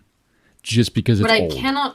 I understand that, Spoon. What I cannot tolerate, absolutely cannot tolerate, is the death of American soldiers. That, as an American, is beyond. Which is why I was a dumb idea to attack them.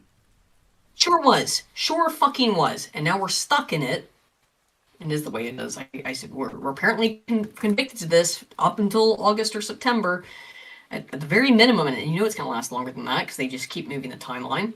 What's this? This is the... this is a different story. Leonid Radvinsky, that's great. the billionaire owner of OnlyFans, has died at the age of 43 due to cancer. Radvinsky, a Ukrainian-born Jew, emigrated to the United States as a child. He became the largest donor to AIPAC in 2024, pledging $11 million to the Israel lobby. I'm bringing this up because these people are all in it the fuck together. They are a tribe, and they operate on tribal principles. This motherfucker, who has gotten, at this point, maybe not millions, but thousands of women and millions of men, certainly, hooked on buying women's bodies and selling essentially online prostitution, turning regular women into prostitutes. What did he do with his money? He's a flesh merchant who donated his money to the exact same Israel lobby that apparently currently runs the United States and dictates all this shit in this war in Iran. I'll do a little bit more, not too much. The state of the Strait stuff, this is from a couple days ago, but this is an important sort of update about the Strait of Hormuz. We'll load here in a second. Strait of Hormuz is no longer closed. This is the more recent one, is it not? March 24th. This is from a few days ago. But this is still currently the case. I have looked this up recently. It's still currently the case. It's no longer closed. It is no longer open also. It is something the world's never seen before, a permissioned corridor run by the Islamic Revolutionary Guard Corps, the IRGC, priced at $2 million per vessel, payable in Chinese yuan. If this is about attacking China, then why is it that the Chinese yuan is the only fucking, apparently, form of payment that's being accepted, that is now actually become the international currency of the world? It is not the United States dollar, but the Chinese new yuan. It's moving in that direction. It's not there yet, but we're moving in that direction. And we're moving in that direction because China's not involved in this fucking gay war, despite how much Trump wants to try and pressure them to do it. This is why I distrust the concept of this being a proxy war with China, because China keeps profiting. 3 ships transited in the last 24 hours, 3, out of a pre-war average of 60 per day. Total throughputs, 310,000 deadweight tons, 310,000 tons of oil, 3% of normal. 400 vessels are waiting outside the strait right now, 150 tankers, 120 bulk carriers, 130 others waiting for permission. And by the way, now the strait is completely closed, even to the Chinese, as of today. At least that's the most recent information I have. 130 others waiting for permission. IRGC Navy to enter 5 nautical mile channel between Larak and Keshem Islands inside Iranian territorial waters. This is how the gate works. He explains it here. He goes on. The reality is, this does not hurt China. Up until like 2 days ago, China was the only one still able to get through this fucking shit, or one of very, very few countries that was able to. And Trump, in his schizophrenic shit, has come out and just kind of said, like, we don't even need the Strait of Hormuz. You obviously do. This is cope. It is pure cope. Escort those ships through the Strait of Hormuz with or without allies? We're doing very well there. We're doing very well overall. We don't use the strait. You don't? The United States. We don't need it. We do. We absolutely do. And about all your prices of goods are about to go up because of how much we use this. NATO to get involved to help you open the strait. Yes. Fuck off, you liar. Begging NATO. He's done this more than once, by the way. Like, that one's from like a week ago, or maybe a week and a half ago. This one's from, I think, today. This one's from today. Same fucking messaging. We don't use the Strait. We don't need the Strait. The amazing thing is we don't need the Hormuz Strait. We don't need it. Insane. We don't need it at all. We have so much oil. Really? Our country is not affected by this. We have twice. Oh my God. Really? It could just be posturing. Because that is something that Trump does, and always does, and even since 2016, where he makes big, unbelievable claims, but it's just to whip his dick around. Yeah. But that's probably what it is. That's how I'm taking it. But it is obviously a ridiculous statement. It could also be one of the reasons why they did go after Venezuela, so we can actually take their oil resources as a backup too. I think so. I think Venezuela is more what I call proof of concept. Look, Trump can take out Maduro in 5 seconds and it's over.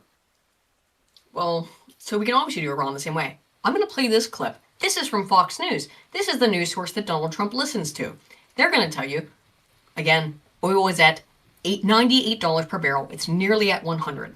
The Dow's down. Remember, the Dow is up. It's not up now.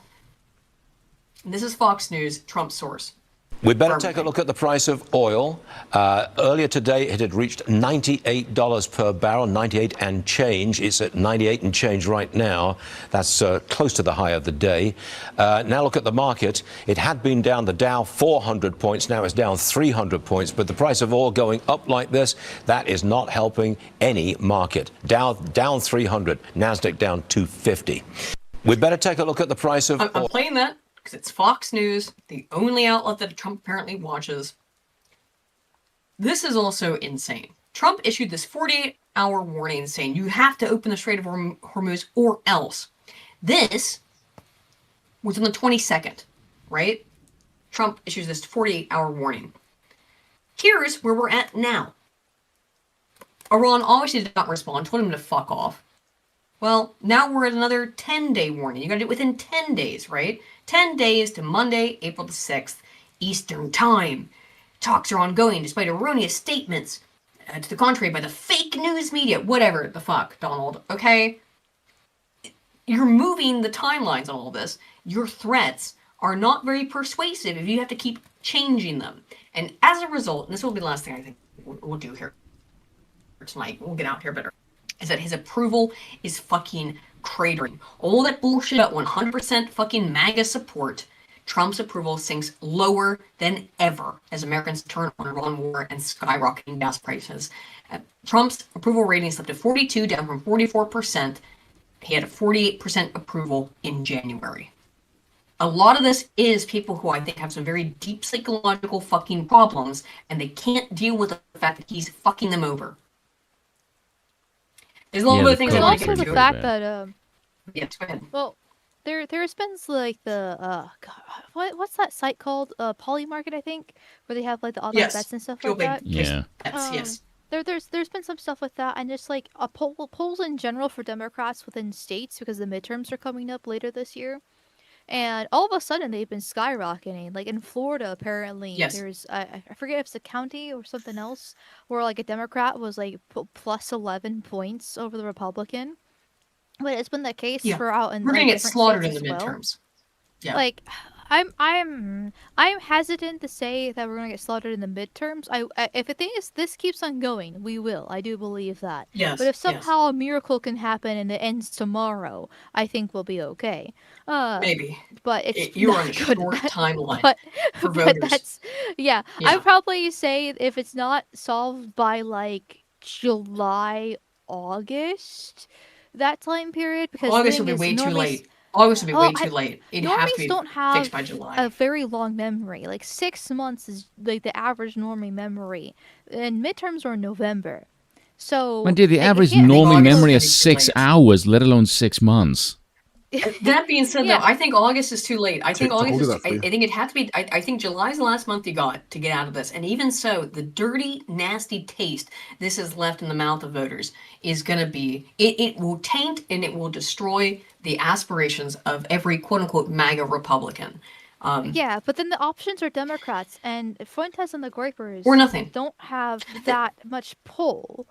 So it's either going to be people not voting, so it's going to be the Labor situation where Keir Starmer and Labor Party won because nobody voted, which that is likely. That is actually pretty likely. Yeah. Or people are going to vote for Republicans knowing full well there's no better option, which that's going to be me. I'm still going to vote for Republicans because there literally is no better option because got to vote our way out of this. Primaries have been and gone. But also voting in local elections is different from voting in national ones. Vote for your local Republican, I would still say. If you think they're a decent person, vote for Thomas Massie, for example. Vote for a principled Republican. Or Brendan Herrera. Vote for a principled Republican. Don't vote for a fucking loser. Shelley, give us a palate cleanser on the way out, because I think this is, I know we're at midnight now, so I'm gonna, and for Spoon it's very late. So Afro Man, who is this guy, is like a brand like the fish market. I'm told that he may be black. Yeah. He is the police. So the police just like barged into this guy's house, ate his lemon cake, or at least eyed it. Maybe they didn't eat it, but they eyed his lemon cake. They were vociferous, disgusting pigs, and for no real reason. He was legitimately just harassed by the police. He has won his case against them, and the police and his local community are crying and being like, oh, my life is over. I'm being made fun of on social media. He's based. He won. Look at his fucking drip. He's unfathomably dripped out. This man is based. He's an American hero. Speak out. You have to speak up. His fit is simply so fucking loud. I can't hear you. It's so loud. This is. So they stole $400 from him. They legit robbed him. Yes, they stole. They literally robbed. The police literally robbed him. Maybe ate his lemon cake. And broke his door. It was just complete and utter misattribution of faux justice by a corrupt police department. He won in his case. This guy is based. Let's watch him make a shitty police officer cry and try to basically beg for sympathy from the court. It didn't happen, by the way. No, I posted it because the sheriff's never supposed to raid my house in the first place. The whole They had no reason. All of this is their fault. If they hadn't wrongly raided my house, there would be no lawsuit. I would not know their names. They wouldn't be on my body. They wouldn't be on my home. Just be clear. He was not suing the police. The police sued him. He was defending himself because he made a bunch of songs, little silly rap songs on the internet, making fun of them. So this whole court case was him defending himself, and he won. Home surveillance system, and there would be no songs, nothing. By the way, they were switching off his home surveillance system to hide their fucking crimes. Yes, yes. So all of this is their fault. Look at her. And this is about her being a lesbian. The song is about her being a lesbian and eating pussy, by the way. And she's look at this fucking this fake ass tears. You are a lesbian, and you do eat pussy. Why are you sad about it? You did break into his house. And you did break into his house. You broke into his house, and then you go home and eat pussy. Listen, like anyone else, if you weren't a fucking cop, you wouldn't be having a rap song made about you unless it was one to commemorate your passing, because you'd have been put on a fucking t-shirt. True.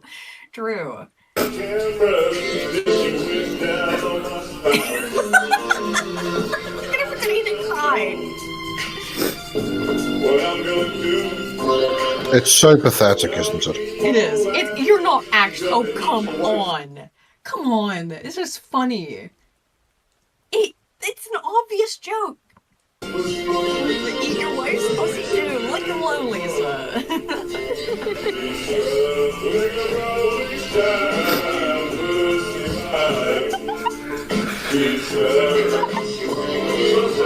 Jesus Christ.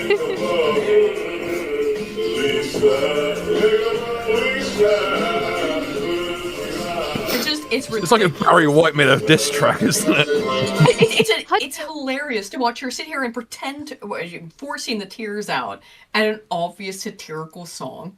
And she's deeply emotionally laughing. Remember again, she's the plaintiff. I'll tell you what it sounds like. It sounds like the kind of shit that Chef from South Park would sing. Yeah, it does have some heavy Chef vibes, doesn't it? It sounds like Chef. He sounds like Chef. He's talking about them chocolate He's dressed salty roughly balls. how Chef would dress if he was drunk on fucking July 4th. I love his fit. I think it's great. I love it. So, remember, this woman is the plaintiff, so she has to pretend that this song has caused her emotional distress. Really? How do you even fake cry? Like, genuine question. I have no clue how to even I guess. Do you put like the eye drops? For some people, being pathetic just comes naturally to them. Or she's thinking about all the money I could maybe get, all the attention and sympathy. That's it. These people, they're narcissists.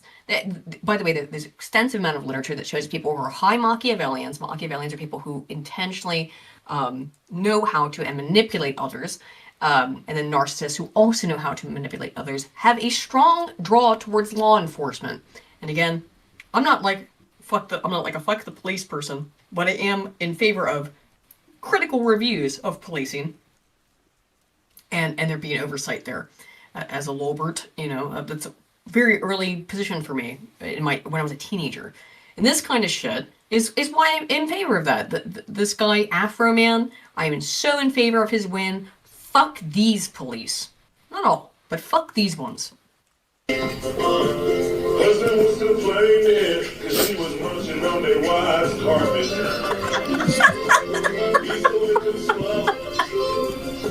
Sorry, it's so funny. Like a fan, please.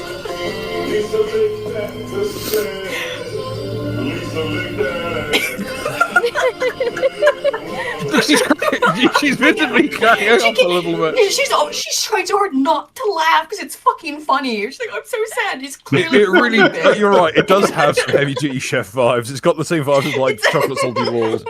Emotional damage, yeah. Indeed. She can't deal with it.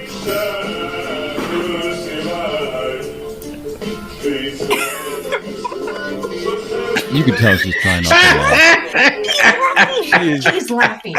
Visibly trying not to just fucking pass a kidney stone laughing.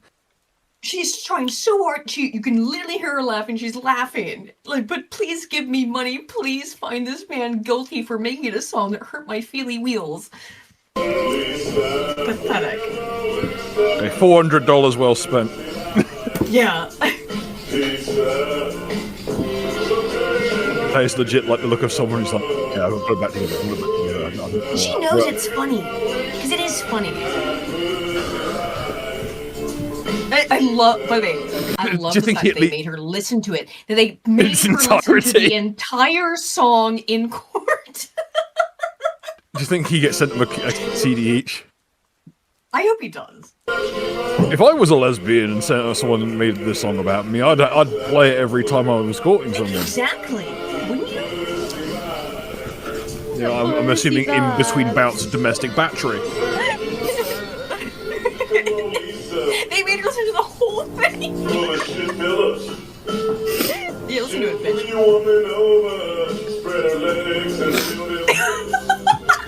Look, that chat's legit laughing.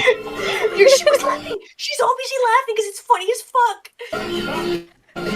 The only Afroman song I know is the Fish Market one, and honestly, it's peak. Like, I don't like rap or anything like that, but it's kind of like beautiful jazz. He does a little bit. They call him a rapper, but I think a lot of his songs are like more jazz. Yeah, he's more of a Barry White type. I don't listen to black men because they're black, so you know. Yeah, I mean, that's not true. I'm a big rap fan, actually, or hip hop. Oh. But you should always listen to black men, so you know where they are. Don't worry about it. I mostly like white hip hop. Don't worry about it. Anyway, here we go. Jimmy Urine is not white. He's half Mexican, half Jewish. I'm talking about people. No.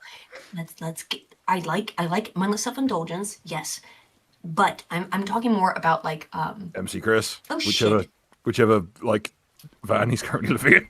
This is more soul R&B than it is rap, by the way. Yes, this is R&B. There's a lot of very good white rappers. I can't think of his name. The one I almost always bring up as an example of this. Whatever. Not Dicky? Eminem, by the way. He's not MC Frontalot either. Fuck him. The only rap I listen to is 21 Pilots. Totem Pods is alright, yeah. What the fuck? It's right there in my head and I can't access it. I hate that. Whatever. I do like some cleanse me of this rap music. Alright. Wait, I think we got the gist. Should we finish this? It's 40 more seconds. Then we'll head out. If we get fucking copyright claimed by Afro Man, I won't be impressed. No, he's a libertarian. He won't do that. Well, he might, but the YouTube algorithm AI bullcrap might. That's true. YouTube algo might. Just the music video.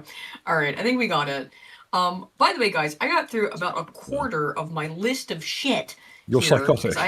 I got a bunch of because what I do is I spend all week looking at stuff and getting angry. All right, but.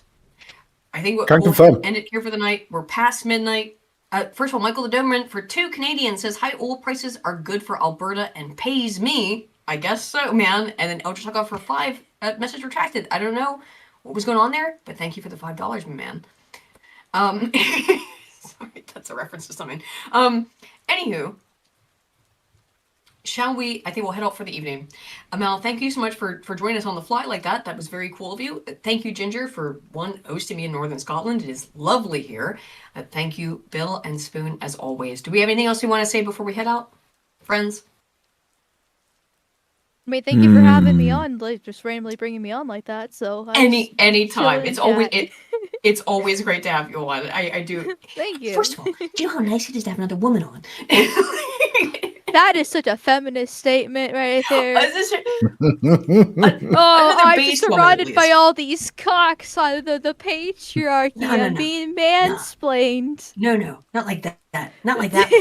That's gay. I mean, another based woman. So I can say things like, "Hey, JD Vance is cute," right? And then the men suffer. Okay, that is fun. And then they suffer. Yes. All right, guys. And this is what I get for being nice to women. This is what you get, Spoon. This is what you get. Anyway, thank you guys so much for showing up. Sorry we've been a little bit out of sorts. I've been traveling. I'll be back relatively soon. You'll find me on Lotus Eaters in 2 days. Now, as of now, on the 30th, I will be on Monday. I'll be on Lotus Eaters with Harry and Josh, which will be very cool. My 2 favorite Lotus Eaters. Sorry, not trying to play favorites, but they are. They are the best. Wow. Yes, they're my faves. There's lots of other good members. There's lots of other good members of Lotus Eaters, but there's 2 guys I both like quite a lot. They've been on the show, so maybe that's why. Anyway, Spoon, do you have anything to promote? No, I'm a bit worried now because I looked at my YouTube and it just said I have to activate something because of local laws to keep doing videos. Weird. It says, take action now to keep access to your channel due to a local law. You need to invite a parent to set up supervision in order to have a channel to do things like upload videos or comment. Get your mommy or daddy to come over there and make sure that you can use YouTube. That sounds like a fucking scam. It really does. Yeah, make sure your mommy or daddy lets you use I'm YouTube. very confused. Yes, I'm 36 years old. I don't need adult supervision. Old man alert. Yeah, very bizarre things to say. I guess Spoon's like anything. Ginger, do you have anything you want to promote? I just want to promote the fact that I have an amazing clock. You do have a great clock, and it has been very fun throughout the stream.